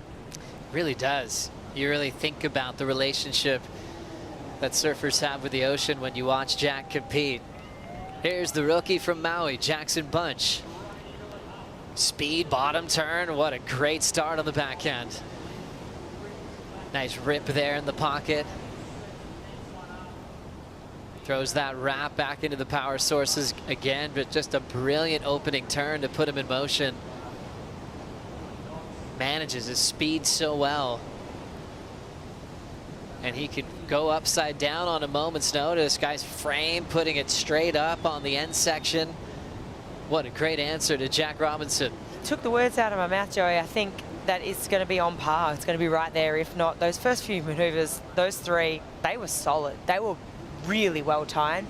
And there was a little bit of variety there on the backhand, which is really hard to do. I think the timing of those first three maneuvers and the fact that he got 3 of them on the bowl. Let's have a look. So drives around this section, just perfect placement. And it sets him up for this next section where he just goes into more of a carving maneuver, which I like on the backhand because it shows variety. Gets another turn kind of similar, but then brings it through to the inside. This wave had a bit more height to it when he brought it through the inside compared to Jack's. He still gets the finish. It's very dynamic. So really good stuff from the rookie. 21 years of age. That's why he chose that jersey number 21. You can guys all buy that at WSLstore.com. As you focus in on this rookie profile, young Jackson Bunch, man, he's got it all. He showed us great performances as a wild card, a big pipeline in the past. Comes from an island with a lot of wind. You know, they have a joke called Maui glass, and it's still pretty bouncy, but he has a kind of glue on his feet when it comes to radical airs. He can actually do double full rotations that he wants to release on tour when he gets the chance. But another great contender coming from Maui, which has been a hot island for a while now. Dusty Payne, the first male from Maui to qualify for the tour, just paved the way for a ton of crew that's followed. Jackson Bunch, so happy to be here, working with a great coach named Gabe Garcia. Gabe's from Carlsbad, California, and had a great young competitive career through his youth and turned into a grown-up, still charges. Doing some management as well, but now trying to help Jackson accomplish a lot in his rookie debut. Just like you were thinking, Flick, great start. Jack Robinson got the 6.5. Bunch turns in a 6.17. Yeah, it was a great exchange, and I think it's pretty spot on. I just, you know what, though, I almost thought there was a bit more room on the table for Jackson. I really loved the 3 turns that he got out the back and the fact that he got 3 done in the bowl. And that first maneuver, I don't think he could have gotten any more critical. It looks like we're going to see another wave here. Jack's got priority. Jack does want it. Fades into the section to take off, and how about that first turn? Drills it. So much speed on that big arc. Driving into that lip section well. Jack Robbo climbing into the flats. On fire to start with a series of big turns right on the bowl. And now showing off his patience. Looking to light up something on the inside, and he gets stuck on the last part of the wave. But man, he laid it down. It's kind of like he got a bit too relaxed on the inside. But out the back, and if anything, the judges have anything to go by today, out the back is what counts. What a great heat for Felipe Toledo in that last one. He's hanging out with Rosie. So good to see Felipe in that kind of form in waves like this. I mean, sometimes we say that surfing can be grindy. Today, it's not like that. Perfect bells, one person out. Is this what you look forward to as your job? Well, yeah, that's what we dream of every day, huh? Wake up and come check the waves, see if it's on or not, and then we get waves like this, conditions like this. Well, it's all about the dream tour, so we love days like this, and with pumping waves, perfect bells bowl, and everyone ripping. What about being a former winner here, Felipe? That's got to be a special thing, that trophy on your mantelpiece. Special feelings coming back to bells? Yeah, I mean, so far every stop it's been pretty fun, even though I didn't get the results that I wanted. But just like a whole year out and then coming back and seeing everybody and getting that rhythm back, it's pretty interesting. It's a feeling that I never had before because I've been on tour for, what, 10, 11 years now. Yeah, it feels like I'm a rookie, you know? So yeah, slowly getting myself back up and getting those scores, those results, and to do it here at Bell's, event that I've won before and with a lot of history, a lot of amazing champions. Feels great. Feels great. And also coming up against the rookies. I mean, George Petar here in Australia, hometown favorite. It's got to feel that energy in the water. For sure. GPs did amazing work on the challengers, qualified. Had some amazing heats on the tour already. Really enjoyed watch him coming up from the challengers, and it's every when we come up to the interview, it's like, I knew it was going to be a hard heat, but honestly, every heat since round one, it's hard. There's no like, I felt that was going to be an easy heat. There's none of that, and his surfing suits this wave, suits the Bell's Bowl. He's got the hometown, like the crowd, backing him up, and but focus on my work that I had to do on my board, my strategy, and it played out to be in my favor. Felipe, I always appreciate the time. Thank you. Thank you, Rosie. Great chat with Felipe Toledo, who is happy to get into the round of 16. Said he feels like a new face on tour after that year off, as we are catching up with Jackson Bunch. You can see that signal he was making. He knew that his board was buckled under his feet. When he makes that signal, it gives his caddy plenty of time to bring the backup down to the beach. If he wants the ski, he can have it. They'll take him around those buoys just like they have to. They can't drop him off straight through the lineup. So if he wants it, he can get on the back of the Red Bull ski and get dropped off at the buoy out the back. So cute seeing those little Bonsoy board caddies just run down like, I'm on the job, I've got this. It's so cool, ever. like as a Grommy, getting to do that is so epic, so up close and personal with, guys that you're looking up to on the tour and probably surfing yourself. It's so cool. It's so cool. I love it when the surfers are like, yeah, I want you as my caddy. It's the best.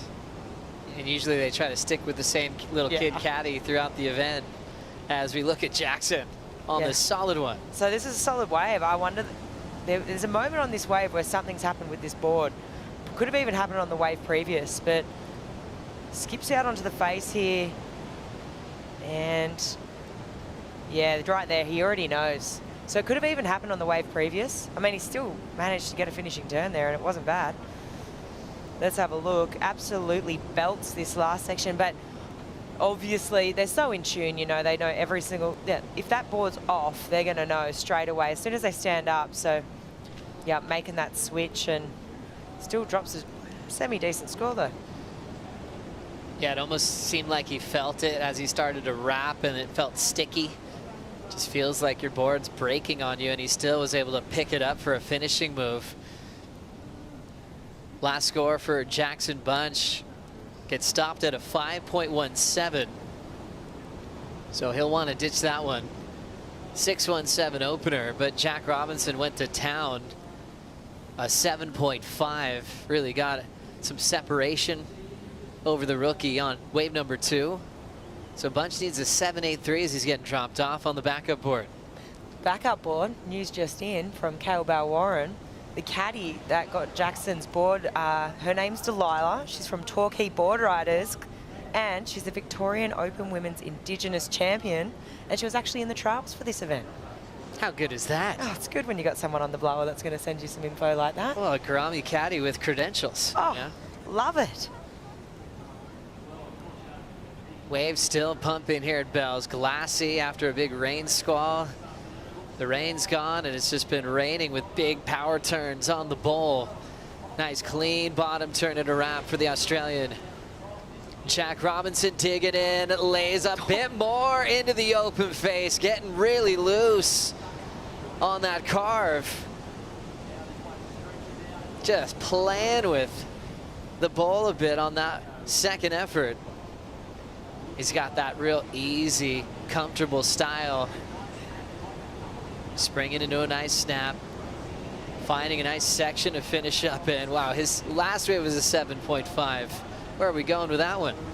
can't help but say it. Groovy, baby, groovy, loosey-goosey. That's what the words just came to my head and I just can't not say it. But it just looked groovy. I liked it. It's just a bit of a recovery. And I mean, if history goes today, the judges have not been penalising that, you know? Like, if you save it and you keep going, it's actually okay. So, I mean, there was a couple of big moments. It feels like, obviously, the scores speak for themselves. 6-5, 7-5, Jack takes off on this. And just confidence, right? Big first turn, really wraps it back, comes around this section and just lays back into it. That's the moment. So loose and sort of regains control, comes back around the section. But he looks like he's toying with it to me. It's just like, I'm having a good old play here. And I also believe that if Jack needs to, he's going to click up into a couple more gears. I think it's just he's looking comfortable. Joe? That second turn, it was really different, wasn't it? It was really groovy, baby. That's right. I mean, the way he dropped that shoulder, he had the release, but the way he recovered, it was cat-like. It still felt good. It did, and it was really cat-like. You know, for someone who's going to react in a moment like that, where he's like, uh-oh, Finn's disengaging, let's use my power of my body to keep myself up here, my core, let's activate it. That's doing a lot less thinking and just reacting in that moment, which is really cool. It's just those cat-like reflexes, which has been spoke about for years, like with Jack. You know, he's just got this sort of different connection with the ocean and just being able to pick up in moments like that. So it's cool to watch. So even if he's adapting to losing Israel when he didn't want to, the way he like rode out with his technique made it look intentional in a way, you know? So he packaged it so well that you're like, maybe he's planning on blowing the tail to show how radical he could be. And with the ability to adapt through that major carve, I thought it made a lot of sense to me. Jack Robinson, 7.93, better than his 7.5, getting really creative in the bowl. It's rewarded for it, and I think that just goes to show, you think about all those big moments we've seen today. I think about Ian Gentil, I think Samuel Pupo, and they've had those moments where it's kind of been, I think what happens as well, when you're a judge and you're watching that live, I think it looks different to what you're watching on the broadcast too, because it's kind of awe-inspiring watching that sort of thing live. When someone, as long as they ride out with control, when that's that moment of, oh, did they make it, did they not? It looks good, and I feel like the judges just want to see that big, powerful, open turns on the outside, in the bowl. That's where you want to see it. Jack Robinson building his total with a couple of big 7-range numbers as we check out the live rankings. You look at 1 through 6, even the shaded names there. All of them have made the cut. Felipe Toledo just won that heat over George Petar. He moved up inside the top 10, and that bumped Jack Robinson just a spot out, but at the moment, solid lead over Jackson Bunch, and he's got a great position to put himself back into that top 10 picture. This is all happening live after every heat comes to a close. You see those adjustments. Jordy at 4th at the moment. He's got a heat with Joel Vaughn in the round of 16. Leo Fioravanti had maybe the heat of the round yesterday at Winky Pop without Cleveland Jr., and he's sitting at 6th at the moment. Still plenty of time to go in the last heat of the round of 32. Jack Robinson leading over Jackson Bunch, and he is getting loose and radical here at the Bells Bowl. 7.93, 7.5 back-to-back.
The Rip Curl Pro Bells Beach presented by Bonsoy is brought to you by Rip Curl, the ultimate surfing company, by GWM, official automotive partner of WSL Australia, and by Apple Watch, official wearable technology of the WSL.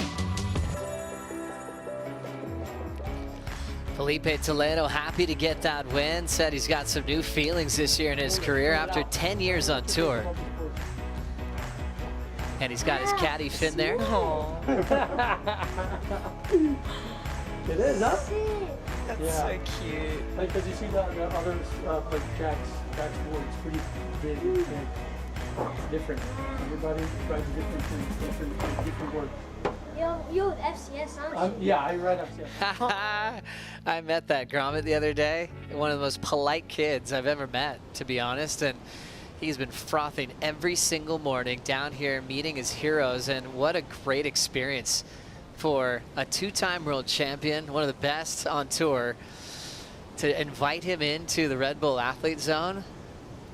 That kid is over the moon. Yeah, it's one of the most elusive, exclusive zones down here. Oh, something you'd never forget. No, it's so, so cool. Can you imagine being at a Laker game and LeBron's like, hey kid, come with me, you know, behind the scenes, I'll show you how we prepare. It's pretty cool. Look at all your equipment. That is just so rad. And something that's really cool about this event here at Bells, always a tradition to come here through Easter weekend. Everyone's in holiday mode, and it's a great crowd. It's a crowd that, yeah, they cheer, obviously. We heard that first thing in the morning, especially when Xavier won. But it's a thoughtful crowd. They're judging as well. They're with you with every turn. They've seen a lot of big heats. You know, it's the longest running event on the calendar, so it's a really smart, high surf IQ crowd on hand here in Victoria every year. Oh, I mean, you even just think about the town of Torquay itself. It really is a surf town. You know, ding repairs, surf shops, all the surf outlets, all the offices, everywhere you look, it is surf, surf, surf, surf, surf, surf, surf. Like everyone here, it's just like, it's cool to see a crowd so passionate too and so involved. And you know, I've been coming here since I was a Grommie when I was 14 years old, and you still do see a lot of the same crew coming down since, 15 years ago I started coming here. And it's the same crew rocking up every single time, just as stoked. Some great characters. There's a guy named Damo. He does a trivia night at the Janjuk Pud on Fridays. Oh, yes. Oh, my goodness. It's Friday, isn't it? So Joey. Damo's going to be getting ready. Gives away a lot in these raffles. And one time, he gave away a bit of the water that was on the wave that Simon Anderson rode when he released the thruster. Is that the same water that could be out there today? I don't know if I believe it, but I like it. They have a bit of fun, obviously. It's fun. It's real good. I love that. He has a great time. Damo always talking surf. They're going to be at the pub tonight having some fun, but it's great when you have such awesome people here every year, like the people that are doing the ticket sales as well. They've been doing it for over 35 years. The Neal family. You got Rob and Andy who are always a part of this event. And the daughter there having her 21st birthday today. She's been selling tickets since she was probably about 5 years old. You just grow up with this event. You do. It's a tradition. Certainly is. 7:50 on the clock here. Jack Robinson with a great lead. 7.9375. Jackson Bunch creased his board, had to do a change, so he's waiting with priority. Needing a 9.26. So much talent on Maui, and let's just focusing on Goofy Foots. Kai Barger, a world junior champ, beating Jadson Andre in the final, one of the best to come out of Maui. Matt Miola, one of the most creative surfers in the world, especially when it comes to giant airs. I hit up Miola all the time when someone lands something new. I'm like, what are we calling that? So it'd be pretty easy for Jackson to look around and find inspiration. And to be a surfer from Maui, you've got a lot of different choices to make. Do you want to be a Jaws guy? Do you want to, rip up Hokipa every day in pavilions? Or do you want to be the Kai Lenny guy and do it all? And do it all. Why not? 6:50 to go here during the lull. Let's catch up with Kaipo Guerrero. Hey, over at Oakberry, where you have the purple power. That is the magic of acai. antioxidants, vitamins for you. Vitamin C fills you up, but doesn't weigh you down. Now, that's just the beginning. This is the base of an oatberry acai bowl, but you can accessorize it with oats, coconut flakes, granola, strawberries, chia, and of course the freshly made oakberry peanut butter is all over here. And oakberry is delicious. It's good for you. Get some purple power in a bowl. Lucky guy. Purple power. Yeah, I'm coming over, Kaipo, on my next break. Right into action. How about that? Blasting it in the pocket is Jackson Bunch. Nice controlled transition. How about that snap? Nice flow and pace for the rookie. Uh-oh, Jack Robinson's getting started behind him. He'll connect with a big forehand snap. Driving into the pocket. Jackson Bunch through the white water. Jack coming off the top again. And nice little inside slap there for Jackson Bunch. He'll ride out of that. Carving it all the way around is Jack Robinson. And he will shut it down. Matty Bemrose liking it. He's in the Jack Robinson camp. Looked like Brisa Hennessy hanging out down there as well. Jack still being coached by Leandro Dora. They've got a big squad this year. Lakey also a part of it. Now Jack scrambling. You can see how many times he's spent on the Red Bull ski. Just dances on the thing, doesn't he? Yeah, he's had a ski from the very young age of probably about 12, 13 years old, I'd say. So yeah, he's very, very comfortable on the water horse. What'd you see here, Flick? I saw Jack kind of tactical move, just taking off straight out behind Jackson, knowing he had the first wave. Let's maybe give the judges something to think about behind him. I think it was well surfed. There was a couple of little, that was a funky moment again, but he just sort of regained. I think he's just giving them something else to think about behind Jackson. Is it going to improve on his situation? He's looking to improve on a 7.5, we'll see. But my opinion, Jackson's wave, I loved it. I thought this was probably the best wave Jackson surfed so far. I mean, really critical, well-timed turns here. That was so, so vertical and just beautifully powering through that third section. Just nice and timed, paced approach. Brings it through to the inside. He gets the finish. So I think, I mean, he's searching for a giant score here. If he's going to come up and take the lead off Jack, he needs a 9.26. So it's got to be better than, you know, you start thinking about Jack's 7.93. Is it better than that? Think back to those moments. Think, you know, how Jack's wave sort of made you feel compared to that one. For me, I think it is Jackson's probably best wave. But is it going to be the 9? Potentially no. I mean, I don't know. Is it going to go there? You got to think back to Jake's. Good call, Flick, but yeah, I think it's right there. Excellent surfing. Really solid performance on the back end of Jackson Bunch, and just like you felt, a big number for the Goofy Foot. How about that? An 8.6. Jack Robinson, an 8.2. What a brilliant exchange. We've had a lot of these back and forths in this event. I'm loving it. You're loving it. Yeah, like Winky Pop, we had those like back and forth battles. And you just want to see these guys that work so hard to get here to both get chances to see like who's better today. And right now it's Jack Robinson with an 8.2 and a 7.93. And a rookie showing that he belongs on tour, needs a 7.53 to get past the Australian veteran. Oh, he's absolutely nailed it. I mean, I had such a good feeling as soon as I saw Jackson take off on that wave. It had size to it, and those first few belts were really, really critical. 8.6, it's the highest wave score of the heat, and it's got to feel good, right? He's definitely done the job. He's broken down that number that he needs to get. He's made that requirement smaller. He's only searching for a 7.5 now, and the good thing is he knows what an 8.6 feels like. So you just got to do that. But, you know, maybe a little bit less, a point less than that. So it's good when you know that, well, okay, that's what the 8.6 feels like. You've got a reference point, and looks like we're going to get opportunity. I think for Jackson, he's just proud that he's been able to show up multiple times this year.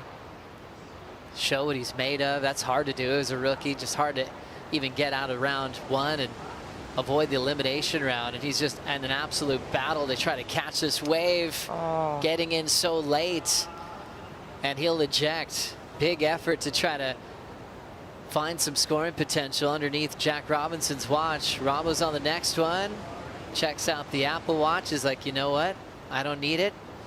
I'll hold priority and shut it down. Yeah, he was never going to continue on that. You know, he says he's not going to better that situation. Let's just be smart here. Just knowing the kind of surfer and caliber that Jackson is, you're not going to leave anything to chance. You're not going to let him potentially have priority here and make something happen in the last minute, because he's more than capable, Jackson is. So Jackson had the 5th in Abu Dhabi. He's had 3 losses in this round.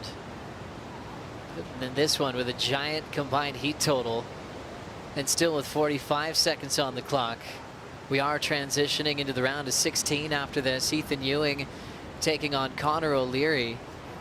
If Ethan Ewing wins the event at Bells, he will take yellow into the Gold Coast. Remember, Italo Ferreira lost this morning to Xavier Huxtable, so we'll be watching that next heat closely. Ethan, Australia. Connor growing up in Cronulla representing Japan. 15 seconds to go.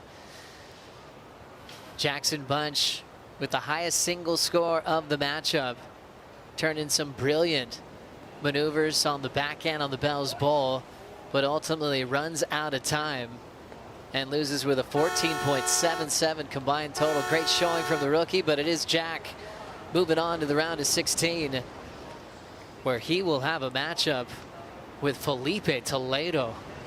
A monstrous heat early in the piece before finals day. Looking forward to that one, because Jack is absolutely on fire.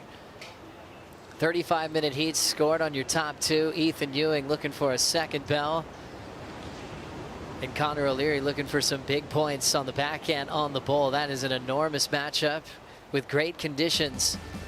We'll be bringing in Ronnie Blakey, Richie Lovett, and Rosie Hodge to walk you through the action. We'll be right back.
The thing about history is that whatever happens, happens. There's no denying it. It is what it is. And no matter how hard you try, you're never entirely in control. It's the beautiful chaos. Hell and heaven cancelling each other out. Triumph and defeat. This year, history will be told in 12 chapters. 54 men and women will write it. History will be written live at worldsurfleague.com. The great Sean Thompson offering the narration to that piece. And he's probably got the typewriter out today because there has been some amazing waves written here, and they'll go down in the history books as we move now into the round of 16. Ethan Ewing chasing a second Bells title up against Connor O'Leary. Great clash, one of the strongest backhands left on the tour that's still alive in the mix, up against the strongest forehand maybe here at Bells Beach. Yeah, definitely. I mean, he's had so much success here. Just keeping an eye on Ethan. He was down here watching some of the heats, found a quiet space, so he's kept an eye on this lineup. He's very tuned in. This is going to be a lot of fun to watch, Rich. We've seen some of those top seeds, some of those event favourites, former winners really push today. Yeah, absolutely, and for good reason too. We've got a beautiful canvas of waves here at Bells, so it's giving everyone the opportunity to really put their best surfing on show.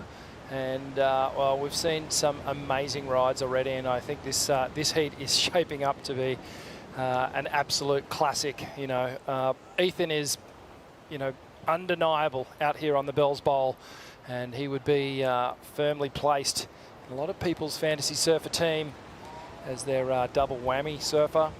And but Connor O'Leary, I love this guy on the backhand, so strong. He's got a lot of weight behind his turns, and if there's anyone that could potentially bring Ethan Ewing down, it's Connor O'Leary. Yeah, Connor just survived his round of 32 heat to earn his place in the mix here, getting the jump on the rookie Marco Mignot, really close in the scores, and it wasn't until Connor's final ride that he was able to get ahead of Marco. So a bit of a reset moment for him, I think, and the opportunity to show us what he can really do.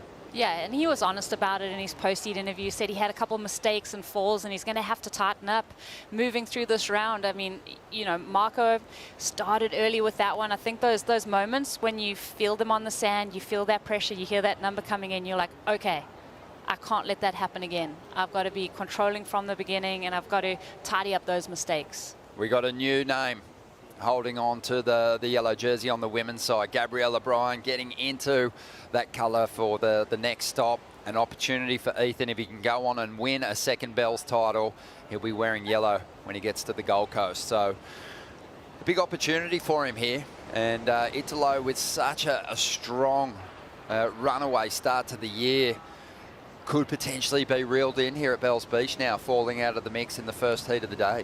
Yeah, we'd have to think as well that perhaps the elusive win for Ethan, it may be starting to just niggle at him a little bit as well, wanting to start racking up a couple of victories on the tour. It's all right to be at the top of the ratings, it feels great, but if you don't have the wins as well, it starts to wear away at you. Yeah, Ethan, you know, he's obviously got a great relationship with this venue. But other than the victory, you know, he's had some tricky moments down here as well, where the ocean sort of hasn't worked with him at different stages. I can remember in particular the 2022, he seemed destined for a victory that year, and he had a wave star semi-final, got bumped out of the contest. So, you know, being very aware probably of those moments himself, he'll look to be busy without, you know, giving up the best set waves in this lineup. He's so efficient with his wins. I mean, it really is just precision. He's watched all the set waves. He's watched performances today. I mean, I think, I'm going to say it, he'll probably have about 3 waves come the end of the heat, because that's been kind of his MO throughout this 2025 season. He takes waves that count, that matter. His wave selection is impeccable, and he really makes them count. Well, Connor O'Leary, he'll be inspired too by the move to Cloudbreak for the WSL finals this year. In his rookie season, he made the final there. So his motivation levels must be at an all-time high. He'd love his chances if he could crack that final 5 of going on to potentially win a world title. His best result here at Bells came in 2023, a quarterfinal. Do you think Connor's chances of getting a victory at this venue, while they're, you know, certainly not diminished in conditions maybe this size, they're probably a little bit better when the swell is pumping, just with the power that he possesses? Oh, I think, you know, what comes to mind with Connor's strengths is definitely when that wave has a bit of steepness and thump to it. We know that the swell is filling in. We're about at the top of the tide, but he can do his best surfing.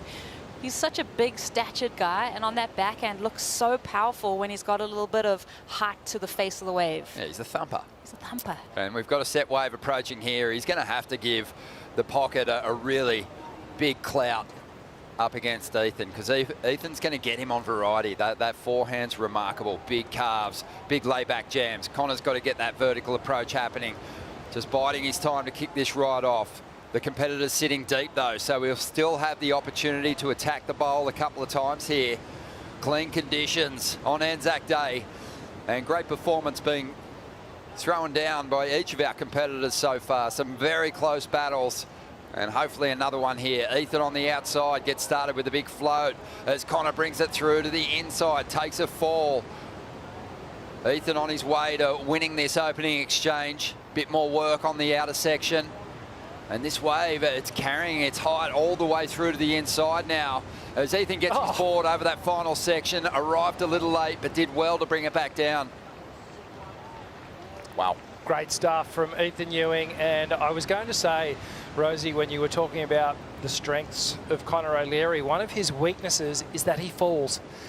It seems to happen a couple of times a heat, and it's cost him heats in the past. And he needs to tidy that up. In contrast, this man here on the screen, Ethan Ewing, very rarely makes a mistake ever, very rarely falls. And he's just going to drop a huge number here at the start of the heat. Advantage Ethan Ewing with the opening exchange. Yeah, chance to reset on the back of the ski there. Suck in some big breaths because he got a lot of work done here, Ethan. And, you know, this is the second wave of the set. We are seeing that top of the tide, but this one's drawing so nicely. Wow, he's surfing with a lot of speed and precision like we, you know, expected from him. Just beautiful on the rail. But to me, this inside section is so premeditated where he kind of links that turn and he's waiting for this one to stand up, but definitely makes it a lot more dramatic with that end section hit. Absolutely. This is one of those special Bells waves that holds its height when it comes off the bowl and then through to the inside section. It's almost like there's a special invisible bit of reef that just sort of pops up and holds its form. Normally there's that downtime before you get to that final section. So Ethan Ewing, wave choice on point. As we look at Connor O'Leary, great backhand snap to start things off, but then had to struggle. A little bit of downtime here before he got to this next moment, and that was towards the end of the reef. And the wave had already lost its steepness at that moment. Some great work done through this inside. Comes to the final manoeuvre and just catches that inside edge. You've done so much work up until that point that it's so true, Richie, just that point of not falling at this level. You can't open that door of opportunity for your competitor by making those mistakes. Not at this level. 23 minutes, 45 seconds remaining here. Scores on the way for Ethan Ewing. Let's get caught up with the winner of the last heat, the round of 32 with Vaughan. It's Jack Robinson. Thanks, Ronnie. Yeah, when you think of the Rip Curl Pro, when you think of Bells Beach, that's exactly what you want to see. Just that silver sky, big Southern Ocean line storming into the bowl. Robbo, how did you keep your wits about you? You're a creature of severe energy absorption, mate. It must be hard not to froth. Yeah, I had to contain it for that heat, just because the waves are so good. And then I got out there and I just wanted to get on good waves. Like I really wanted just to open up, and yeah, got a little glimpse of it. I feel like we can get into it in the next heat though. So yeah, it's step by step at this point. You know, just really enjoying it. Mate, we've had a couple of chats over the course of the week, and you've just been all about the rail, just wanting to engage it. There was a couple of little wobbles on some of the faces out there, but when you clicked in, I mean, you were looking so fast and completely engaged. Yeah, when I click in, I feel like everything's there. So just get me on the right wave, and yeah, and we'll do the rest. But yeah, just hopefully a good day tomorrow. Looks like going to be some good waves and good finish. Mate, your opponent, Jackson Barnes, he's been such a surprise package. He's put some real highlight moments onto this year's tour. Yeah. He just won't quit this Grom, and he really brought it in the tail end of that heat. For sure. I looked at him on that wave and on that set, and I just went, oh, like, I don't want to say it on camera, but yeah, I was just looking at the wave, just going, oh, frick. Then, yeah, he got the best wave, and he's such a, you know, amazing talent. And yeah, just had to try and play it smart in the heat, and yeah, get the job done. You did that, mate. Next heat will be Toledo, a guy you're 2-1 up on in head-to-heads. What are you going to bring to this match? I think it's a great match, though. I think it'll be really fun, and I think, yeah, both of us will bring it. No doubt, mate. Look forward to it. Thanks. Thank you, Vaughan. Yeah, Jack, just looking supremely confident and really happy to progress through, trying to tap into the same kind of confidence and form that's seen him go to the final 5 a number of times now. But out there in the lineup, Rosie, we have had a couple of big numbers come through for Ethan Ewing, starting with a 9.33 for his opening ride. So matching Jake Marshall with the highest single ride of the event. And he's also backed that up now, an 8.5 for this one. Just, you know, a medium-sized wave coming off the reef, just lays into that first turn. 2-turn combo out the back was insane. That turn in particular, one of my favorites of the day. It's, yeah, we said that he would just be surgical precision in his heat approach. I mean, to go out, get the 933, and then straight onto this wave, just such a high heat IQ.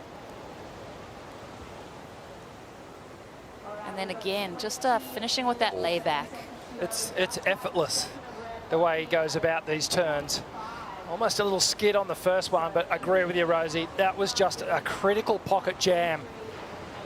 And again, opting for that backhand layback approach. Watch him drop the arm in the wall here. Oh. Bang. He almost lost it on that first turn too. Like it went a little flat on the fins, and then he really emphasized that second turn. So it definitely made up for, well, by Ethan's standards, a little bit of a bobble. Yeah, that last jam, that layback was so powerful. You know, it's awesome to watch. You know, Ethan's moving at an incredible speed, and for some people to match that kind of speed, they tend to lose a bit of that flow, and it gets a little bit jittery between the moves. But he's kind of like Fanny. He's got so much trust in this wave, and he seems to be able to, you know, with that speed, arrive to the section at the perfect time every time. Yeah, just his positioning on the wave too in the lead up to the maneuvers, and being able to like really utilize the power of the wave and harness it just by being in the right place. And he drops down into the bottom turn at the right time, and everything is just working succinctly in perfect timing. Pretty similar results for him to his start to the 2024 season, where he obviously went on to crack the final 5. A couple of semi-finals, a quarter-final in El Salvador, his worst result, a 9th. But also, you reflect on his season last year, his worst results were 9ths. He hasn't had a 17th since the pipe event at the start of the 2023 season. Wow. So he's so consistent and keeping his cool through these earlier rounds, and now eyeing off a quarterfinal spot. I feel like too, he's been so consistent, and almost with the domination of Italo, he's just been under the radar. Like super, just like, yeah, you look at his results, so consistent. He's number 2 in the rankings, but just flying kind of under the radar. Yeah, well, we had the sabbatical for Felipe Toledo. We've had Gabriel Medina, you know, suffering injuries and kind of struggling to get back to that kind of dominant form, supremely dominant form. And when you think of the championship tour over the last decade, you know, there's been a force of ultra consistent surfers taking control of the schedule, taking control of those WSL finals and really owning it.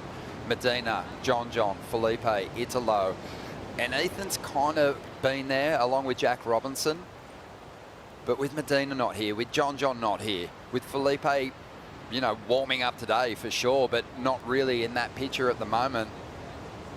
This is the time to strike. This is your year. This is the time to have a go at it. Ethan got really close a couple of years back at Trestles, but he has to be up for it this year, and he's got to actually kind of break through and get the victories and get some confidence going before he gets to Cloudbreak, because, you know, his best chance at getting that world title might have been on his forehand. Oh, Yeah, that's a statement. And I mean, it could be the same could be said for the few other people in the competition. I mean, Jordy Smith, if he was going to win a world title, this could be the year. But definitely Ethan. I mean, when he came and he surfed the final 5 after sustaining that broken back in Tahiti, that was like incredible grit and determination. And yeah, you'd peg him as a favorite at lowers. It's going to be fun to see, you know, if he makes the final 5, how he goes at Cloudbreak. Yeah, I think there'll be a couple of trips, Rich, to the left-handers, the barreling lefts throughout the season for probably all those people feeling like they're going to get a shot at the title at the WSL Finals. Yeah, absolutely. You know, when we think about a world title showdown at lowers, your picks are probably going to be a little different to a world title showdown at Cloudbreak on a left-hand barreling reef. So there are plenty of surfers that spring to mind, like Jack, for instance. You know, you automatically think so capable in those reef breaks. Iago Dora on the forehand, if he can maintain and stay in that final 5 position. So I think it becomes an interesting conversation, but I think you're right. This is Ethan's time to shine right now and really establish himself as one of the world title favourites. Most definitely. And he wants to get to the highest, as high as he can in that final 5 order to increase his chances. But Rich, let's take a moment to break down these opening rides for Ethan Ewing. Just such beautiful timing and great variety again. Yeah, absolutely. So the vision on your left is the second wave. This first one on the right, as he streaks down the line, we're just sort of looking at the intensity of the turn. So the giant open face carve on the right to start things off. And it was a shorter space where he got the work done on the 8.5, but the intensity of the turns on the 9.3 I think is evident, and that was the determining factor why it went a little bit higher. You love to see it.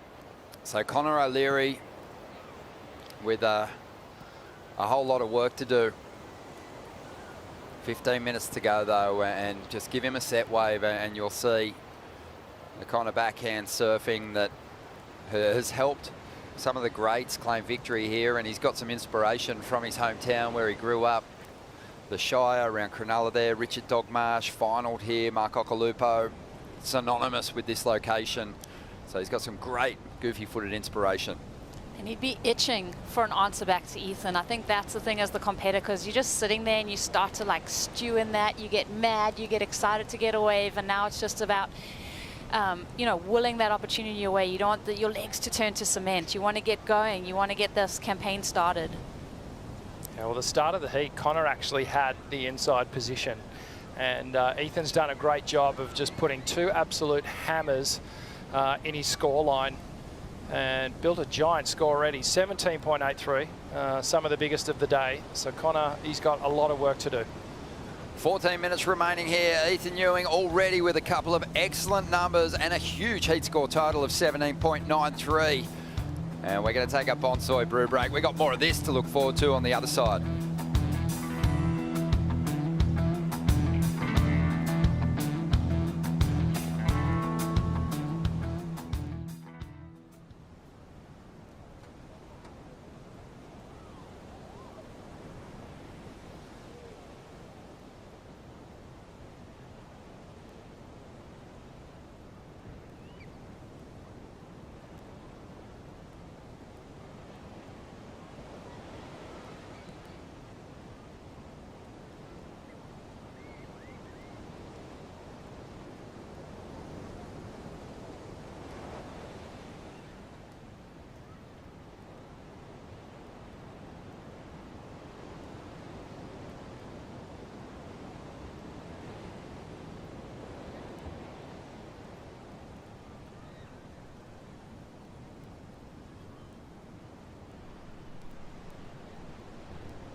belts it off the lip again. The countdown is on for the all-new GWM Aussie treble. Can you believe it? The crowd goes bananas. The world's top surfers will battle it out at 3 iconic events: Bells Beach, Gold Coast, and Margaret River in a game-changing series. Who will rise to the top and drive away with a GWM Tank 300? Watch every wave, every moment live at worldsurfleague.com. Yeah, nice little prize waiting for the best performers over the 3 Australian events. The Aussie treble, GWM. I'm going to give the most winningest. Yeah, the most winningest. the people that collect the most points over those 3 events are going to win a GWM tank. I've had a look at that vehicle. Exceptional. It looks good. Motivation levels are high for people. Certainly look like they're pretty high for Ethan Ewing at the moment. A magic start to this heat.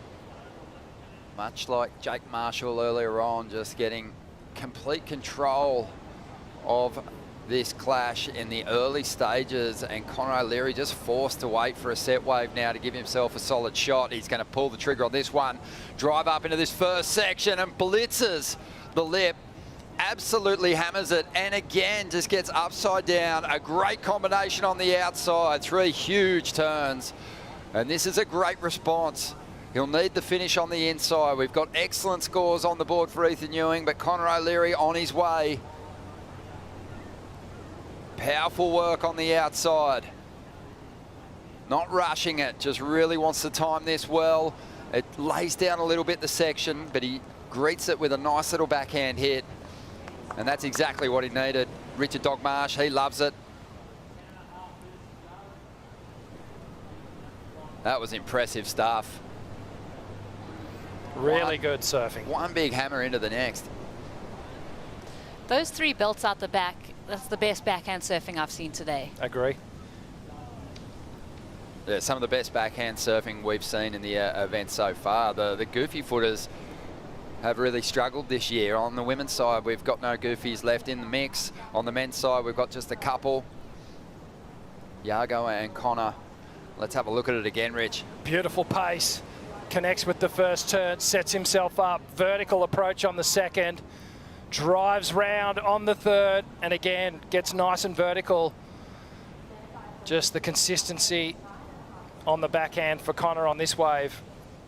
Really evident. And then a little bit of downtime through this inside, and he does get the finishing move, but 80%, 90% of the points for this ride is going to be that 3-turn combination on the backhand. Really just pushing it as hard as he could, Rosie. Yeah, stays low, stays crisp in that pocket. I mean, that's as hard as you can hit a lip on your backhand.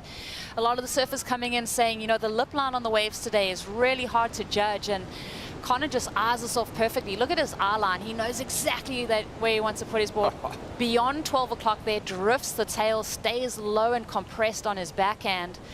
Just so technically sound. I mean, you can take down notes from the type of surfing he's doing. Absolutely clubs that wave. God, I love watching this slow-mo because you get to really dive into the intricacies of what they're doing on the backhand.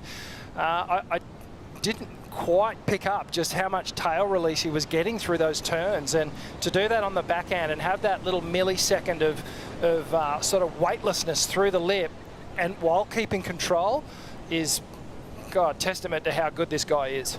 Yeah, that drift and how compressed he stays too. It's just the speed out of those turns. I want to see this score go excellent. I felt like it was excellent surfing. The only thing that could potentially hold that score back was there wasn't the same steep section on the inside that we saw for Ethan's 9.33. Otherwise, I'm saying, you know, that's going up into the 9s for me. Yeah. Yeah, I think we waited 18 years for a goofy-footed winner after Mark Occhilupo's amazing victory here in '98. Matt Wilkinson, though, you know, he really released the tail out of the top of the lip better than anyone had on the backhand here at Bells to claim that victory, and then Italo sort of repeated that same sort of effort to get his victory in 2018. But, you know, the power that Connor showed there, similar to what we saw from Cole Houshman at different stages on his road to victory last season, getting nice and high. You know, typically there's a a bit of some reservations about putting your board too high in the lip here at Bells, especially on those classic offshore days. But, you know, he was upside down there, Connor, and just working his backhand into this kind of form on the long walls at Lennox Head over the past few years has really helped his chances at claiming victory. Well, have a look at the slippery little snake just waving in sets to his pony, Ethan Ewing. Have a look at this wall for Ewing, who responds with a bit more aggression after Connor drops an 8.67. Ethan knows he's within reach now, and he's putting it all on the line. Full release, total commitment, and great control riding out of that move. He just vaporised that wave. There was nothing left. No point in going to the shore break on it. I was about to say, didn't even bother. Didn't even bother with the inside. The clear difference between the two is the variety on the forehand that Ethan Ewing is bringing to this. Every single turn is different. Wow, he eviscerated this wave. I mean, so much speed and precision going up into that lip. I mean, we spoke about the 3-turn combo from Connor. I feel like, you know, Ethan is upping the ante. That last turn was beyond belief. Where does the score go? Because it's definitely better than the 8.5. Oh, the water angle. This is great to be able to just see how the angle that Ethan's able to put the board on rail completely. Just getting the board out of the wave face. So the first turn was ferocious, just knifes it. So composed off the bottom, a big rail wrap for the second. Complete 360 wrap, back into the pocket. This third turn for me is unbelievable.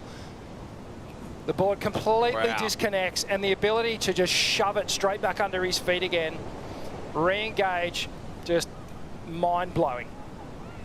He's like a cyborg, like a Frankenstein, surfing Frankenstein, pieced together by some of the great former winners here at Bells Beach. He's got a bit of Fanning, the speed, the blinding speed and the perfect timing. He's got the unpredictability of an Andy Irons and shades of Andy Style, and then he's got the fin release of a Taj Burrow. And he just puts it all together to give us some of the best forehand surfing that we've ever seen here at Bells. Can I sprinkle some Sonny Garcia in there for some power? Oh, you can put a bit of Sonny Garcia in there. And some Curran as well. Oh, there you go.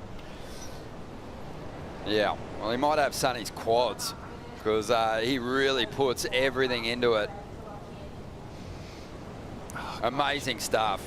I just love how compact it is with his body movement, and then it explodes. And then it goes compact again. It's so efficient, the way he harnesses the power and the energy as he goes into the turn, and then the way he expels it and draws it back again. There's no one else, well, don't want to say no one else on the tour is doing it, but he has got it to a point where it is just almost untouchable. Is it weird to compare it to figure skating? No, it's not at all. It's just... Rich loves throwing a pirouette out there. But have a look at the number, 9.43, highest of the event. And we have already seen excellence from Jake Marshall earlier today, and Ethan Ewing's just eclipsed it.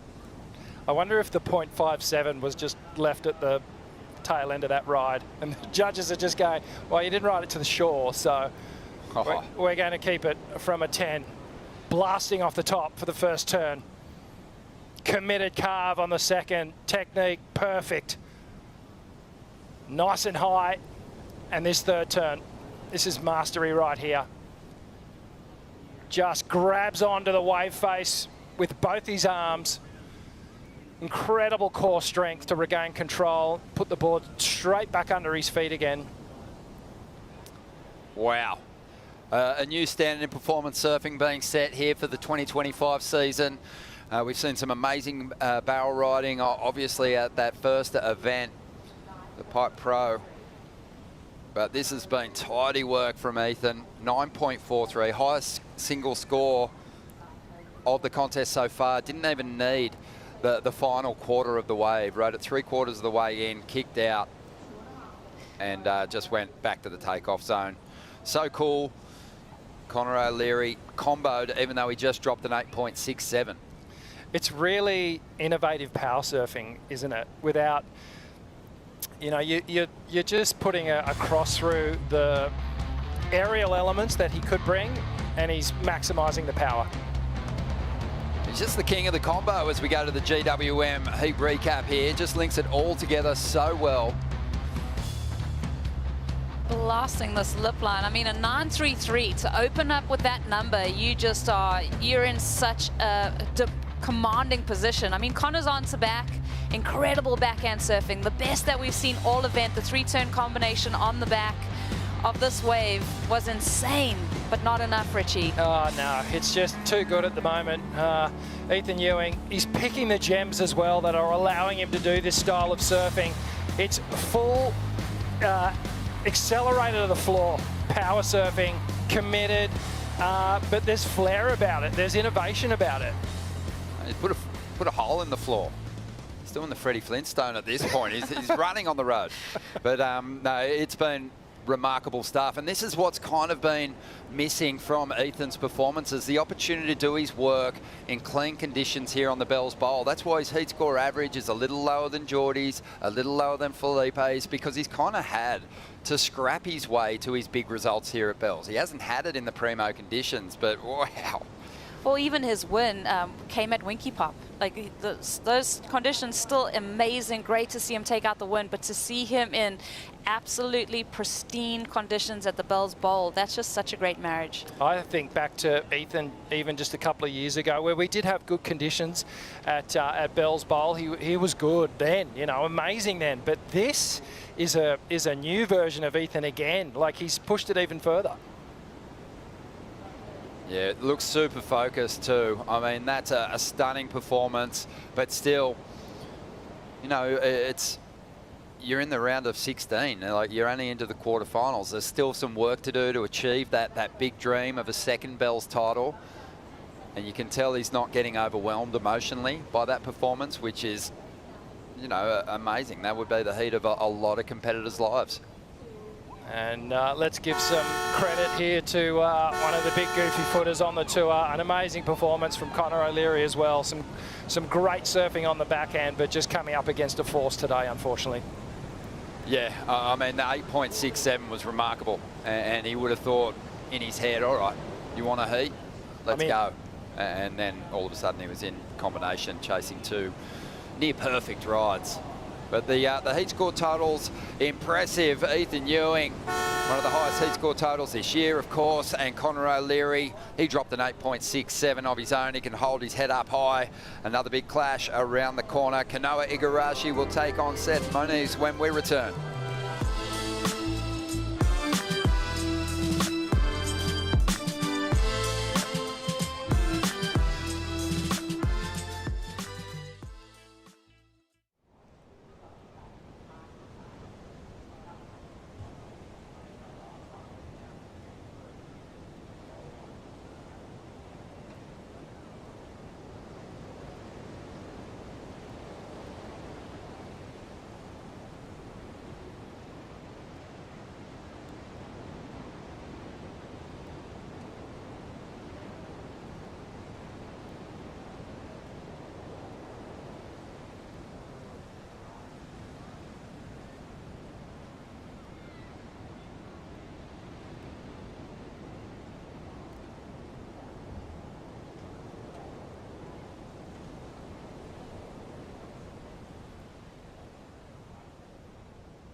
The Rip Curl Pro Bells Beach presented by Bonsoy is brought to you by Rip Curl, the ultimate surfing company.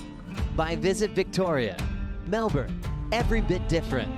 By Bonsoy, the official milk of the World Surf League. And by Surf Coast Shire, strategic partner of the Rip Curl Pro Bells Beach, presented by Bonsoy. Welcome back to the show. Anzac Day is pumping. We had a great dawn service down here this morning. A lot of people turning out to pay their respects. And then we got into competition, and it has just been a fantastic display of surfing. We've got another big clash here. Kanoa Igarashi up against Seth Muniz. And this should be a great heat. These two have had some history, but they haven't met in a while. And Seth just seemed to surf himself right back into some missing form in the last round, Rosie. Oh, that was so impressive. And catching up, well, here we go. This is Seth's opening ride. A lot of foam on this face. Let's see, he looks engaged. He looks interested down the line. Laying on that rail, just surfing with a lot of urgency and speed. Comboing up those rail turns. Going through those motions. Is this one going to have that steeper section on the inside? Wow, beautiful cutback, tiny bit mistimed. He holds on for the finish. And Kanoa outside.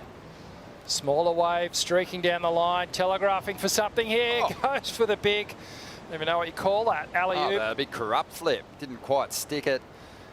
Just kind of flew off the back of the wave. So not a bad way to start there for Seth Muniz. Difficult wave after that set rolled through. And there was plenty of chatter and surface bump on that wave face with all the foam. But he cut through it well.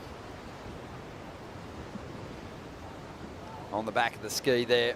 Yeah, Seth was amazing last year. You know, we've got a couple more events before we make that cut. But last year, he seemed down and out. It didn't feel like he was going to be able to recover. His surfing form wasn't quite there. And he tapped into it when the pressure was on over at Margaret River and made it to the semi-finals. And his confidence and his performances just grew through every round. Oh, just an insane competitor. We saw some of that yesterday at Winky Pop, and just catching up with Jake Marshall offline, he was saying he's been so impressed because it feels like even though we're in this pressure situation with the cut looming, it seems to bring out the best in people. And I feel like Seth is someone that you can identify when they like backed up in that corner. It brings out the best in them. Yesterday's performance was the Seth that we know. He's making a bad habit of it, isn't he? He keeps putting himself in this situation where he's really under the pump to produce the goods, but he keeps standing up and delivering. Yeah, it hasn't been a whole lot for him to celebrate this season, results or performance-wise, but you know, he was beaming after the big airs he dropped over at Winky yesterday. The family was buzzing. I saw some posts from them. They're always so tuned in, right behind him. He must feel their energy and their incredible support whenever he pulls that jersey on. That, you know, that number on his back represents the people in his family, his immediate family. Oh, the Muniz family are just incredible, and just to see, you know, Seth having that support, he knows that they're right there. They're waking up at any hour of the night to support Seth. They're 110% behind him, and feeling that love and support is what you need as an athlete, because you're going away from home for such a long time. You're doing back-to-back events. So just tapping into home and feeling that love is always all part of it. Scores coming through for his first ride, a 6.5. So much going on around the event side here, and never too far away from the action is Kaipo. Check out this fat boy bike. It's an e-bike. That means electric bike. It's environmental. It's exciting. You should have one, and you can get one. Scan the QR code for your chance to win a fat boy bike, full suspension frame, lots of juice here, lots of power, and check out these tires.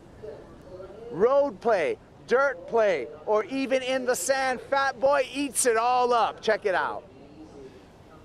Thank you, Kaipo. Got to get down there, got to scan that. And if I do win, I will live up to the name of that bike. Really take my step count down. But it's kind of cool, especially if you're in a location, long stretches of beach, you can go exploring for waves with those tyres.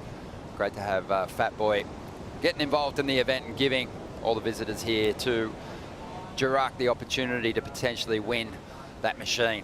So 28 minutes to go, and a pretty positive start here for Seth. 6.5 was a wave that started with a bit of foam on the face, but he found some clean wall.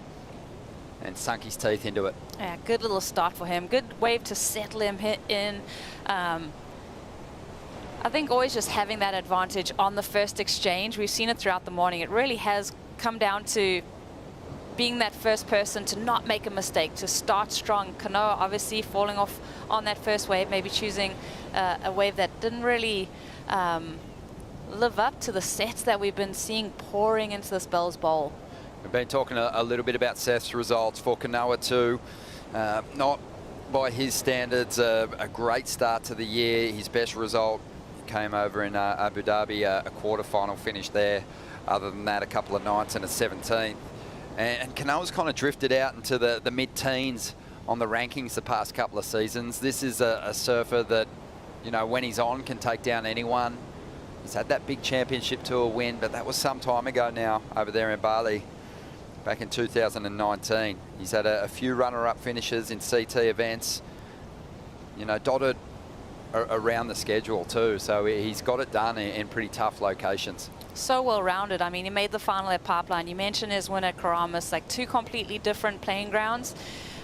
You know, he's a global citizen, really, Kanoa Igarashi. He's well-versed in any type of wave. He sure is. And these two, I mentioned it earlier, they've had a bit of head-to-head history. And it's been Kanoa getting the jump on Seth in their 2 head-to-head heats, a quarterfinal heat at Sunset last year, and then in the elimination round in Tahiti back in 2022. But there's Kanoa's results. Yeah, I think for me, like a couple of he's got a couple of his pet events in there, so that would have really bummed him out to not drag a couple more finals finishes from the first 4 stops of the tour. He's finaled at Pipe, El Salvador. He's had success before. It's always a threat in those wave pool events. But Portugal, he loves his time over there. He spends a lot of time there. So, yeah, bit of a disappointing start for him at the moment. But, you know, much like Seth in this event, he's shown some real promising signs. I mean, yesterday he had the pressure on him. He needed to get a good number, and he just I was like, how did you handle that pressure in the post-heat interview? He said, I've gone back to just thinking about surfing in front of my friends. I'm surfing perfect waves, really getting back to the basics of why he wants to do this job. Why, you know, everyone's dream is to surf uncrowded, perfect waves, and that's what he's getting to do today. Seth scratching into this one. Oh, just was a little late into it. And he wasn't going to get into that wave with a lot of speed. Feels like that wind's really kicked up here, Rich. Yeah, it has. It's stepped up a couple of knots for sure. And it looks like the direction's almost swung around a tiny bit more to the north, which means these sort of little chatters, these little bumps are coming up the face. And when we're looking from behind, like the vision you're seeing now is looking from behind the wind, so it looks beautiful and smooth, but our competitors looking from where they are back to shore, it's actually quite bumpy on the face, so it's difficult to really engage your rail and set a line when you're riding a wave. But yeah, we'll see we'll keep tracking it over the next few heats. Yeah, Seth might be happy that he's banked that 6.5 early in the heat, maybe before that wind kicked up too much. 24 minutes to go. We've just seen the highest heat score total of the event so far, 18.76. Vaughan, Ethan was on a tear. Oh man, it's all I can do to not self-combust down here, because I've seen some demo jobs in that Bells Bowl over the years, mate, but none more sublime than that. That was one of those magic performances that will just echo through eternity. Yeah, that was such a fun heat. I've had some shockers out here with consistency and not catching too many waves, so it feels good to, I don't know, have the bowl, you know, give me one back, and yeah, that was super fun. Mate, I kind of don't know where to go right now. Like, it was so incredible what you were doing out there. The rail shaman at just peak performance. I mean, the judges didn't throw 10s at that, obviously, but I mean, I don't know how much more you could do. I thought that the last wave in particular, you got to the end of it and just mic dropped it. Like, nothing on the inside, just a full, are you not entertained? Yeah, I don't know, the whole heat, it kind of just went in my favour with the start and everything, and then I got the second one with Connor not even getting his second wave, so it kind of just let me, you know, roam around a bit and really pick the eyes out of it. And then, yeah, the last one I was really just like, just going to let everything go, and yeah, and then just pulled off because I didn't want like a bomb set to come and going around on the ski and miss it. So yeah, that was a fun wave. Mate, you must be so pumped to get back out there. I mean, this is a dream day, especially for you. You've just clicked into another gear here, and the canvas is there, and you're just creating masterpieces all over the place.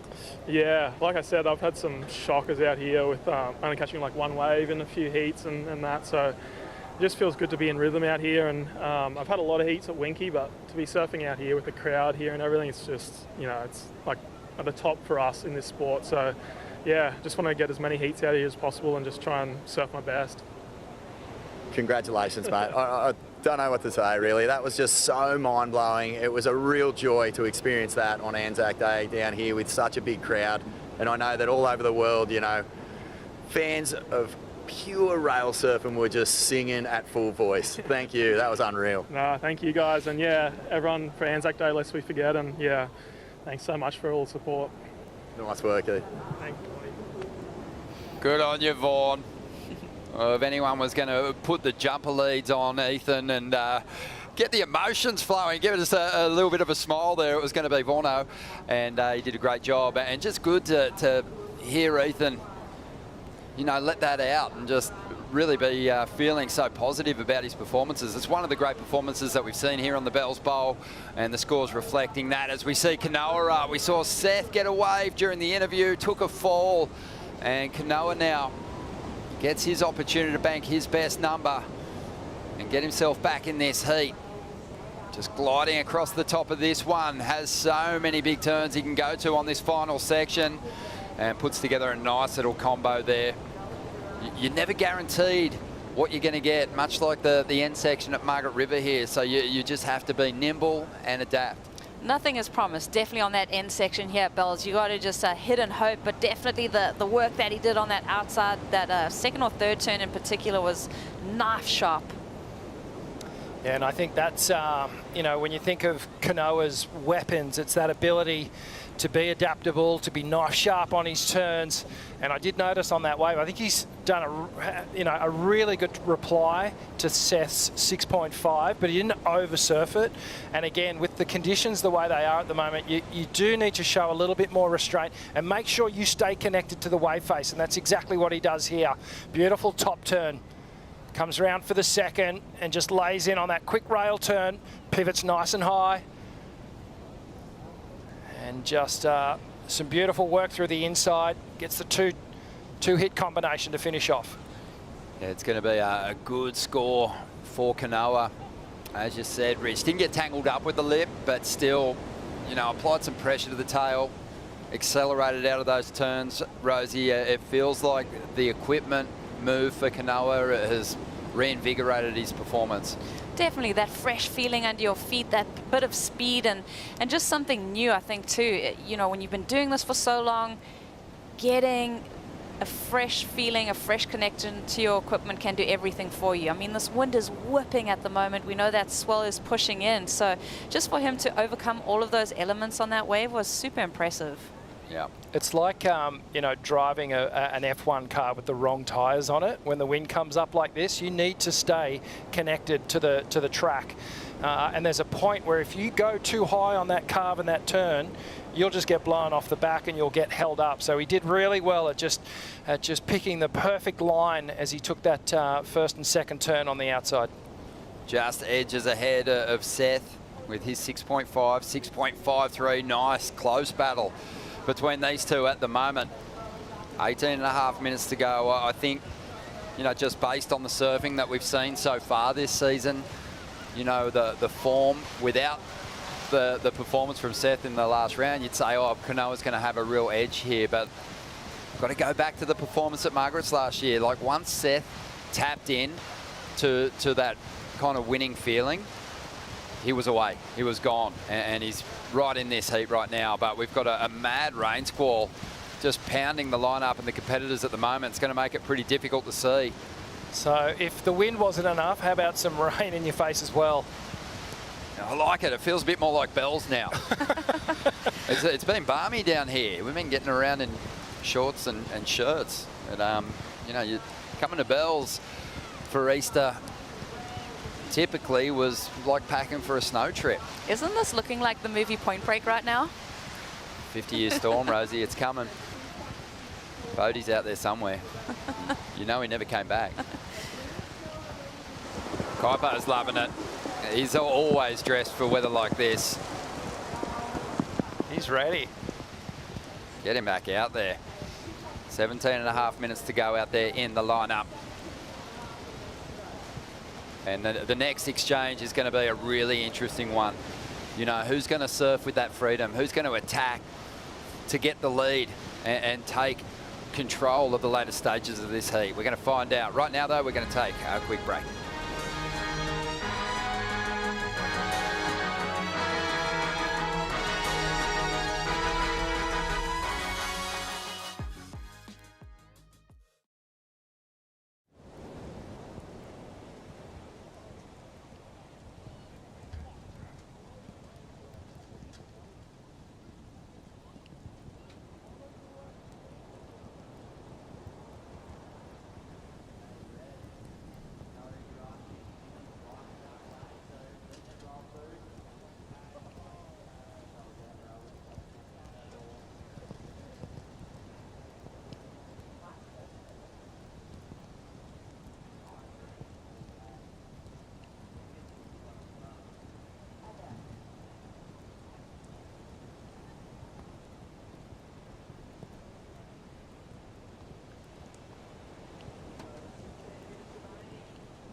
Let's dive into the polls. Anzac Day has delivered big moments. A Brazilian battle to kick things off.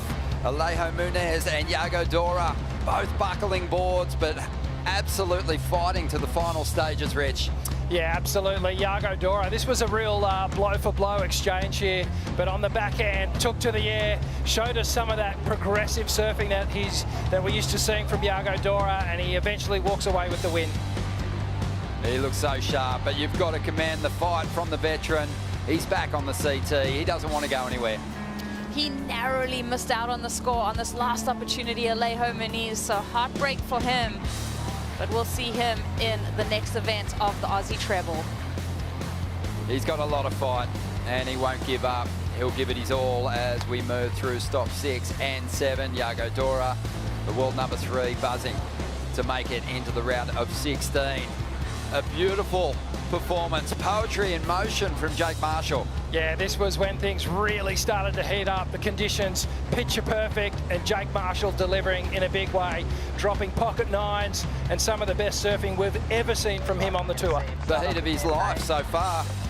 9.33 and a 9, getting an easy win over Chianka, who also surfed well. So good to see Felipe Toledo tapping back into the kind of form that sent him claim the bell before.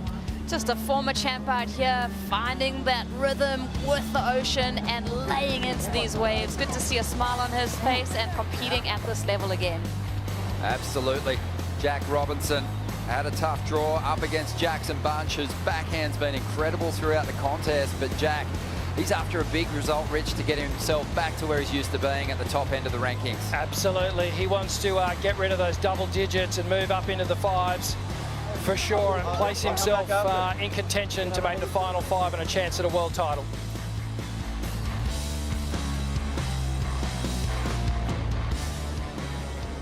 Well, back to live action here, and we've got Heat 2, the round of 16. Kanoa Igarashi up against Seth Muniz, who's actually got a 6.5, a 2.67, has him just slightly ahead of Kanoa at the moment. But really, this heat's hanging on the next exchange. It's going to be super close. We did have a wave during the break. It was Kanoa tapping into this one. Kanoa looking for that answer back. And you look how much conditions have changed since we started this heat. Wind and rain. Kanoa is just knifing through all of that. Like you said, important exchange this next one because they're so evenly matched with the 6s in their scoreline. This is the backup for Kanoa. Looking for that inside section connection. Like we said, just a hidden hope. Good free fall there. Yeah, tactically, I like this. The fact that under priority, he got that wave. He's going to drop a decent number and put some pressure on Seth Muniz. He rode that wave well under the conditions. As you mentioned, Rosie, the boards are looking great under his feet. He is riding a JS Golden Child. It's a round tail. And funnily enough, this is basically the same board that Parko used to win Bells back in 2009 and 2012. So they've made, JS has made a couple of little modifications here and there, a little bit deeper in the concave, but it's, you know, 95% the same board that Parko rode to so much success with. So he's got some good energy under his feet, and it's looking great.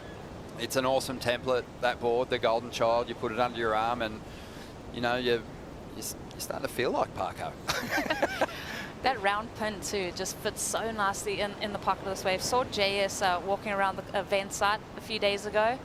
So cool to see. I think a lot of the shapers are getting around to a few of the vents. Even that board that Jack Robinson just won his last heat on, that was shaped by Marcelo Suvi in El Salvador in one of the shaping bays that he has over there. So the shapers on the ground and supporting their surfers. It's one of those venues where we do see people going to a rounded pin, Rich. We've seen a number of them today.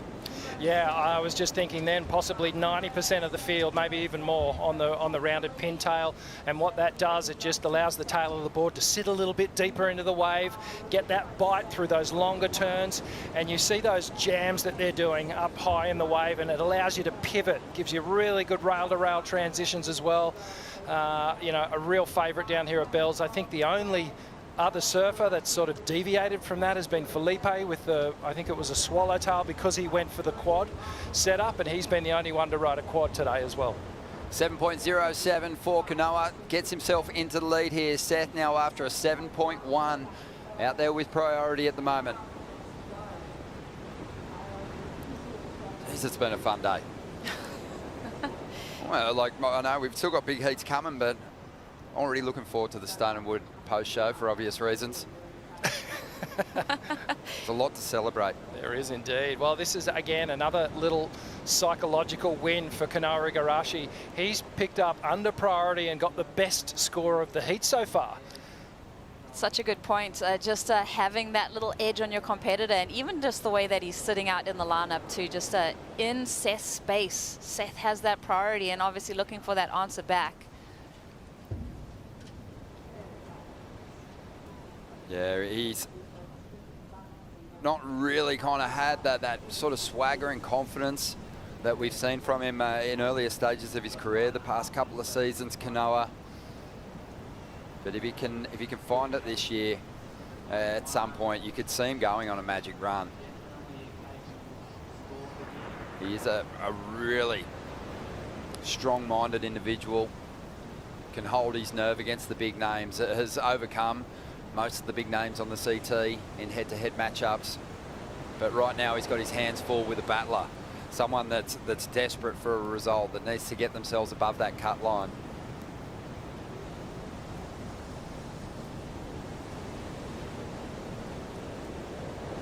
And again, like we get to basically see how Seth is going to deal with that pressure when that next set rolls in. He's got to pick the right wave.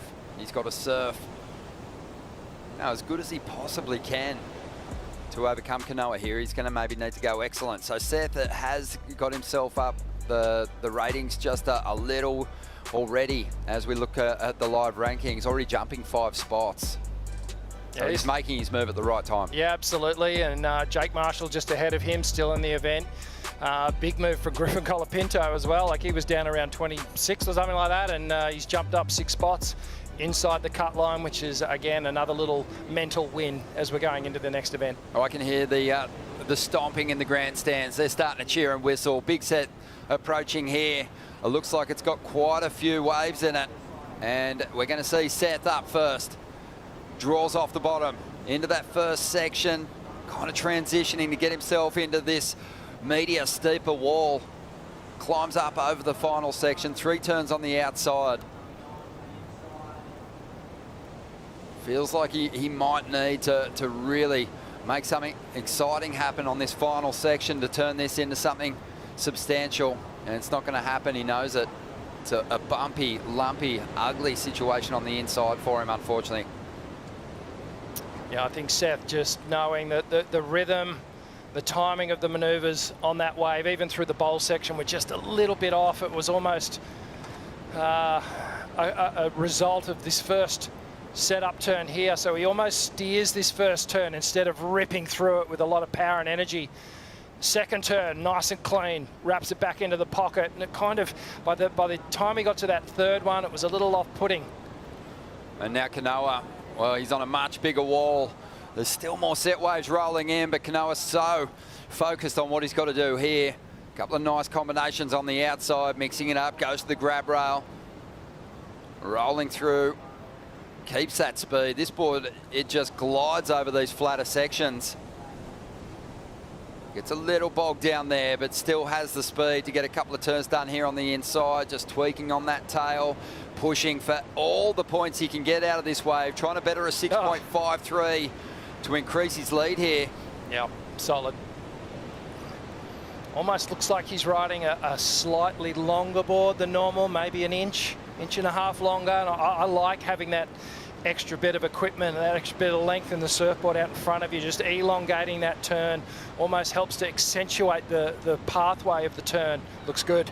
And there's so many different phases of this wave to make it through that flat section, and that inside is so tricky, and he really muscles his way through that inside section. These turns on the outside, though, the way that he was able to really make them stand out, and each one was different. Goes to the layback there, dropping that back arm in the face of the wave, grabbing that rail right there. Even on that flatter section, he makes it just a more emphasized maneuver. And then, like I said, it's chattery here on the inside, but he does so well to just cut through that chop and that bump and dominate that inside section. This is similar to what he did yesterday. He just built through the heat and he ended up with, I think, the highest heat tally of the day yesterday by the time we were all said and done. So Kanoa's starting to really find his form here. Yeah, dealing with the corrugations out there a little better than Seth at the moment. Scores are starting to roll through. Doesn't look like it's going to change the situation here. So the situation remains the same for Seth. 5.33 for Kanoa there. 7.1 is the requirement for Seth. I found that score a little bit interesting, Richie, that the 5.33 from Kanoa. In my mind, I was thinking that was a little bit higher than his 6.53, his opening wave. I'm with you. Yeah, I think that was a little undercooked. Just the intensity of the outside turns felt like maybe should have deserved a little bit more. 4.5 minutes to go. Let's dive into the GWM heat recap and see what kind of work Seth did to earn that 6.5 earlier on. Beautiful extended carve on the bowl. Oh, yeah. Well, you can see what put him out in front in the opening stages of this heat. Seth just really opening up on his first ride. This was at 6.5. Some great surfing here and a really creative rebound on the inside. But then Kanoa started building, and his campaign into this heat has been methodical on these waves. As the wind started to puff up, Kanoa just digging deep into these calves. Yeah, you can tell, Rosie, as we watch this GWM recap, that, you know, the wind's been a bit of a factor in this heat. We had Connor O'Leary, Ethan Ewing in the previous clash with complete freedom out there. These two surfers, they've had to work with the conditions a little more. Definitely, and they've really adjusted so well to the elements. As we have a look, this is the 707, and when you kind of compare it to the 533 that he just locked in, maybe a bit more steeper sections, maybe a little bit lateral on that last ride, but Kanoa looking sharp on the 707. He's in the lead. Seth, priority. Let's see if he gets a wave. Priority and an opportunity. And this is a real test for him. He was able to save himself yesterday, pulling off Hail Mary aerials over there at Winky. Going to be difficult to execute those similar turns with this kind of wind. It's just so strong at the moment. We've seen a lot of surfers, when the wind's kicked up, going for those airs, losing contact with their equipment. And, you know, we're talking about Felipe Toledo, the likes of some of the best aerialists on the championship tour. So that might not be the play. So all of a sudden, Seth's going to have to really lean on these rails, I think, to turn this one around. Well, the first assignment is to find the wave that's going to allow him to do that. You can see him here just really looking, standing up on his board, looking for that next set that's going to roll through. Starts to get to nervous times. 2.5 minutes to go. Well, this event's been dominated by the Australians. Obviously, when you sort of go back to the Easter Rally years, it was a mostly Australian field, but some, you know, great international competitors here, and the Hawaiians have always performed very well down here at Bells Beach. John Florence, Sonny Garcia, Shane Dorian, you know, Jeff Hackman, way back in '76 at the start of the professional era. Seth looking to really go a long way in this draw. But Kanoa Igarashi also with an opportunity representing Japan to break through for a win for the country he represents. And there's just something about this event. It's the 62nd edition of the Rip Curl Pro presented by Bonsoy. And the honour roll is exceptional. Many of the greats victorious here, basically all of them. 1 minute and 20 seconds to go, and Seth making his move. It's a smaller wave, and already you can see what he's thinking. Telegraph in the air down the line. He finds the section, gets the rotation, and he makes it happen. That wind had backed off just a little bit, and Seth has stomped another beauty. And still going, looking for more points down the line. And he might need them, but you got to love it. He's really delivered when it's counted, and brings it through to the inside and plants a nice floating re-entry on the end section. Doug Silver throws his hands together. The jewelry almost flying off his fingers. Wow, the degree of difficulty and the risk out on the outside, and just telegraphing that maneuver, like we said. We saw the wind just lay slack just in that moment, Richie, for him to capitalize. Smaller wave. It was a smaller wave, and I even saw a tiny little nod from Doug Silver. He wasn't wholly convinced. It's an incredible maneuver, and he's done it again. He's got to stop doing this, because we're all going to die of a heart attack, really. We just hits that lip, gets the flat spin again, but it's just really that one big powerful turn on a smaller wave. I don't want to discredit the air, because it was amazing, but a 7.17 is what he's after. I'm thinking back to the earlier stages of today, the air that Griffin Colapinto got. He scored a 7 for that. It was on a much bigger wave, and I know the scale does shift from heat to heat. Let's have a closer look at it, Rosie. Wow, incredible. No grab, just the loft on it too, and very functional. I mean, smooth landing. Oh my goodness. He was hanging on for dear life. Did he almost grab the rail there as he was landing? Yeah, the judges are going to have a think about this one. Yeah, Kanoa, he would have seen him take flight. Wry smile on his face. Much smaller wave. Did well to finish that one off as well. 7.1 is the requirement. We've seen some magic fights from surfers up against it in the dying stages of heats today. And this is another one. The score's starting to roll through. It's close, but it comes in at a 6.53.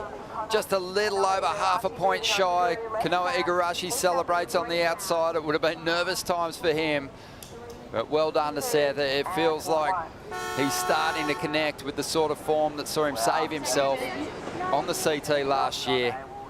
Already has climbed above that cut line on the live ladder. And Kanoa Igarashi hangs on for the victory. He's on his way to the quarterfinals, where he will meet Ethan Ewing.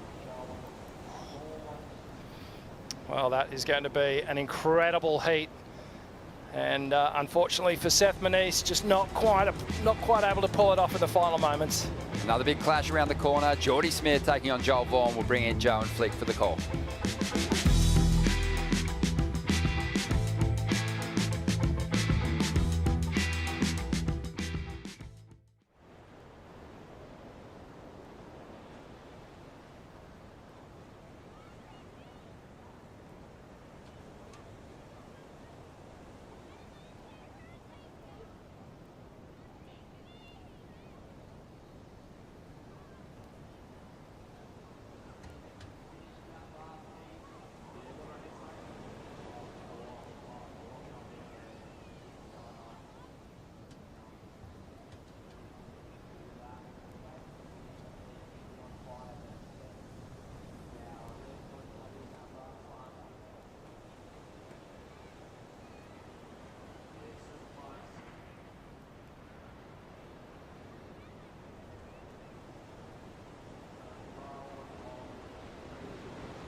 What outside of surfing challenges you, and how do you keep that adrenaline rush? I love coming to Lawn. Live Wire Park here is one of the best ways to get that natural adrenaline rush that we love. It's out in nature, it's one of the most epic places to come. This is not scary at all. Oh my goodness. Did you have the best day ever? I'm a little bit afraid of heights. It was fun to overcome that and just focus on having fun with my bestie. I'm going so fast! I can't wait to see Flick do that as well. What a fun time that Isabella and Aaron Brooks are having. They actually had a matchup at Winky Pop. It was the Hydrolite Heat to watch. Bella got the jump on her good friend Aaron Brooks, and she'll be competing in the quarterfinals against Gabby Bryan. A rematch for the final at Punta Roca. How about this one on paper? Jordy Smith taking on Joel Vaughn. Jordy's been the man of the moment, a Bells champ in 2017, 18th year on tour, and having so many great memories, specifically at the Bells Bowl. Joe Trappell with Flick Palmatier. Flick, we've been talking about the rookie class all day. You know, what does Joel Vaughn have to do to just quiet the noise in the narrative of Jordy Smith so far this year?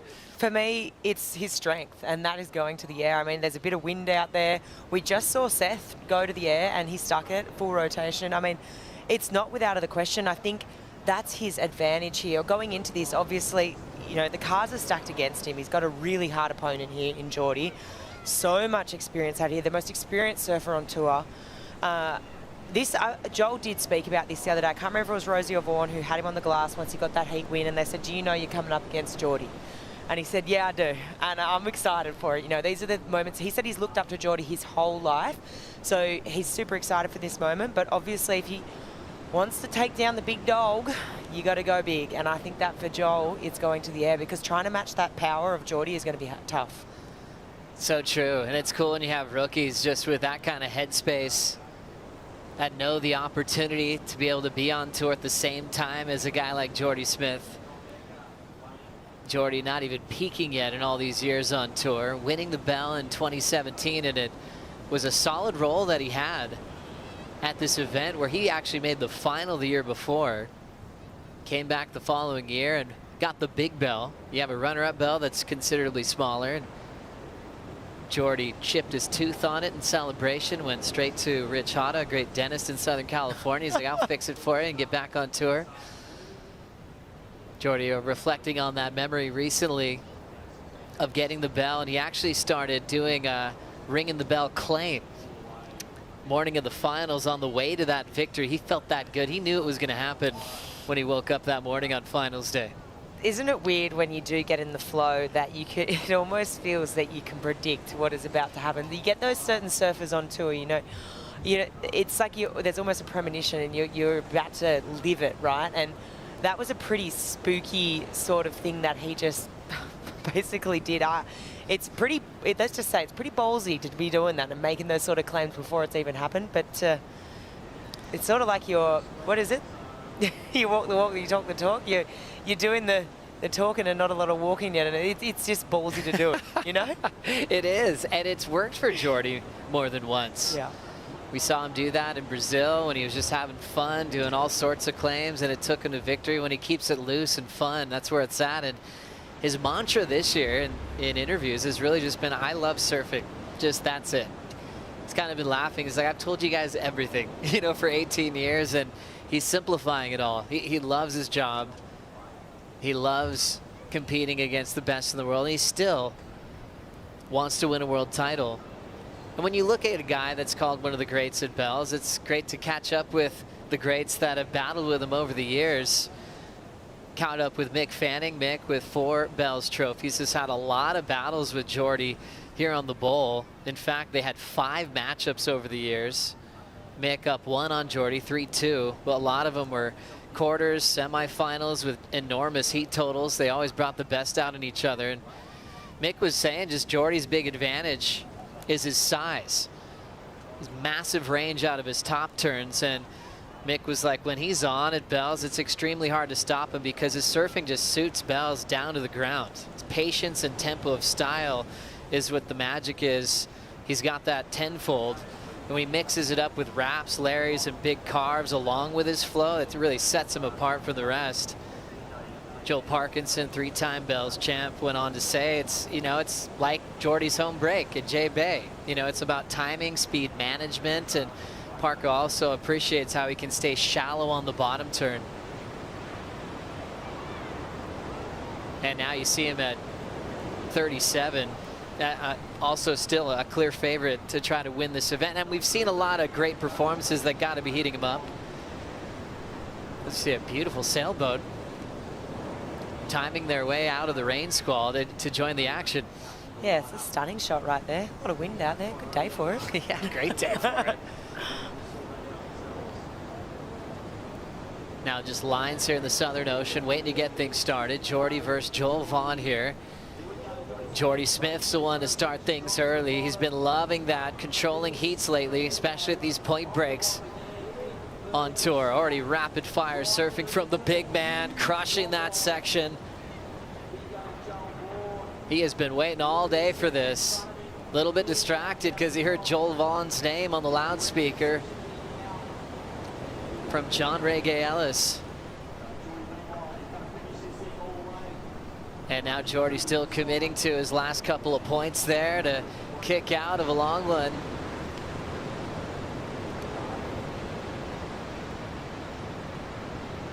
Jordy fresh off the win at Punta Roca. An emotional win. Called his father, Graham Smith, and he said they just cried. He's able to ride his father's board to that victory. This is what Joel Vaughn did on the second wave. Yeah, so this one really steep. It looks like to me might be getting a little bit caught here and chooses to eject. So let's break down Jordy's first wave.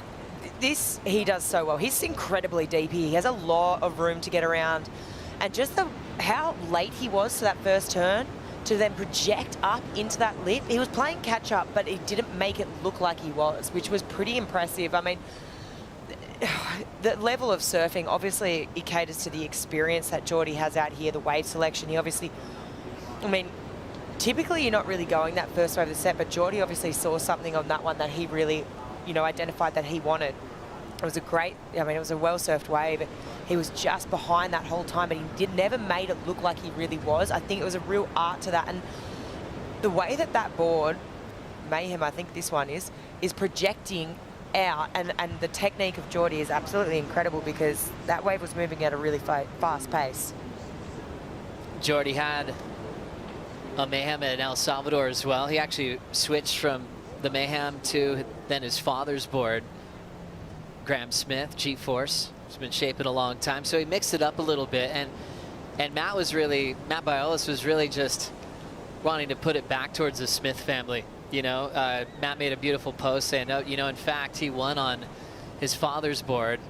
I think Matt was just honored to have Jordy call him up and ask for equipment, and I think since they've known each other his whole life, G-Force did, help distribute Lost Surfboards in South Africa years ago. So they did business together, so much respect there. I think if Jordy calls most shapers in the world, they're gonna be like, yep, I'll make you one. You don't have to be a full-fledged team rider. It's just a lot of respect for what Jordy's done for a couple of decades.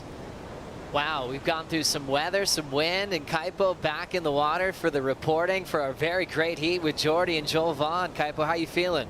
I'm feeling good, Joe. I actually fueled up with some purple power from Oakberry, and so I'm here with the Oakberry conditions update. It's raw. It's raw out here. It's what you expect at Bells. About 6 to 8 foot when the sets come. 11 miles per hour. Side offshore wind. It comes in gusts. Sometimes it stills down. Sometimes the wind's a little bit more. A classic Bells out here for the battle.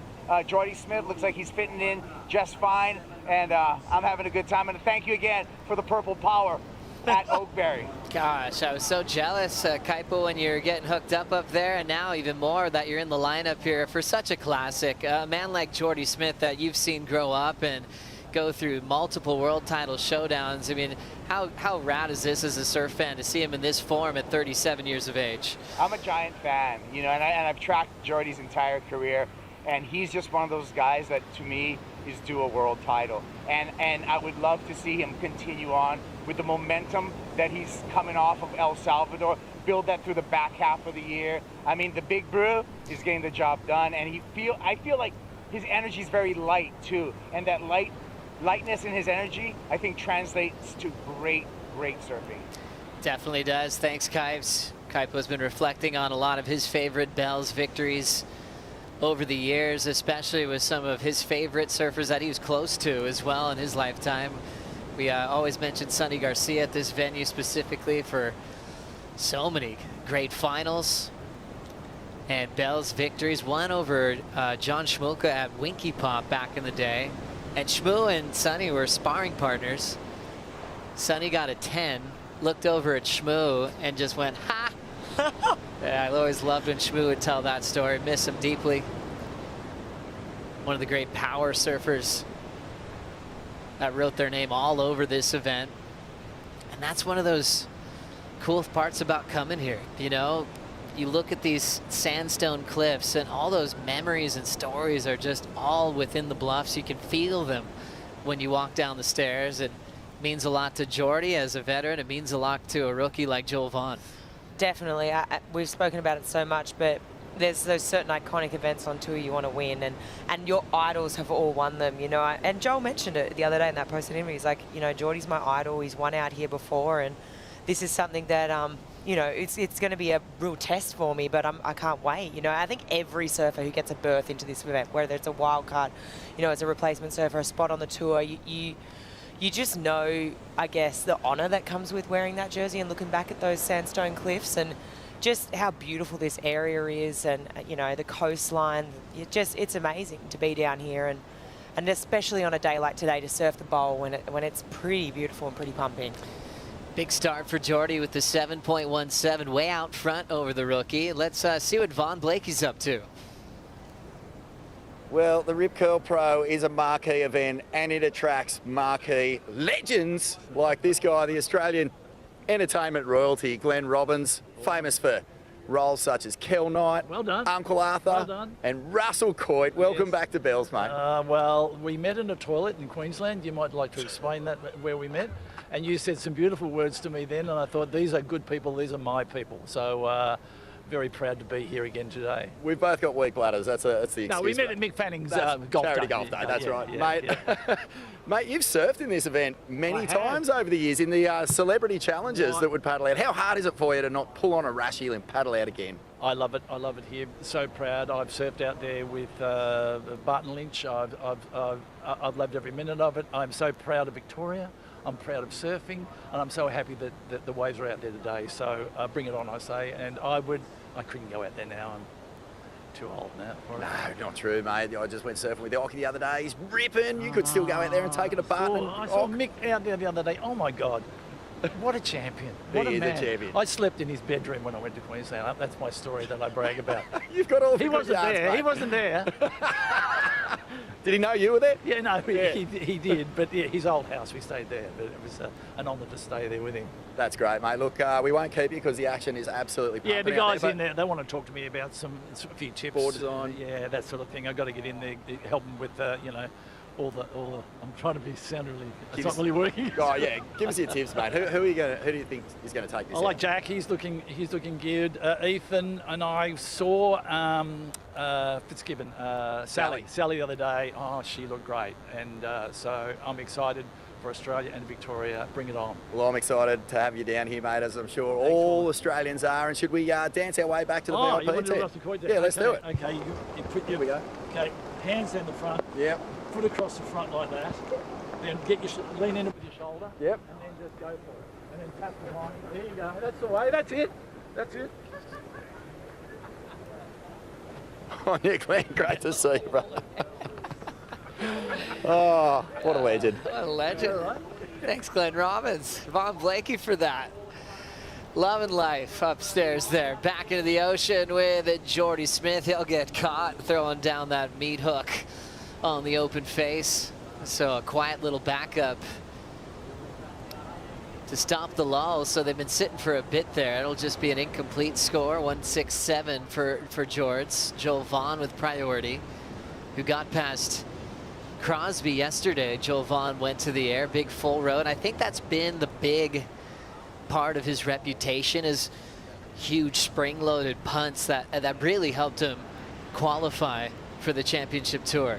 For sure. I cast my eyes back to that Challenger Series last year, and I can't go past, it was Sakurema, right? The Big 10 that he dropped, and that thing, I mean, people in Australia and the surf industry have seen him coming, but I think he just really stamped that authority to the world that day to be like, hey, I'm here, and this is my brand of surfing, and I do this well. And I think a lot of the take of people, outside just the commentary is, okay, he's got this big progressive maneuvers, he's great in the air, but what's he going to be like on the rail compared to these guys on tour? And so far, I think he's 14 on the rankings right now. So as a rookie, to be above that cut, he's doing a good job, and he's impressed me at Pipe too. He hasn't backed down from a challenge. I think so far, he's just also like, obviously we're back home in Australia right now, home court. He's probably spent a lot of time down here at Bells, but that first, bit of that season, Pipe, Abu Dhabi, Portugal, El Salvador, jam-packed, new experiences, new locations, new waves. He's impressed me. And I think right now, I mentioned it earlier though, he will have his work cut out against him with coming up against Geordie, but I think his strength lies with the progression. Yeah, he's certainly ready for it. Spent the off-season in a smart way, getting over the pool a bunch of times, getting prepared for everything that he could possibly control before the season started at Pipeline. And I asked him about airs and stuff. I was like, yeah, I mean, got a big reputation in the air, and he kind of countered going, I think his goal is to show that he's got overall performance as well. To be on this tour and to survive, it can't just be about airs. He wants to show what he's worth in big barrels, power surfing, big combinations. So he's inspired to not just show up, but even improve throughout this entire season and try to soak it all up heat by heat to gain the knowledge that it takes to succeed on this tour. Well, one way to show it is to come up against one of the men that has the most deadliest rail game really on tour. I mean, if you want to be the best, you've got to beat the best. That whole cliche saying. And I mean, this is the moment that he's living for. I mean, he said it the other day. He wants to live for these moments. And also, you want to look at your heroes, get inspired by them, and see what you can do in competition. This is what Joel Vaughn had to say.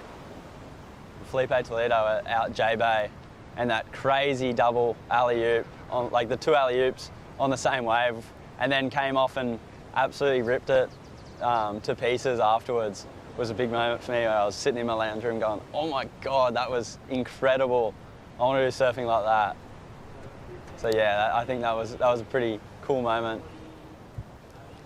Definitely a cool moment. Joel Vaughn picks out one of the most creative, intense, memorable waves in J-Bay history by Toledo, as we see Jordy Smith gunning down the line, already tagging it off the top, gets out in front and throws down a wrap and steps off. Two-time runner-up of the world, getting rid of his 1.67.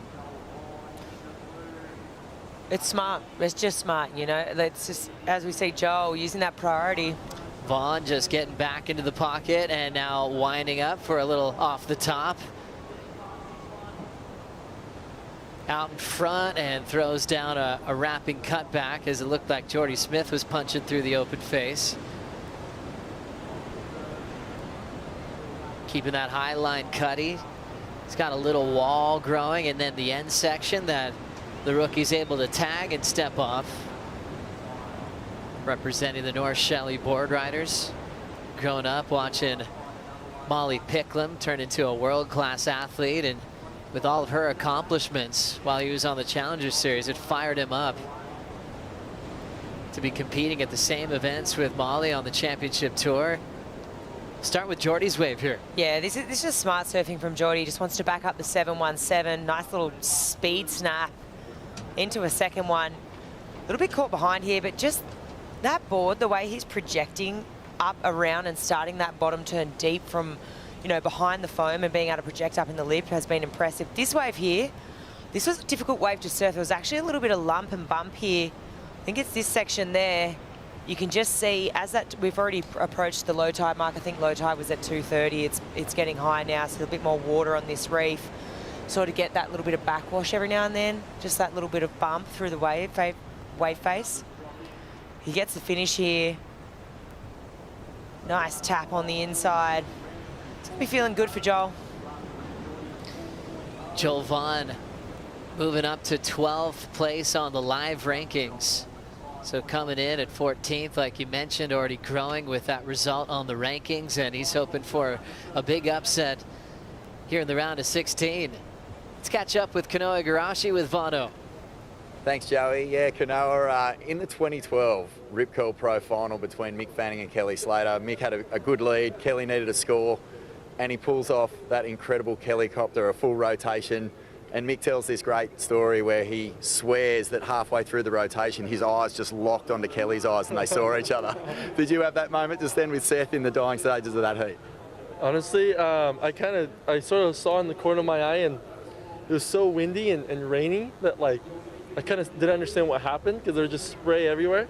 But I just figured that he went for an air, and it was just one of those things. Like I just had no idea like what it looked like from the front, and I just, there's nothing I could have done. So I just said, I mean, I love serving heats with Seth, and that moment, that wave came, and he had no doubt of going on the wave. He saw the section, I saw the section too, and there was only one thing he had in mind. So it was a funny moment. Like, I think we almost nearly like giggled at each other, like, oh, like, I know what you're gonna do, and he was like, you know what I'm gonna do. And but yeah, I mean, it's it's funny. Like, Bells Beach is such a classic wave, but there's so many different ways to surf it and get scores, and that was definitely a testament to that. Mate, today has just been full of incredible battles, real slugfest, and the canvas has just been there. I mean, how fun is it for you to turn up and have that sort of potential to really showcase what you're made of in the bowl? I mean, this is classic bowl. Like when I used to grow up and watch this event, this is what we dreamed of surfing, and it's such a unique wave. It's so different from other point breaks around the world, like J-Bay and El Salvador. It's like, it's got its own unique sort of pace to it, and it's that classic, you're trying to get 3 turns in the bowl and then finish it off. And like, I felt like the tide was kind of filling up for our heat, so we're only getting like kind of 2, and I think we missed a couple, but the canvas was there, and we had a huge squall in the middle of the heat, and I was like, okay, this is classic Victoria. Like, we're getting rays of sunshine, rainbows, and rain, and offshore and side shore. So I was like, okay, like, just hold position and wait your turn and make sure you get the right wave. That's it. Yeah, it's had a bit of everything. Mate, next heat, it'll be Ethan Ewing. We saw what he just did in the bowl, an incredible performance, but you are up 2-0 in your head-to-head matchups.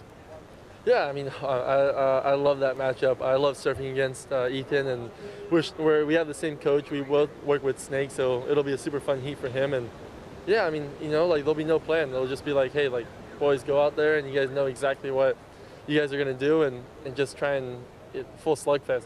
That's the goal, and kind of gloves off moment, and hopefully we can go head to head and get a lot of opportunities. And I mean, everyone talks about the stats and the pass and everything, but he could be 6-0 and not 6-0, or I could be 6-0 or whatever. It's what happens tomorrow happens tomorrow. The past isn't going to affect the result of tomorrow. So I'm excited to have a clean sheet with him, and hopefully, like I said before, we can have a good slugfest.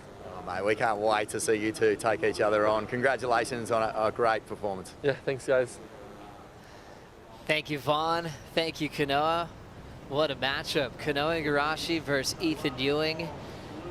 Ethan Ewing just went absolutely loony on the bowl, like you'd expect from him, but having the conditions that he had to play with, a couple of big 9s, some of the best combos I've ever seen on the bowl. That'll be a huge one. Going to the Stone and Wood slow-mo. This happened during the interview. Joel Vaughn, as expected, went to the sky. Did he ever? It's kind of like we were calling it, and he's like, hello, let's go. I mean, straight up into the sky, kind of a bit more of a horizontal approach, but he gets it up there, gets the rotation. Gets a score. That's brilliant. Yeah, he's been relying on that for a bit. He relied on that same move yesterday at Winky Palm and able to apply it here to Bells today. A 5.5 for the full road for Joel Vaughn, so still in second. Needing a 5.68 to catch up to Jordy Smith, who has the lead and priority and is looking for a spot into the quarterfinals. We'll take a Bonsoy brew break.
Enjoying our time here in the state of Victoria. Kangaroos everywhere. Bell's Bowl has been on fire throughout the day today.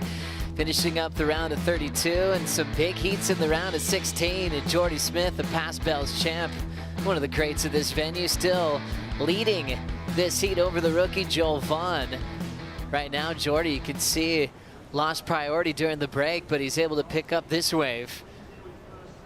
Throws down an arc real quick to get this one started. Lays into it with some power. There's that little Larry power carve that he can throw in transition. And now he can fade, always with flow. Great timing.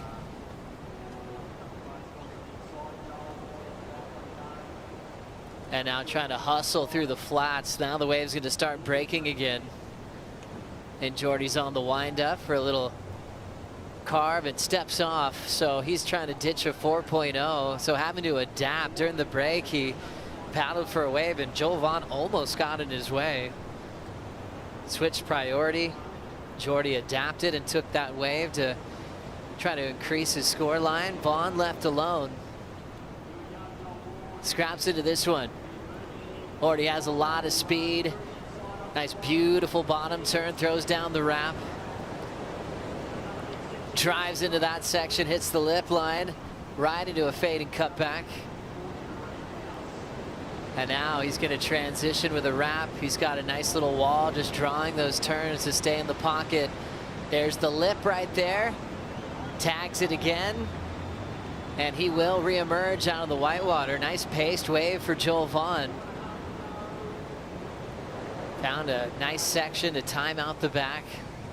Went more vertical when the lip showed up and put it together well from start to finish. He's got a 5.17 he wants to get rid of. Needs a 7.11 to take the lead. Last of Jordy Smith, a 5.43. Saw him improve a bit. And this was the moment during the break where Jordy lost priority. You can see Joel Vaughn almost didn't get out of the way. Ooh, that was touch and go there, wasn't it? But let's have a look. This is that 5.43. So Jordy just improving on that situation, making it that bit harder. Nice big layback jam there. But making it that bit harder for Joel. Just adding an extra point onto that requirement. And Joel behind. So this is Joel's best wave, 5.5. And really clean, smooth face. Goes onto the rail, really fast and snappy coming out of that. I like how he's just waiting for it. He's not rushing it, which is really good to see. Sort of looks like he's figured out this pace. He's not over surfing it. I liked the transition to the inside here. No bouncing around, no silly business. Just straight up into the lip. Beautifully timed. So good, nice wave there from Joel. Joel Vaughn finds improvement, 6.07. His best so far. Now needs a 6.54. Can see that score come in on his Apple Watch, and now he's kicking into gear. Jordy did improve under priority, just a mastermind. Seen just about everything that could unfold in a heat throughout his days on tour, and learning from all the greats, you know, being able to qualify for the tour, just dominating form on the QS, fresh off the World Junior title win. When you're on tour in 2008, he got to surf with guys like Andy, obviously Parko, Mick that we were talking about earlier, also Taj Burrow, Kelly Slater, learning a lot from those big names. People often wondering, how come he didn't win a world title? And he certainly came close. He reflected on a year where he hurt his ribs in Tahiti and heat with Travis Logie. He's like, if I didn't injure my ribs, maybe I could have won the world title that year, because he was runner-up in the world. But also, certain guys had his number. Taj Burrow, 7-0 against Jordy. That's unbelievable. Multiple heats on the Gold Coast. I think they had 3. A final, a couple semifinals. But man, those are always the funnest heats to watch. Guys that were just going for it, going for huge moves. And Jordy still just as solid as he was back then. Showing no signs of age. 90 seconds. Jordy has priority and the lead, in a great position to try to shut it down. The waves have been pumping though, and there's been a lot of multiple wave sets. Hey, it's been pumping all day. Went on hold, that tide got a bit lower, and I've just loved it. I love that we're back on the bowl, and it's just that traditional sort of days you wait for. You know, even Kanoa mentioned it with Vaughan before. You know, you grow up watching it, and these are the kind of conditions you dream of surfing on the bowl, just that groomed corduroy lines sort of wrapping into the bay, and just those big open canvases to really lay that board on rail. Down to 50 seconds, setting up quarterfinal matchups. Kanoa taking on Ethan Ewing in the first. Winner of this takes on the winner of Heat 4, which is Morgan Siblick and Leo Fioravanti on deck. Decision time. Joel doesn't have priority. It will be Jordy taking it off him here. Second maneuver, a big blast there with the fan still flying. Oh. Big gouge there on the open face for the South African. Nice, easy paced wrap. But look at all the speed he's still carrying all the way to the inside. He'll just throw a little bit of a jam there as he's trying to tidy up the final maneuver. Hits it over the top, and Jordy's feeling it, turns around, and yep, the rookie still has some room left. Changing gears with the carve, and wow, created a nice finishing section for himself. Joel Vaughn finding a wave that will count before the horn went off. Both surfers on the sand. That's how you want to see it. Have a finish with a back-to-back exchange. This is what we were hoping for. Really, really cool. So let's see what happened behind Jordy. Joel takes off, second wave of the set. Hits that first section. Trying to drive around here. What's he got? Wave gets a little bit full, but he stays with it. Gets a nice tap on the inside. He's searching. Gets a nice finish here. So he does keep wrapping around. Releases the fins there. I'd say Jordy's improved on his situation though, so. Numbers coming through for Jordy Smith. His last wave, an 8.33, left Joel Vaughn chasing a 9.43.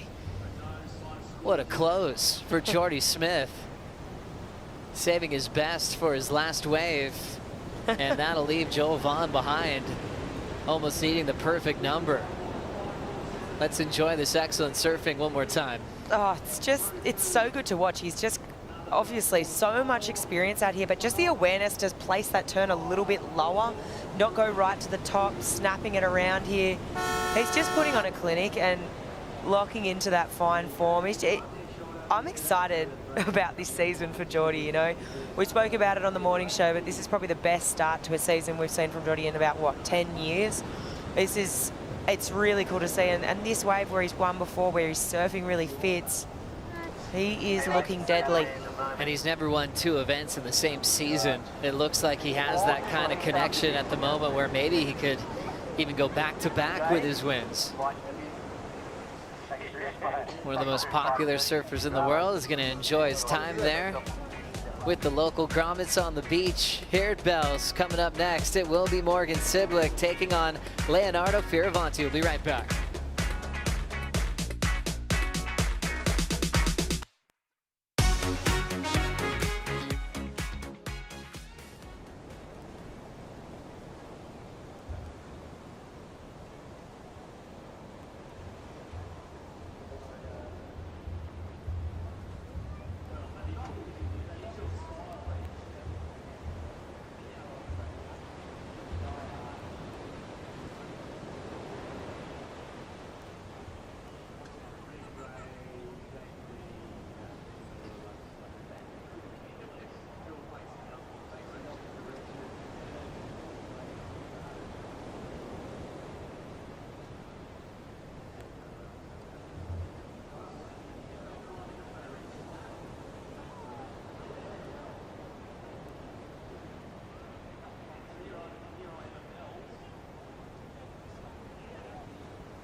Curl Pro acknowledges we are here at Jurok on Wadawurrung country. We acknowledge Wadawurrung people as the traditional owners of the land and waterways we are on today.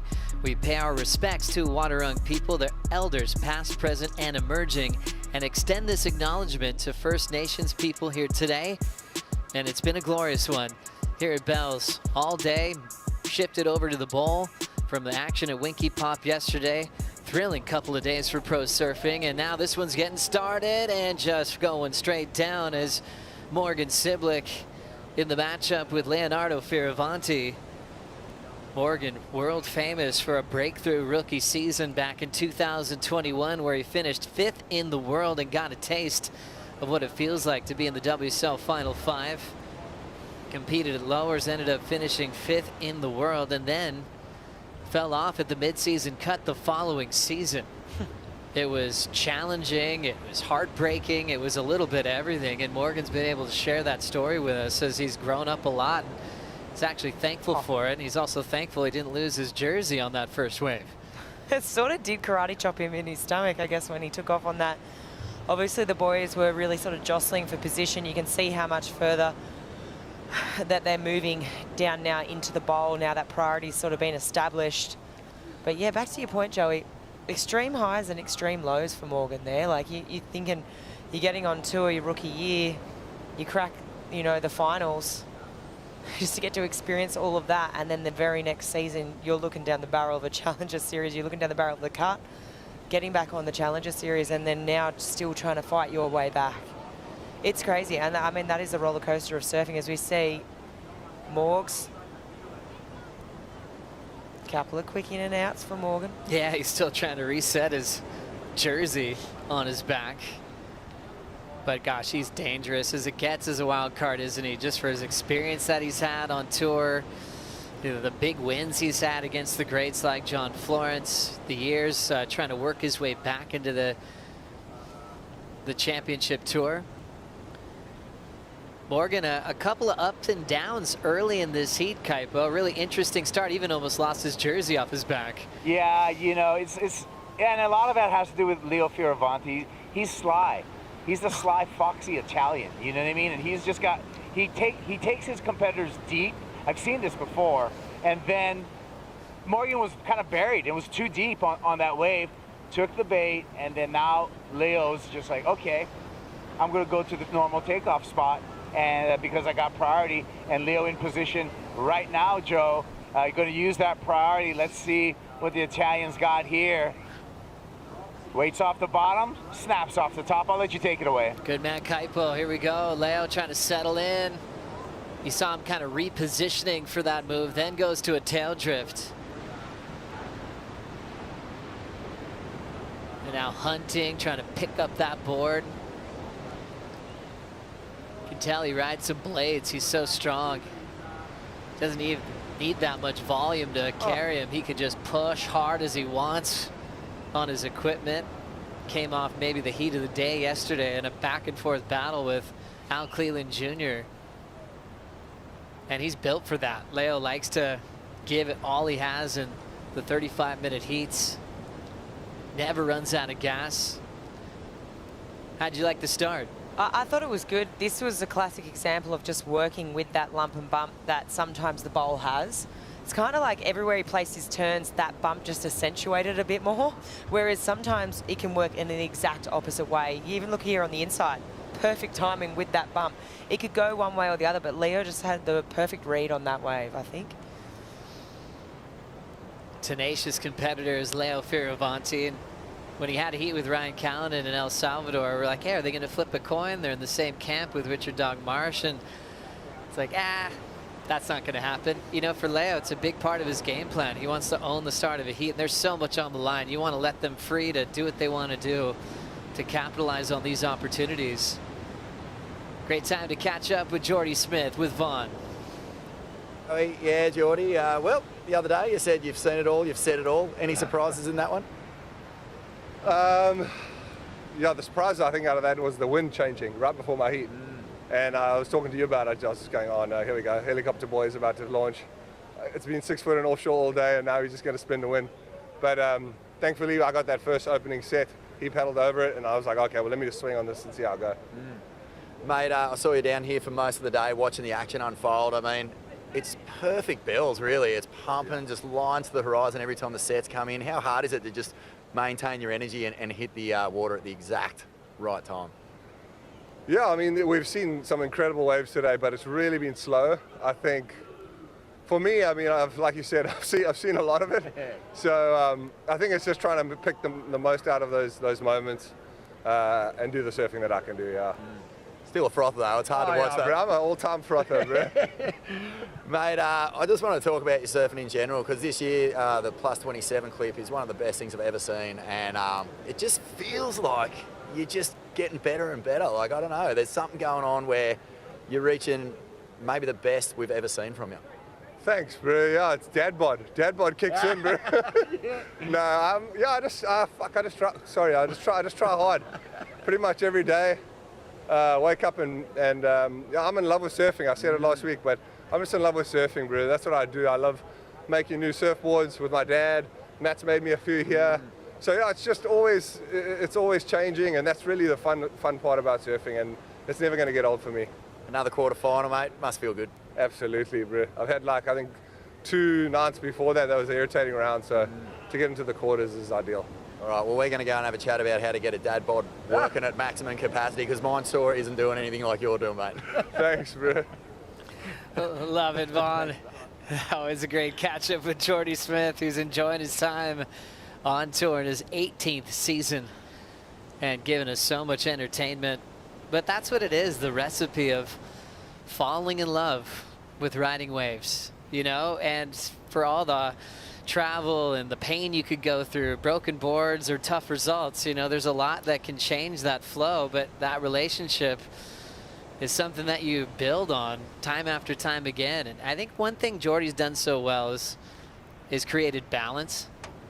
He chased making movies with the same type of effort as he'd fight for a world title. So his movie parts, his clips that he's releasing these days are must-watch television.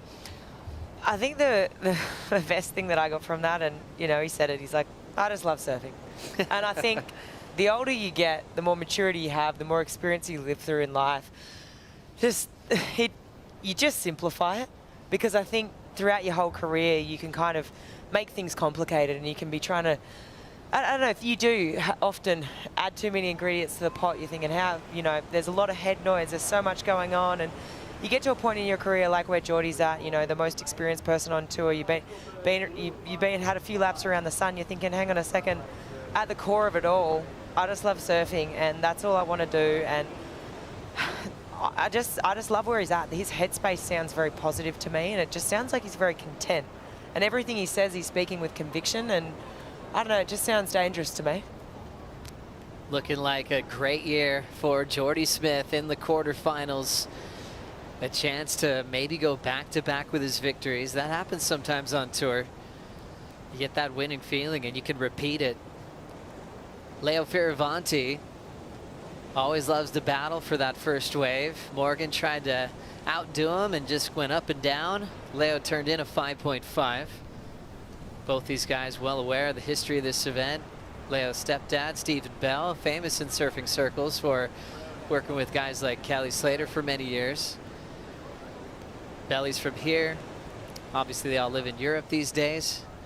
But Leo's very comfy in the state of Victoria and just waiting for a breakthrough win. That's just been his goal for a long time, but he made it clear this in the offseason, like, I want to make it happen. And he said that right before Pipe started. He almost did it the very next week, losing in a tiebreak to Baron Mamiya. Oh, that heat. I said we've had close heats here, but that one for me, I don't think I've ever seen any closer. And you know what? It seemed like Baron was running away with it, and then the fight back that we saw from Leo, I think just a great demonstration of his resilience. All the years that he spent, you know, traveling the globe, even just from such a young kid, like you mentioned. I mean, he's put seasons down in Bells before he was even on tour, and it just like is a testament to that. It's a testament to his career. And just that, like, never giving up attitude. You think back to some of the injuries he's had, how he's had to fight his way back. Spring into this wave is Morgan Siblick. Throws down that carve. So much speed. This board is magical from Sharp Eye. Look at that. Carve, felt it release, but stayed in control. He's just going to pump that board to make it through this inside. He found the connection there. Now he's starting to hunt for a finish. Keeps going down the line. Morgan on the wind up, but loses it after that big effort to close it out. But you can tell right away when he gets up. This is one of the best boards I've seen under his feet. It looks like he can fly on that thing. Yeah, it just looks so responsive, you know. He turns on a dime, got a lot of control. Let's see. So just gets up and going, lots of speed down the line. The transitions out of his turns are just so fast. He just got so much whip I mean, that turn there, he almost lost it too, but he's just got so much control over this board. And unfortunate for him all the hard work was done, you know. He really squeezed, sucked all the marrow out of that wave, and he got to the end and just couldn't quite make that last turn. There was some nice damage done out on the outside though, and you know, with Leo sitting there with that 5-5, sort of got an answer back now. We've got a heat on our hands. We really do. Update on the conditions. Kaipa, what are you seeing out there? Yeah, we got some rain. We got another rain squall coming through. And Jordy talked about it a little bit. With side offshore, it's getting a little bit more side shore, a little bit more bump and rib.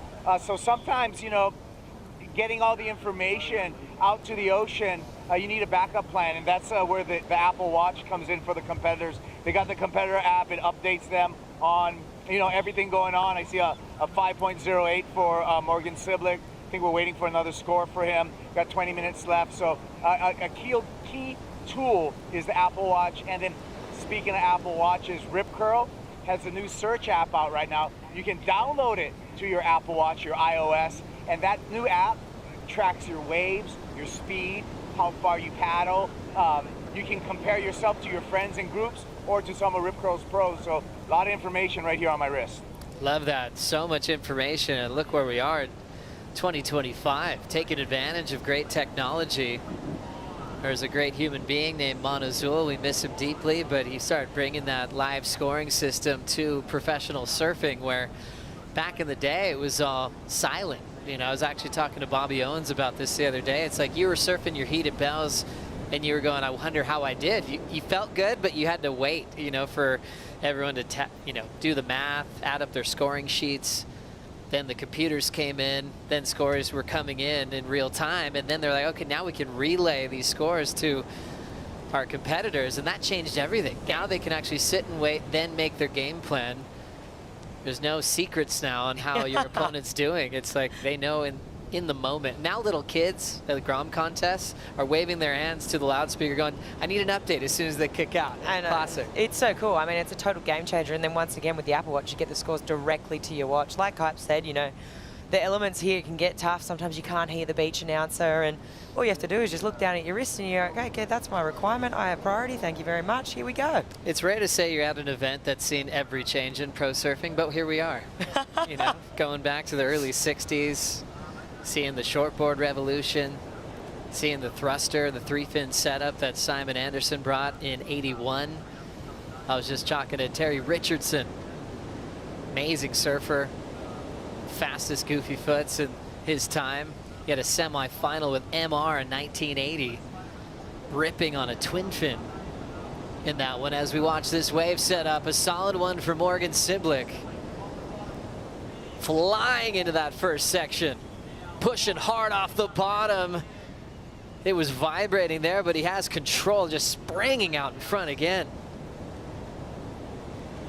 Now fading, running, looks like he's in total control. Been working a lot with Nathan Hedge recently on his ripping, but also his headspace. And he's looking confident. Crushes that inside section. So much flow and speed out of that board, and he's just ditched a 0.43 and added to his lead out front. Morgan's opener was already a 6.5 as Leo sits with priority. It's going to be another good score, Joe. I think you could see when he was going into that last section that there was a slight bit of, not hesitation, but you could tell he was like, hey, I really want to make this. I just want to really get a convincing lead here. Let's have a look. Pretty deep on this one, takes off. Comes around this section, nice bit of height to this wave too, and just absolutely holding that rail to the last moment. And again, for a second time, judges are going to eat that one up. Comes around the corner here, and just a beautiful connection to the inside, much smoother transition than the previous wave. Got to be thinking he's going to be squeezing a little bit more out of this scoring. So right there, we saw Leo with priority when Morgan took off, Kaipo. What did you see there? I saw maybe a mistake from Leo Fioravanti. He had priority. I checked my Apple Watch. It looks like Morgan just got a 7.17, so that was under priority. So, I mean, I think maybe Leo might want that one back. And the other thing, too, Joe, is that, you know, you've seen with the tide filling, the sets are far and fewer in between. So that was a one-wave set. Yeah, good point there, and that might have been what was going through Leo's thought process, was thinking there's something else behind it. And there's a theme through a lot of the heats through the morning, especially where the second wave was a whole lot better than the first. Nothing behind it. Morgan capitalizes, 7.17 and a 6.5, and those sting. When you've got priority, you let your opponent go, and you're like, oh no, they just got the best number of the heat. It's a tough one though for Leo. It is, because, you know, historically today, there's been 2 to 3 wave sets. So sometimes in those moments, it's hard to look back and hate yourself for that decision, because you're only going off what you know so far today, and it's going to sting, no doubt about it, but hopefully it just fires him up. Morgan Ciblic, a wild card last year at this event, made the quarterfinals, and so far so good in his performance against Leonardo Fioravanti. A focused look on Griffin Colapinto's face as he's preparing for Xavier Huxtable. We'll be right back.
I'm starving right now. Where can we refuel? Right here is my favourite spot, the Kin in Torquay. It has really good food, and not only that, it's right across the road from the beach. So Can't beat that. You can't beat that. There's so much good food around here, hey, like. Yeah, Victoria has the best food. It does. Such a good spot for lunch or dinner, hey. Every single dish that we had was so delicious. I'm definitely gonna come back here. Now I think it's time for dessert. So many great places to eat around here in Torquay, Gentil. Everyone's been well fed here on site as well, with a lot of great restaurants that have come here with food trucks to support all the fans here on a beautiful day here in the bowl. 6.5 and a 7.17 for Morgan Ciblic. And Leo's just been sitting tight with priority, probably kicking himself. He let Morgan go on a one-wave set. Got a 5.5 that he's been hanging on to, but man, he's been putting up some numbers. When you look at the CT by the numbers, average heat score in 2025, Leo on top of that list. 13.81 average. You see Ethan Ewing he's going to be helping out his average from his performance earlier today with a couple of big 9s. But you look at Leo this year, you know, he's not in that first spot like Italo. They're in higher seed coming into this event, but those numbers don't lie. You know, he's producing. He's lost on close decisions.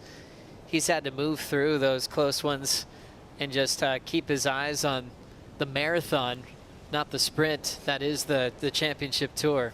Totally. I think another interesting one is Jack Robbo. I mean, he's not even within that. He's sitting at number 9th, but yet he's still in that top 5 heat total, right? So that just tells me that he's doing amazing surfing. He's just getting out-surfed in those heats, which is kind of crazy. So it's just interesting when you see those breakdowns like that. Remember, Italo out of the event this morning by Xavier Huxtable's rhythm and connection to all the locals that were cheering him on in the stadium.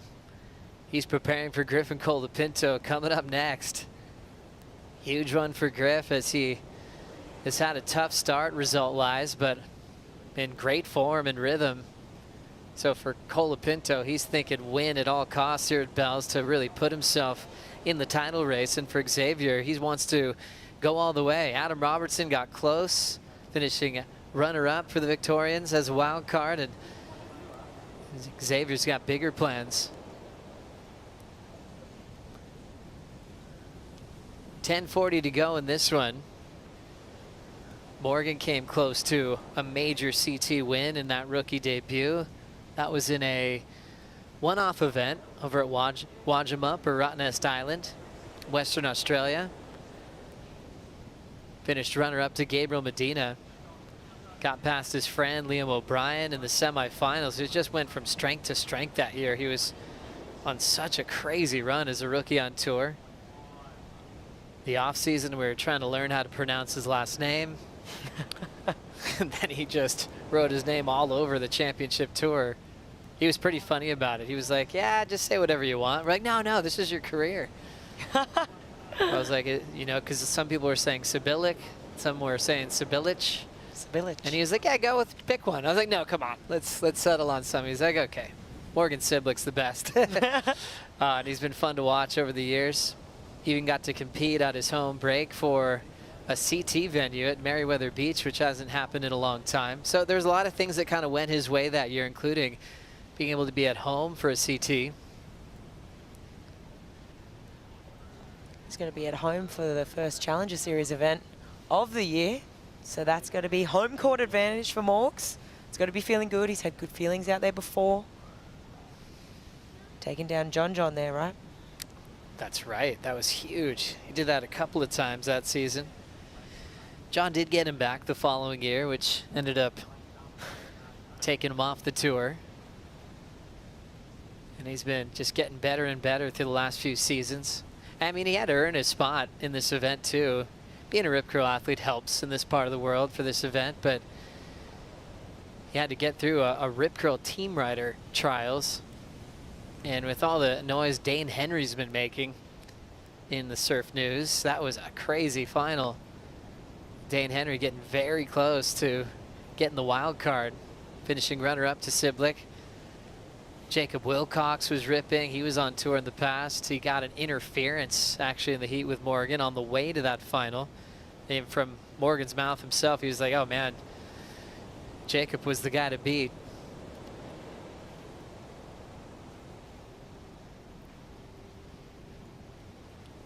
So now 8:10 on the clock here, Flick.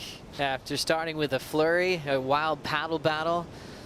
This kind of happened to Leo yesterday at Winky Pop with Al Cleland Jr. when Al flipped the lead on him, and then it was a serious lull, and Leo was going, come on, let me get a chance, and I'm sure he's having a similar feeling right now. Well, that tide's filling in.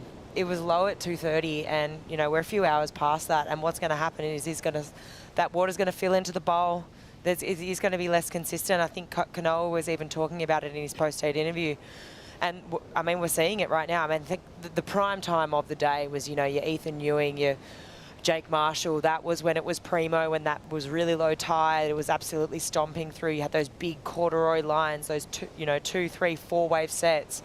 Whereas now it's slowing up. And I think that's one of the biggest things about surfing, you know, it's just obviously Mother Nature, you've got to be adaptable, and just being able to identify that, you know. And I think this next heat coming up, Xavier and Griff, I mean, Xavier's going to know better than anyone, but Griff as well, being one of the best in the world, you know, mistakes are going to become even more apparent. You can't get away with making too many mistakes. As we see Xavier just running out now, getting prepped. He's taking on Griff, Colapinto.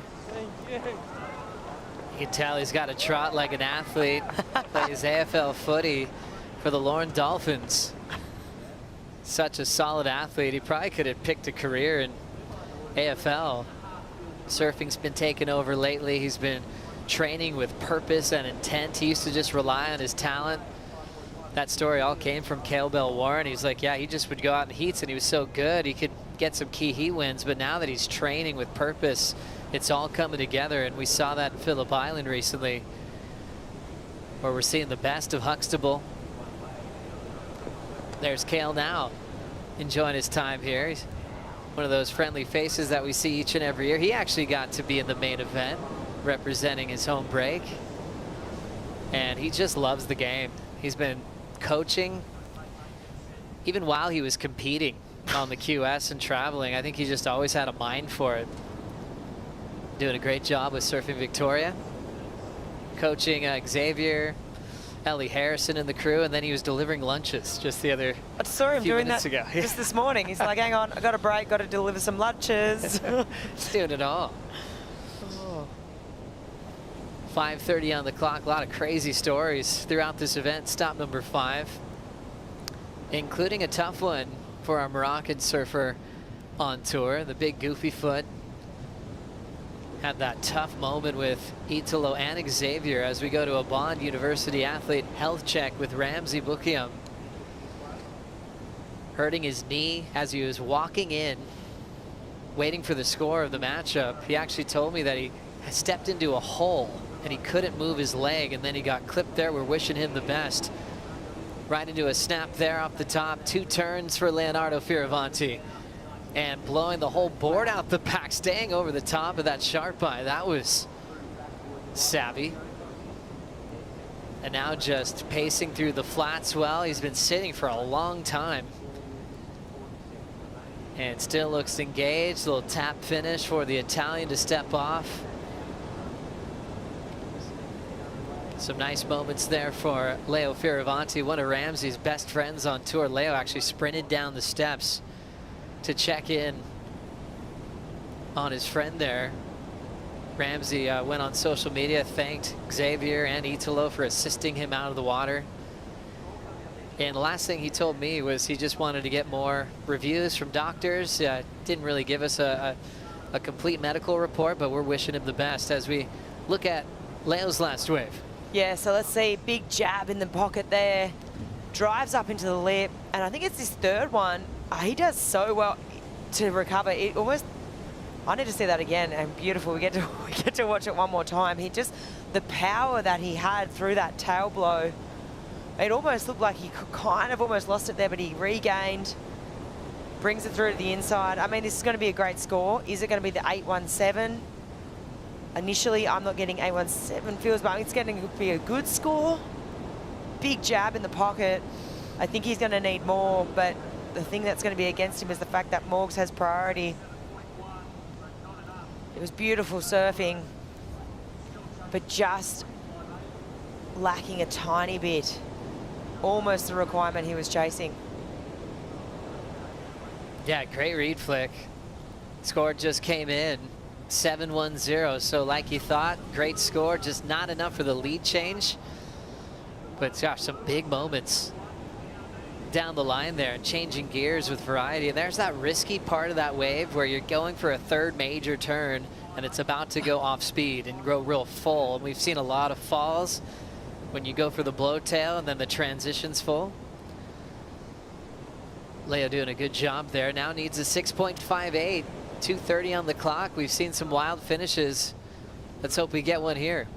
Yeah, well, he's definitely chipped away at this. I mean, he's sort of pretty even. He's matched Morgs' 7. I mean, Morgs got a 717. Leo's not got the 7 on the board as well. So it's totally within the wheelhouse right now. And I mean, one thing we know about Leo, and we touched on it before, is he's not going to give up. I mean, I just go back to that heat, that final at Pipe, the one with Barony. I mean, the way he fought his way back into that and how close that was, we know that he is not going to roll over and die. He's going to give it everything he's got. There's 2 minutes on the clock and potentially some lines maybe rolling into this lineup. Talk about just sitting and staying patient and ready to perform. 25 minutes in between rides for Leo Fioravanti, and able to fire off right back into 100% intent to try to turn the heat. And 7-1-0, Morgan's best 7-1-7. Talk about an even match here. The wild card with the lead end priority, 90 seconds to go. Leo said he loves bells so much, he's just amping to try to get into a finals day out here. And you think about the role he's been on this year, we keep talking about how many close heats he's had to move on from a tiebreak at Pipe that didn't go his way. Very similar outcome at Abu Dhabi at the very next stop. You look at the numbers right now in this heat, and even the way he had the heat with Al Cleland Jr., where he almost lost that one in a very close decision, but he was able to fight back again. It's like everything he's had to really earn this year in every heat on tour. I feel it's equally as part frustrating as what it is confidence boosting, you know? Sometimes you're thinking, hang on a sec, I'm doing my best surfing, like, what is doing? Sometimes, how come I can't have that convincing win? But those wins are also the ones that make you, they sort of, you appreciate it more because you had to fight for it more. You know, maybe you had to, we'll get back to that. Looks like there's a bit of a line kind of rolling through the lineup now. So right now, Morgan's taking this wave. For him, he's just keeping Leo off it, but he also wants to improve on his 6.5, real smooth through the first 2 points. He's got a great pace, well-timed snap off the lip. Siblick wrapping. He is looking so much better than he did when he finished 5th in the world. He's ready to compete in the world title race once he's back on tour full time. And he'll run out the clock here. Throws that nice tight jam to right away. And we see Leo picking himself back up, and just by the body language, you can tell he didn't get much to answer back to Morgan Siblick. He loves this venue. Now in his 6th start at Bells, just 3 heat wins for Leo, as he's trying to figure out the puzzle on how to get into a finals date out here. He'll have to wait till next season. This was his last answer. Yeah, let's see what he got done here. So out the back. Oh, just overcooked that one. Just went, I mean, there was not much more opportunity left on the wave. He wanted to roll the dice. He wanted to have a crack. And definitely a bit disappointed, but I mean, you got to give it to Morgs. I mean, taking that wave, Leo kind of gave in the 7, and yeah, okay, sure, you're probably thinking there was another wave behind that one, but Morgs just capitalized on that.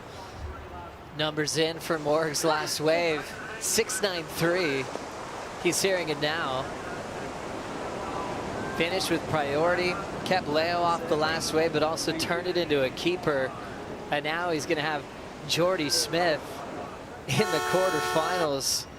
This man is going from strength to strength, already matching his result at Bells last year as a wild card. Let's enjoy this GWM recap. Morgan's on fire. Oh, he is on his way to another finals day here at Bells. Just super smart surfing. And I know this heat, things have definitely slowed up. That tide's filling in, and he's capitalized. I mean, Leo gave it to him though. He definitely backed up, you know, this performance, locked in a couple of good scores. This wave in particular, this turn, just absolutely going for it, demonstrating so much power, so much control. But for me, I think that real sliding doors moment was when Leo, you know, he had that priority and he just gave Morgs. I'm pretty sure it was this wave here. And Morgs just said, thanks very much, I'll take that. Drops a 7. And it feels good when you're doing that underneath priority. So Morgs going to town here, and it's going to feel good for his confidence, you know? He's been doing his squats, looking powerful, ready to compete in the quarterfinals. Xavier coming up next against Griffin Colapinto, bringing Ronnie and Rich for the call right after this.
Great to have your company. A huge day of competition, some standout performances, some of the best we've ever seen on the Bells Bowl, and another great heat here. Heat 5, Xavier Huxtable, the winner of the trials, who's already caused a massive upset today. He'll be taking on Griffin Colapinto.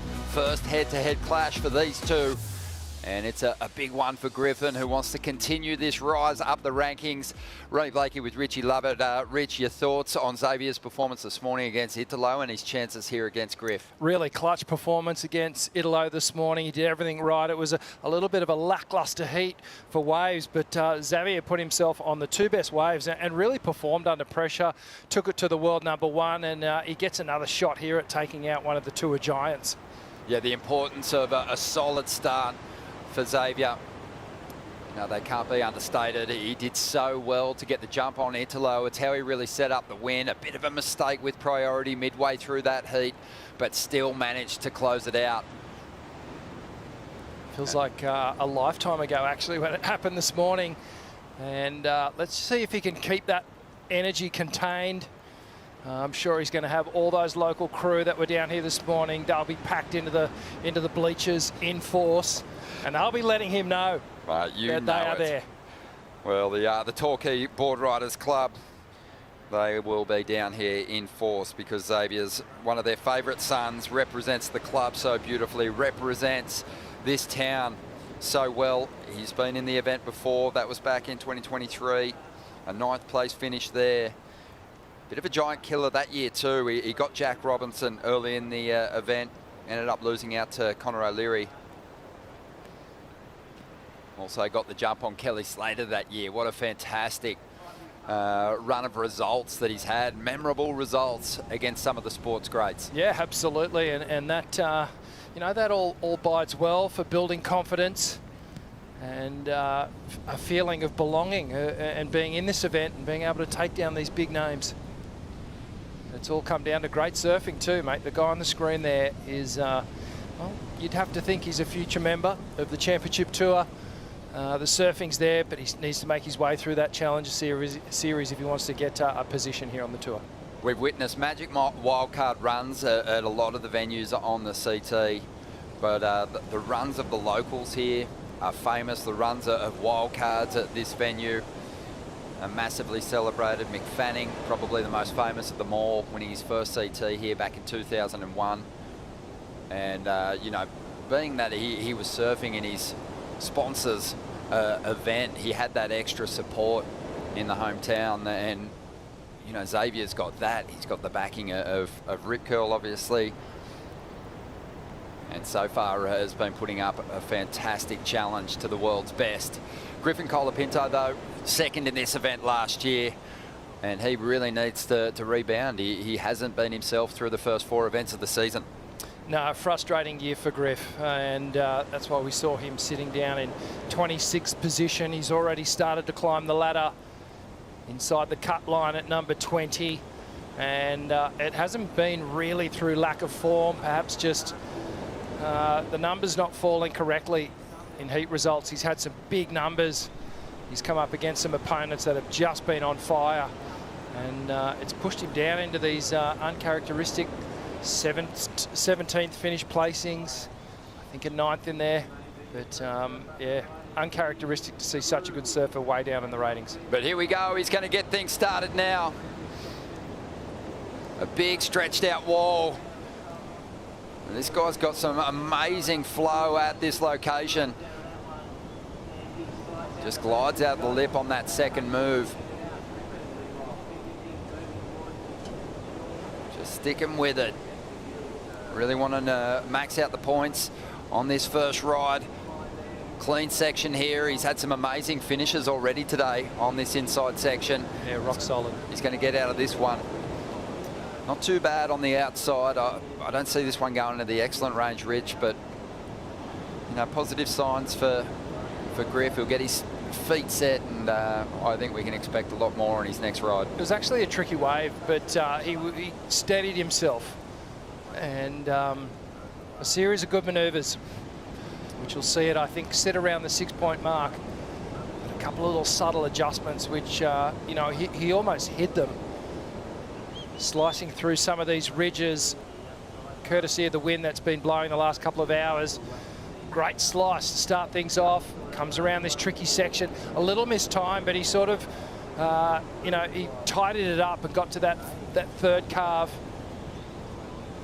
And a little tail release on the inside.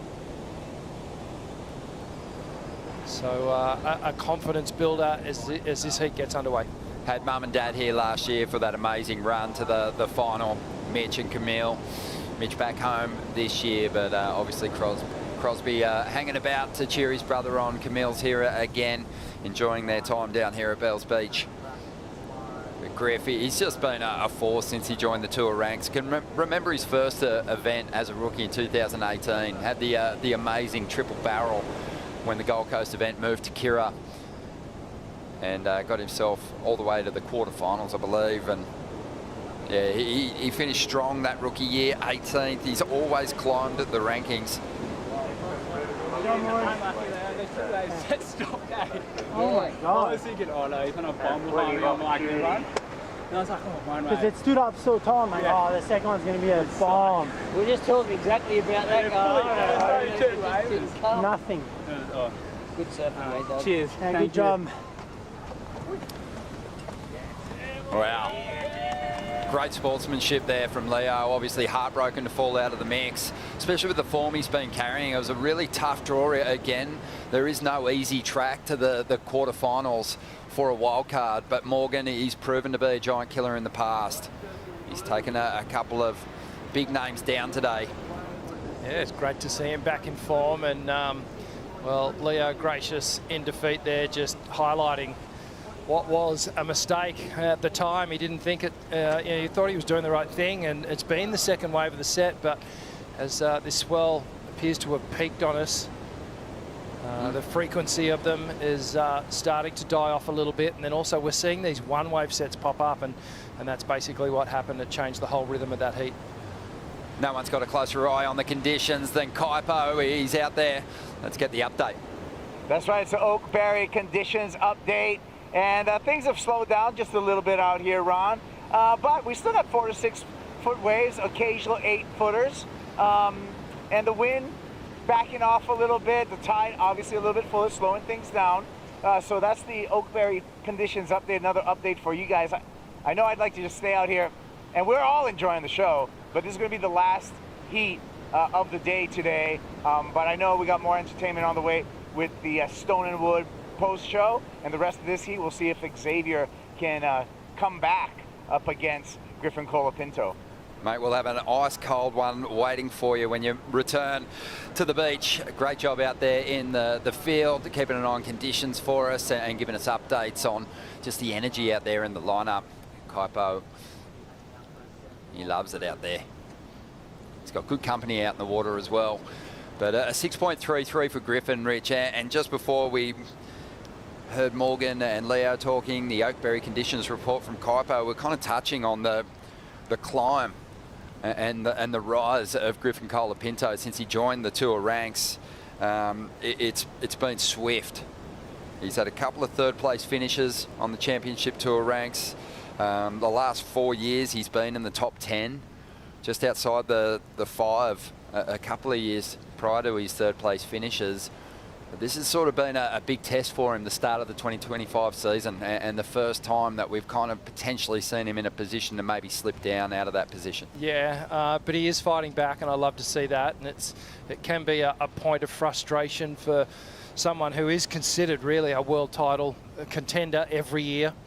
He's that good a surfer. He's too good to be down that far on the ratings. So his year is basically starting now. I still think Griff would have in his mind that he's going to make the top 5 and be there at Cloudbreak when it all goes down, but he really needs to dig in and has that work to do. But I think he has this self-belief in himself and his ability that he can do it. Certainly Bells would be one that he would have pegged and gone, okay, this is where I'm going to bounce back, and the next 2 events line up really well for his brand of surfing as well. They sure do. Speaking of bouncing back, what about the return to form from Morgan Seblick? He just got the jump on Leonardo Fioravanti. He's with Vaughan.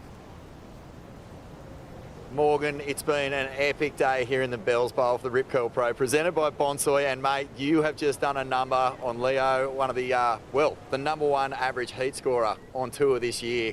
Deadly heat, but you got the job done. You're into the quarterfinals. Yeah, I'm so over the moon. I feel like me and Leo have a little rivalry. I feel like he has a rivalry with a lot of crew. He's just such an bloody competitor and great competitor. And yeah, I don't know, have some battles, some good paddle battles, and I let him have the inside this time because I didn't want to deal with him like hassling me too hard. So it feels pretty good to get the win over him, and man, he's been surfing good all year. So yeah, I'm sure he'll come back. Mate, cop the energy right now. Zave has just got this entire town and contest site humming. But for yourself, a lot of support as well. That whole stand was going ballistic every time you got to your feet. Yeah, and good mates with a couple of lads down here, and it's like a real tight-knit community down here. And just like when you're out there and you look in, the whole grandstands over there are just all chock-a-block right now. It doesn't get any more busy, it feels like. And you just finish your wave and you look up and everyone's on their feet. So yeah, it's pretty sick. Pretty classic. Like that was as I said, a really dangerous heat. But your next heat, you got Geordie Smith, and it feels like you're just primed to absolutely cut loose. It's the first time you guys will meet in a CT. Yeah, I know. I'm pretty keen. George is like somebody who I grew up watching, and yeah, I know. Feeling good energy this weekend. Like Anzac day to day, got up for the dawn service, and like lest we forget, it was just felt like as soon as I woke up today, just had good energy, and it went real slow in that heat, and it went out in my favour, and I felt like, I don't know, that had something to do with it, so I was stoked. Mate, everyone's frothing to see into the quarters. I'll let you go and watch this Zave heat. Let's go, Zave. Morgan Siblick, he's buzzing. Big hurdle. A mountain of a man he's got to climb in the quarterfinals up against Geordie Smith, but a great matchup. And you heard the crowd screaming during the interview because Xavier Huxtable getting in and putting a score on the board here, Rich. Oh, Xavi just starts off with a clean snap on the open face. Oh, no. Throws everything in it on the second turn, but comes undone. And this was Griff on the first wave of the check turn to start off. Sets up that beautiful wrapping carve. Again, gets a little layback hack on the second turn. And some beautiful rail work, cutting back into the power source. Gets that foam rebound. And just settled on this wave. Looking really composed in this heat. Shutting out all that outside noise. And brings it all the way through to the inside, clean finish. So the slow-mo action replay here, you can see Griff just leaning on that hillside rail, wrapping it all the way around. Redirect at the perfect moment. Nice steady bottom turn. Gets a little caught on the hillside rail on that snap, but cleans it up nicely. Yeah, it just feels like Griffin Colapinto has just settled straight into the deep tracks that he laid here last year. You know, he's been pretty measured in his run through the contest, and at times when he's had the big sections present, he's dropped huge individual turns, but he had a really smooth run through to the final. He didn't surf outside of himself. He was pretty calm. Ultimately, Cole got the jump on him in the final, but it's a well-paced approach at the moment that kind of suggests that there's gears to go to. He hasn't used them just yet, but a really clean start to this heat. 6.33 and a 6.57. Xavier, as opposed to his heat against Italo this morning, hasn't had the start that he did this morning, and he's actually trying to connect with a bit of rhythm now. Yeah, it's been a real steady, clinical approach from Griff, and you could tell the game plan that was possibly discussed prior to the heat. Just go out. Don't worry about this home crowd and the noise coming out. For Xavier, just go and build house and then put the pressure on and then start to bring us your brand of surfing that you're so confidently in doing, and he's done for so many years now. And it seems to be working. In contrast, the thread, it's starting to unwind for Xavier here. He needs to get back into this heat and make sure this next wave is a decent one. Well, the crowd's waiting for it. Vaughan's in the pack. He's in the stands, and Vaughan, the rain's falling, but no one's going anywhere. Oh, mate, it's a classic Bells Beach day. The only thing Victorians love more than this sort of weather is sport, and the only thing they love more than sport is a hometown hero. This is Dave HQ. Yeah. Let's go, absolutely, man! And what do you reckon? What do you reckon, folks? Can Zabe pull this one back out or what? Yeah! There's your answer. I think they're feeling pretty confident that something miraculous is going to happen this one. Let's go! Let's go! Let's go! Yep, Xavier, 22 years of age, out there, yet to drop a decent score in this heat, but time's at the moment still on his side. He'll want to make a move pretty soon. There's been slow periods throughout the day, and people have been punished for mistakes when they've fallen on rides early on. So the local crowd obviously hoping that he gets a couple more opportunities to fetch some big scores. Positive start, very sort of, well, what would you say, Rich? It's clinical. The performance of a title contender at the moment. Just applying pressure, but it's a gentle squeeze at the moment that he's put on Xavier. It's a fourth gear type of approach that Griff is giving us at the moment, but that's the smart approach right now. Given the conditions, he's assessed it. He knows that the inconsistency, the infrequency of the sets coming through now, this is the right play. But with these scores on the board now he can open up a little bit more and apply even more pressure to Xavi. The panel, as they do, when they're dropping numbers in this range, they're inviting the surfers to go harder. They're asking more of them. They want to see more wrist. They want to see more speed, more power. And Xavier, you know, despite this slow start, and he's in a position to explode here and push himself. You know, I think in these situations, you get through a couple of the heats and you get closer to the business end, closer to those finals. It's hard not to start kind of overthinking things, but if you can get back to that attacking mindset, he's still got a chance here. There's so much energy physically and mentally that Xavier Huxtable would have expelled this morning in that matchup with Italo Ferreira. There would have been the full lead up to it, then the actual moment itself, then the win, and then all of that energy coming at him, and that's got to take some sort of a toll as well, because what we saw on that first wave here is it wasn't that kind of clinical approach or that explosive approach that we saw him attack Italo with this morning. So he needs to pick it up again, and let's hope this next set comes through pretty soon so we can see some action. Well, the weather's coming in, that's for sure. But like I said before, this crowd is going nowhere. 14.5 minutes to go. We'll take a Bonsoy brew break. More action from the last heat of the day coming up in just a moment.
Let's get caught up on all the magic we've witnessed in a huge day of competition on Anzac Day. Xavier Huxtable stuns the world and the world #1 in the first heat of the day. A remarkable performance from the local lad. He had everyone down here on the edge of their seat screaming for the entirety of his rides. He took down the #1 surfer in the world, and the local crew just went berserk. Italo has just been on a magic run. Such a tough draw for the winner of the trials. He'll bounce back.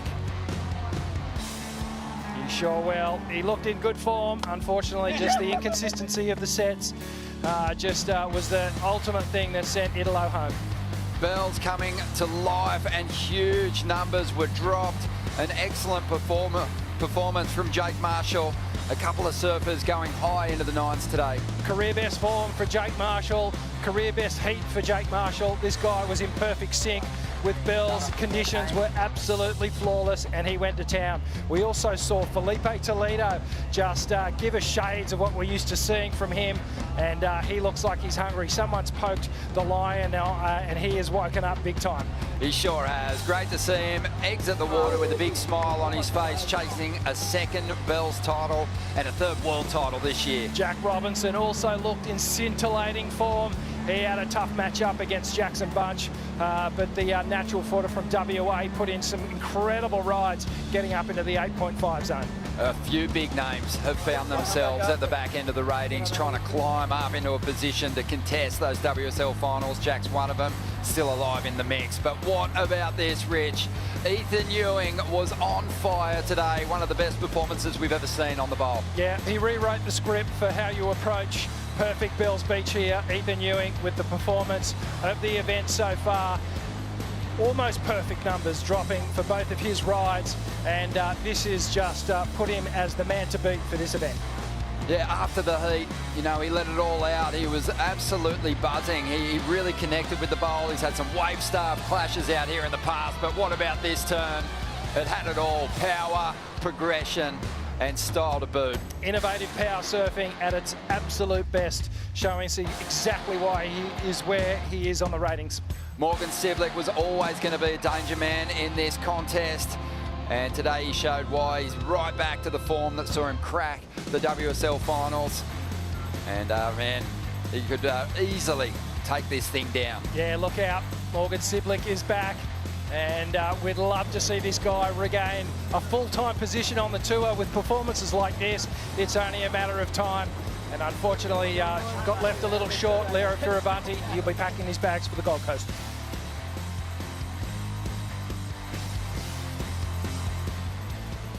What a great little package to look back on what's been one of the best days of competition this season. 9.5 minutes to go. This will be the last heat of the day, and at the moment, Griffin Colapinto holds the edge. He's been composed through his first couple of rides. A 6.33 to kick things off, backed it up and improved on it with a 6.57. And Xavier Huxtable still searching for that big counting opening ride. He's had a couple of throwaways. He took a fall on a good size set wave. We do have lines approaching the takeoff zone at the moment. And the rain continues to fall here. It's horrible out there. Absolutely horrible. What it might do, though, is give us a little bit of a glass off for the final stages of this heat with a quarterfinal spot on the line. Yeah, the wind has definitely looked like it's clocked down to around to a better direction with a little bit more westerly angle to it. So not as much chop up the face. So hopefully after this squall, the wind does settle right back and it gives us these guys some opportunity to show us some of this rail surfing. Thinking about Griffin's position, we know he started to make that climb up the rankings, but after 4 stops last year, he'd had a win, a second and a couple of ninths. This year, so far, just 1 ninth and 3 17ths. So a much different position, and you said it, the form's been there at different stages. He's dropped some pretty good heat scores, but it's taken a lot for him to psychologically stay in this kind of form and not get too beat up by those performances. Yeah, and you know, that's a credit to sort of his mental strength to be able to keep getting knocked down and knocked down again and start climbing his way back out of the hole. You know, he's got the direct line to Matthew McConaughey. All those inspirational quotes, bit of chest beating, no doubt doing quite a bit of journaling. He's probably gone through a few journals this year. He's had a lot to process. I think it's good. It's character building. You can't have it all your way all the time. And, you know, seeing yourself down there in the 20s on the ratings, it's humbling. And it makes you rethink a few things and appreciate it when you are at the top. Here he comes. Let's have a look at the live rankings. Griffin Colapinto up 6 spots, into 20th position. Look at all those shaded names there. There is still more rungs to climb on this ladder. If he can continue through this round of 16 heat in the quarterfinals, Griffin will make his charge toward the top 10. Yeah, well, this morning that lead, that board there from 10 down to 20, that lit up like a light bulb. There wasn't many shaded out names there, but they've dropped like flies all day today. And Griffin hanging tight.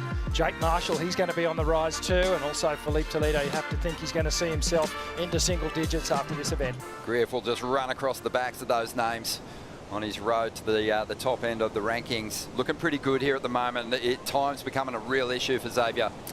Yeah, unfortunately, this has really been a slow heat for sets. And Griffin has found himself on a couple of little jams, been able to build a steady foundation, almost 13-point total, and Xavier's going to have to ride away for the next minute or two if he wants to get 2 rides. Rich, you had big wins on the qualifying series on your road to the championship tour. The big one at Haleiwa, the last event you needed to win to get onto the CT. You did that. But talk to me about when you have a big goal. Obviously, as a CT surfer, the big goal is to win an event. You did that. How'd you go on the other side of that performance? Emotionally, what did it take out of you? It did take a bit out of me, because all of a sudden I wanted to do it again. And I thought I had it all dialed and the formula all sorted out, and I did it. I went to the next event, and I walked away with a 17th, and I went, hang on a minute. It seemed so easy at the time, and that win, which, you know, it didn't come easy, but on the day it felt easy. So I had expectations that I put on myself, and that built pressure. Yeah, we're kind of talking about Xavier Huxtable here. Obviously, you had that goal. You were so steely in your focus to overcome a tough opponent there at Trestles that year, 2003. But you managed to get it done. But, you know, for Xavier, just a microcosm of his journey in this event, coming up against the world #1, the most informed surfer this season by a long way. Yep. In Italo, overcoming him and just trying to gather up the emotions and energy, but still remain composed for this clash with Griffin, was always going to be difficult. It was always going to be difficult, but if you keep that insular focus and just remain in your world and all consumed in your mind and not get influenced by all the outside noise and what else is happening. And again, I go back to that event in particular. I was the underdog in every single heat. Everyone was saying, no, Taj is going to win, or Joel's going to win, or whoever it was I was up against was always going to win. All the best guys in the world. All the best guys. So I was like, you know what? I'm just going to focus on me. I've got nothing to lose here. Yeah, and we said it this morning that, you know, Italo is going to be the toughest hurdle that Xavier faces in this event, but the other hurdles are still monumental. Griffin Colapinto here, you can see the form that he's bringing to the long walls here at Bells Beach in the GWM heat recap. Just solid stuff to kick off this heat. So calculated in his choice of manoeuvres. He's not exposing himself by doing anything too high risk. It's just real textbook solid surfing, and he's putting pressure just by dropping, you know, just above average numbers. And it looks like it may be enough at this point in the heat. This was Xavier's opportunity to get back into it. A nice slash turn to start things off, but just pushed a little too hard, misjudged that second turn, and that was the moment there where things started slipping away. All right, well, we've got just over 3 minutes, and Xavier's needing a 2-wave total of 12.9. It feels like if he doesn't get a wriggle on in a second, it's all but done. And maybe the smile on his face there, you know, suggesting that he's conceding to a degree. Look, at the end of today, when the head hits the pillow, he can still say that he got a victory today over the #1 rated surfer in the world. He got to surf in front of his home crowd, feel that energy of the bell, and take away just this moment, and that'll slingshot him into the rest of the year. He is going to put in a monumental 2-up session this evening, guaranteed. You'd have to think it might go all weekend. Well, the town might celebrate like it's an event win, regardless. They're going to celebrate for sure. What a fantastic day it's been for them. And yeah, one that Xavier Huxtable is never going to forget. of course, he is going to be campaigning on that Challenger Series in 2025. A red-hot chance at, of course, graduating to the Championship Tour at some stage. We've had big raps on him for a long time, but it was awesome to see him here at the elite level, on the main stage, delivering some really solid scores. Less than 2 minutes to go now, and it's become an impossible task. Griffin Colapinto is going to control the later stages of this heat in the scoreline, and I think even if Xavier gets a decent scoring ride, Griff will sit out there with priority and close out any other opportunities, but just not enough time on his side now. No, there's just not enough time on the clock, unfortunately. I would love to see Xavier just ride one more wave, somewhat of a bit of a party wave, an exhibition wave for the crew and the crowd up here in the stands that are sitting here getting absolutely drenched. Yeah, I don't think he's going to paddle in, mate. They'll get that wave for sure. This is the last heat of the day, but we still do have the Stone and Wood post show, and there's plenty to talk about this afternoon. So don't go anywhere. Just winding this clock down with our competitors, hoping that we get the opportunity to see both these exceptional talents attack another wave here on the Bells Bowl. Coach's corner, always full, regardless of the conditions. They got to sit it out. Well, they're going to hug it out here, the boys. Griffin Colapinto, really a favourite among the local community here. He and Cole Houshman had a fantastic celebration at the pub, Pabs, over there in Janjak last year, and the locals got involved in it. 10 seconds to go here. Xavier Huxtable, his run in the event has ended, but what a magic run it was. And Griffin Colapinto's into the quarterfinals for the first time in 2025. He's charging up the live rankings and will still have some room to move. He could go a long way. I'm sure overnight will confirm just where he might finish on the rankings at the end of this event. If he can break through and get a Bells victory, that'd be huge for him. That'd be a massive leap and a great confidence booster for Griffin Colapinto. Look, he's too good. We've been saying it's been odd to see him down on the ratings, and he's starting that climb that we expected of him. What a fantastic day of competition. So many highlights and big stories to break down on the Stone and Wood post show. Don't go anywhere. Joe, Flick and Vaughan, they're ramping up. It's going to be a good one.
It's time for the Stone and Wood Post Show. What a day of competition. Power surfing lives on here at the Bells Bowl. Some of the best combination of turns maybe we've seen in the modern era here at Bells Beach. It was one of those days. Huge day at Winky Pop yesterday, back on the bowl today, and that was just unbelievable to watch it all go down, filled with upsets, drama.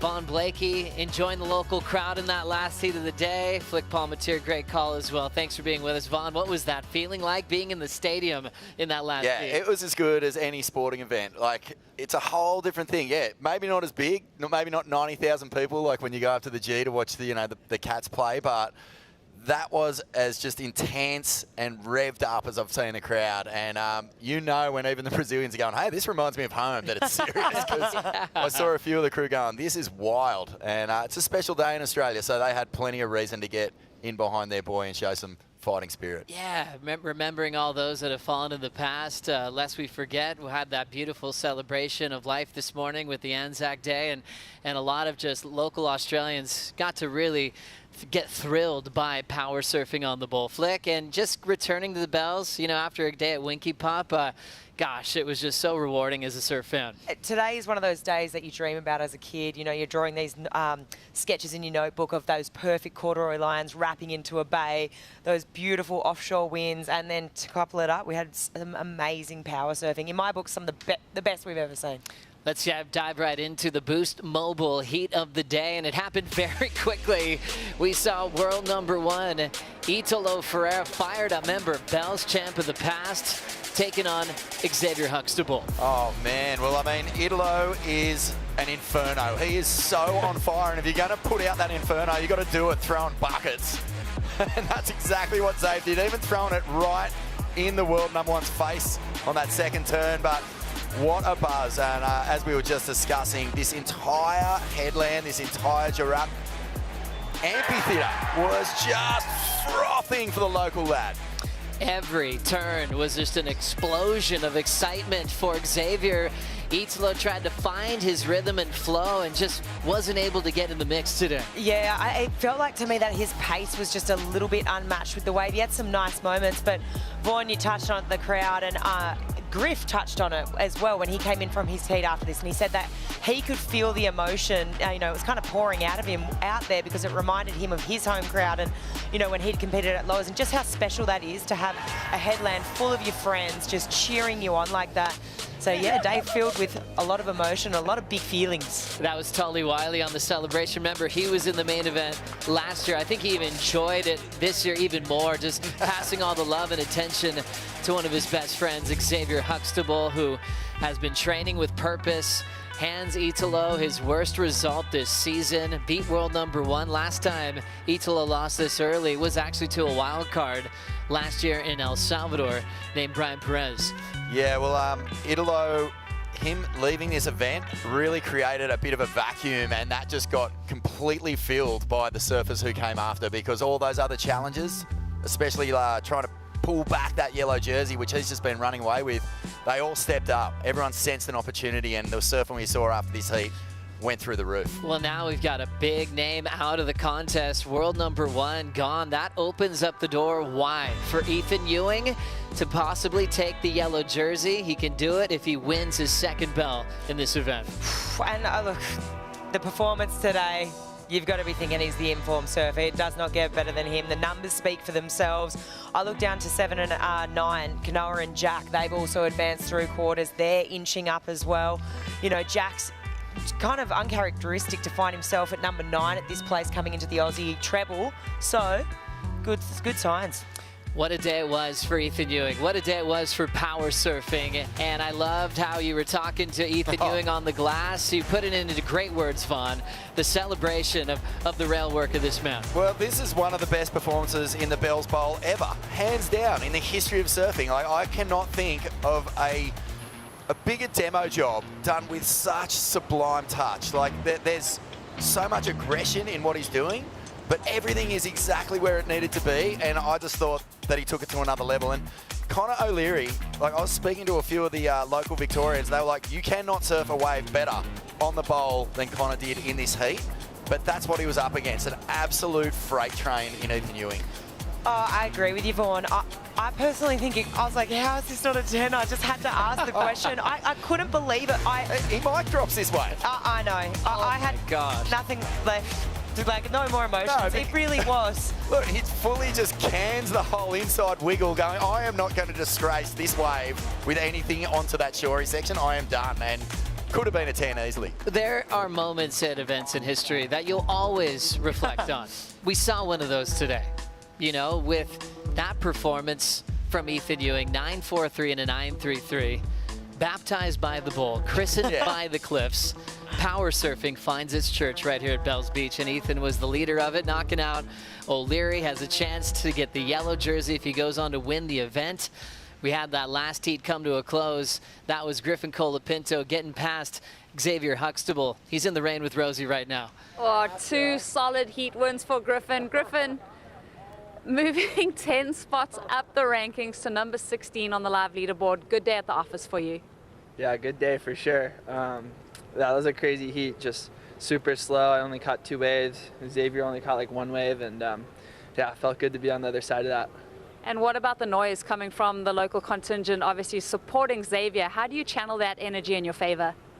It's just kind of just thinking about how cool it is, and that I was in that same position at lowers during the finals, and just being psyched for him, and you know, not letting it be like a, oh, everyone's against me kind of thing, just like, oh, they have like so much love for their friend. So yeah, it was really cool. And I know it was a bummer we couldn't ride more waves, but I don't know, I've had a lot of, I mean, this year's been a tricky one. I haven't really, it's my first finals day, so it's been an emotional roller coaster, and yeah, it just feels good to be on the other side. And you're into the quarters, like you said, for the first time. Do you change anything? Your surfing was looking so smooth and powerful today. Oh, thank you. I feel like I've been surfing really good all year. It's just these heats I've been having that the other guy just goes huge or gets the score at the last second. It's just like these little things have been going against me, and it's been really hard to like trust that everything I'm doing is going to pay off at some point. But it feels so good to like get that feeling right now.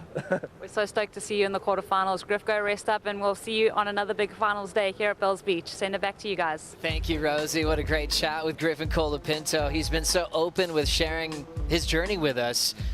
He'd be allowed to hide and, you know, not talk to any of us during a season like this. And he's been like, yeah, you know, I'm looking at everything. I'm more prepared to step back up after what's been a tough season, and he's done it for us. So now we could back him into this finals day as he's in quarter 3, checking out finals day bracket.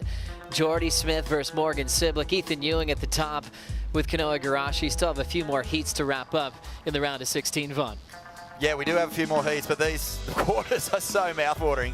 Ethan Ewing and Kanoa having a 2-0 against Ethan head-to-head, so he's got a little bit of an edge there, I guess, in terms of the competition. But yeah, Jordy and Morgs, that's going to be a great battle of rail surfing, and Griffin's punched his ticket, so good stuff. I mean, let's get right to it. Can anybody stop Ethan Ewing?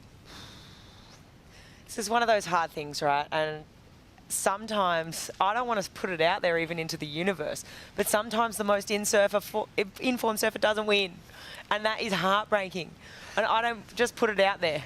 I really did. I said it. But it happens. And I really hope that I'm wrong, and I hope he proves me wrong. That's all I'm going to say. So I'm kind of taken from that. He's the guy that's going to ring the bell. Is there any surfer in your mind, Vaughn, that can stop him? Well, I think it will be a tactical thing. We had lots of slow heats today, and it wasn't just about, you know, who's doing the best surfing on the best wave. There were times where you had to sneak inside and get an insider, and maybe Kanoa will be the guy who, if the opportunity isn't there in a heat, will rush that and put that into his strategy. So there's the opportunity, but let's just say it's absolutely cooking, and every heat from now till the final is just full of opportunity and perfect big walls. Well, Ethan is really almost the unbackable favourite. I'm closing my eyes and I'm imagining the waves coming through. Let's get more backup on that. Surfline forecast giving us the dream of what we can have for finals day or just for the next couple of days. We've got a few days left in the waiting period, Flick. Yeah, we do. And we're going to have that southwest swell sort of holding through to Saturday and Sunday, sort of similar size, really. I think the thing that's going to be, you know, the question is that wind, right? And from what I could take when I was looking at Surfline is that potentially tomorrow morning might be a little bit less, you know, strong, a little bit lighter winds, and then in those arvos that entre is going to kick up a little bit. But the good news is we are going to have swell, and you can see it all moving through those big purple red blobs moving up into Victoria there. As we look into Saturday, looks like 6 to 8 foot on the face, side on shore in the morning, Vaughn. Yeah, I don't think that's going to worry any of the competitors. This has been a classic Rip Curl Pro. It's like had a little bit of everything. You know, we've had the messy onshore Bells Bowl on the first day. We did a little bit of time down at Winky. We came back for the day that we all dream of, and I think from now on it's just like, give me whatever you can. I'm ready to take it apart. Quarterfinals are like that. I like it. Wake up and check it tomorrow. Looks great on paper. Thanks, Surfline. Let's focus on the Hydrolites. Heats to watch. Some big ones to look forward to. Felipe Toledo, a Bells champ, two-time world champ, looking for his first win of the season. Jack Robinson has a lot of event wins. He wants to get a bell. He also looking for his first win of 2025. I mean, for Jack right now, and I've said it before when we're looking at those rankings, I mean, uncharacteristic for him to find himself at 9th right now coming into Australia. Usually he's up in that top 5 conversation. Felipe, though, they're both great competitors, but from what I saw from Felipe today, it looked like he clicked into that sort of world title form. He just looked hungry, he looked alive, and he looked for sure-footed, but he's coming up against one of the biggest gurus, wizard master of all time. So it's going to be a cracker of a heat. Hydrolite heat to watch. You're going to see a familiar name that's been picked as the Hydrolite heat to watch a couple of times in this event. Now, Isabella Nichols is already getting excited about the rematch from the Punta Roca final with Gabby Bryant. Yeah, this is going to be a huge heat, and you know, whenever someone inhabits that yellow jersey for the first time, something changes. It's almost like you go from Bruce Banner to the Incredible Hulk. You find a new level in your surfing that you didn't even know you had. And I think Gabriella, you know, she's already such a standout this year. Her surfing is just so powerful. It's so on. And now she's got the yellow. You know, I don't know if she's paddling out with it. Do you get it at the next event? Or she'll get it the next event. Yeah, but I mean, she knows it's hers. So she's going to paddle out there with that world #1 attitude at least. And that's going to be a real challenge for Isabella. She'll start painting her nails yellow. That's what Chris used to do. Really? Just to feel that magic going, yeah, it's in her corner. But it's also the first time we'll see her with that role of leading the tour. And wow, she certainly deserves it. Definitely the most powerful turns we've seen on tour. I think she's been most powerful for a couple of years, but something has clicked this year where everything is flowing. Her heat strategy, the way she's picked up right where she's left off. The wave selection, just the way she's buttoning up heat. She's not letting anything to chance. I don't know, just for me, it feels deadly. Time for the BioGland Daily Dose, coming in at number 5. Let's just celebrate beautiful Bells Bowl coming to life today, setting up a beautiful canvas for athletes like Felipe Toledo to dig in, Vaughn. Totally agree with Flick. This was a real return to form, and I guess the takeaway really is that it's just been finding his feet. But this was the first way we've seen surfed in anger. That had so much intent, and his performance was undeniable. And wild that he feels like an underdog after his year off. And then how good was Jack Bravo today? Jack was just in sync, and it didn't matter what the ocean threw at him, lumps, bumps, anything. He just kind of handled, and he always does. It's kind of like he's just reacting. He's not really thinking about it. It's just reacting, and it's just his second nature to him. His board's an extension of himself, and he's looking in great form. He's an energy guy, and he's feeling it. One guy that's feeling it as a wild card, Morgan Siblick, is making no mistakes. This time last year, I thought he was so unlucky not to go deeper into the event, and this time he just looks like, I don't know, it looks like his confidence is in an even higher place. He was sort of just in the rebuild zone, and now he looks fully back. This is such a great opportunity for Morgs to really state his claim for a place back on the World Championship Tour. His board looks like magic at Winky Pop at Bell's Bowl as he took out rival of his, Leo Fioravanti, who is so dangerous. Number 3 on the list, Poetry from Jake Marshall. Oh, this was the first of the 9s that we saw get dropped in this contest, and it was beautiful. I said it when we were calling it, but it's shades of Joel, just the way that he really extends that rail carve, and judges absolutely ate it up. And I think from that moment onwards, everyone was like, right, okay, it's those big power gouges that Jake's putting together that's going to get those scores.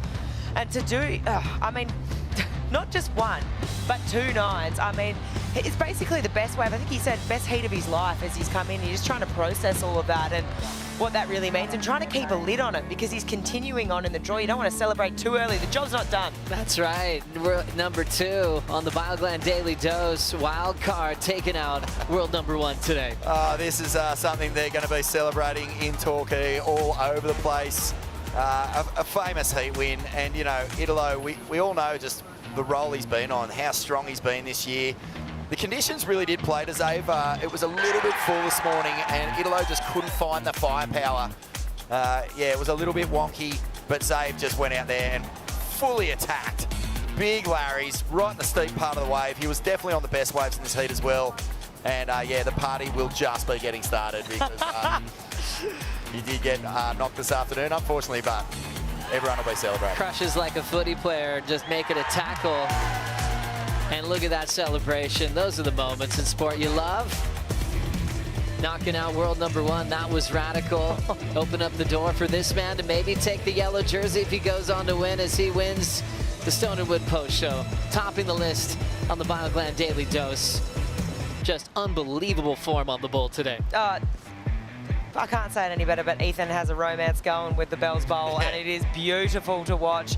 It's undeniable. It's the best surfing I've ever seen out here. You know, you mentioned Joe in this era. It's just progressive, the way the tight angles he's got on his carve, just the progression he has on his carving maneuvers too. Yes, it's traditional surfing, but he's adding his own flair to it. And it's even better than what we saw at Lowers when he was in that world title campaign. Yeah, and Connor could do nothing but shake his head. I mean, he put in one of the great performances as well. One wave in particular called out as one of the great backside rides here in the Bells Bowl ever.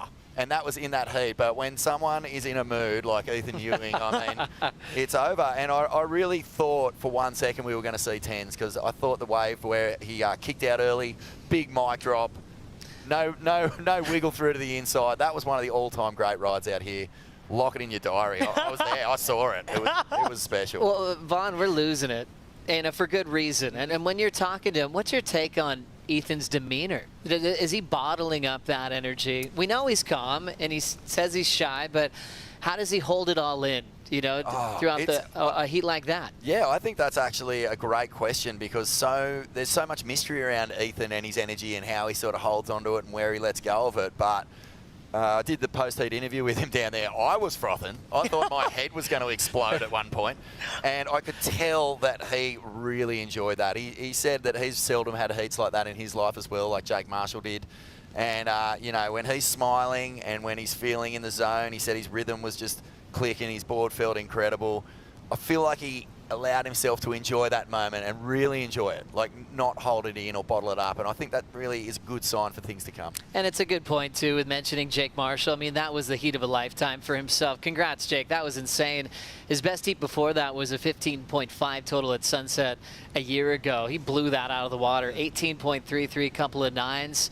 It's just kind of a day where surfing wins. You know, when you go to a CT venue, you're dreaming of it to look like what we had today. Total score, Flick. Oh, totally. I think coming into this event window, the forecast was looking, oh, okay, this is going to be a bit hard here. What days are we going to pick? Are we going to get, you know, that classic bowl? And today we did. It kind of actually surprised me. I'm blown away, and I guess that's the beauty of Mother Nature. You just kind of sort of rock up and things can get better and things can surprise you. And anyway, surprised me today. Corduroy lines to the horizon. It was beautiful. Loved it. Flick, Vaughn, thanks so much for your company. Thanks for everybody watching around the world on behalf of WSL.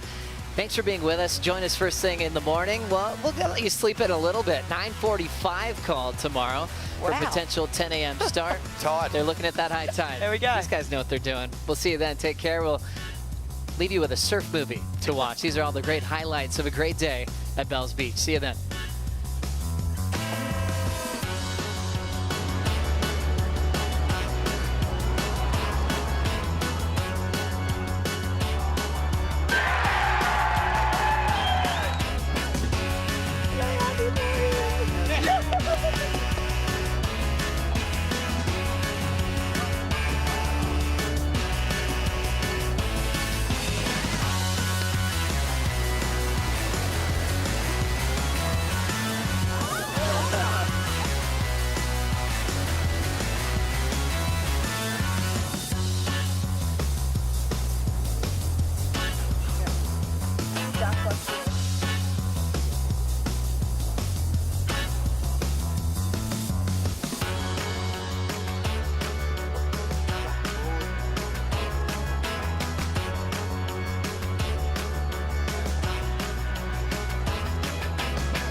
This copyrighted event broadcast is produced by the World Surf League for broadcast around the world and may not be retransmitted, reproduced, rebroadcast, or otherwise distributed or used in any form without the written consent of the World Surf League.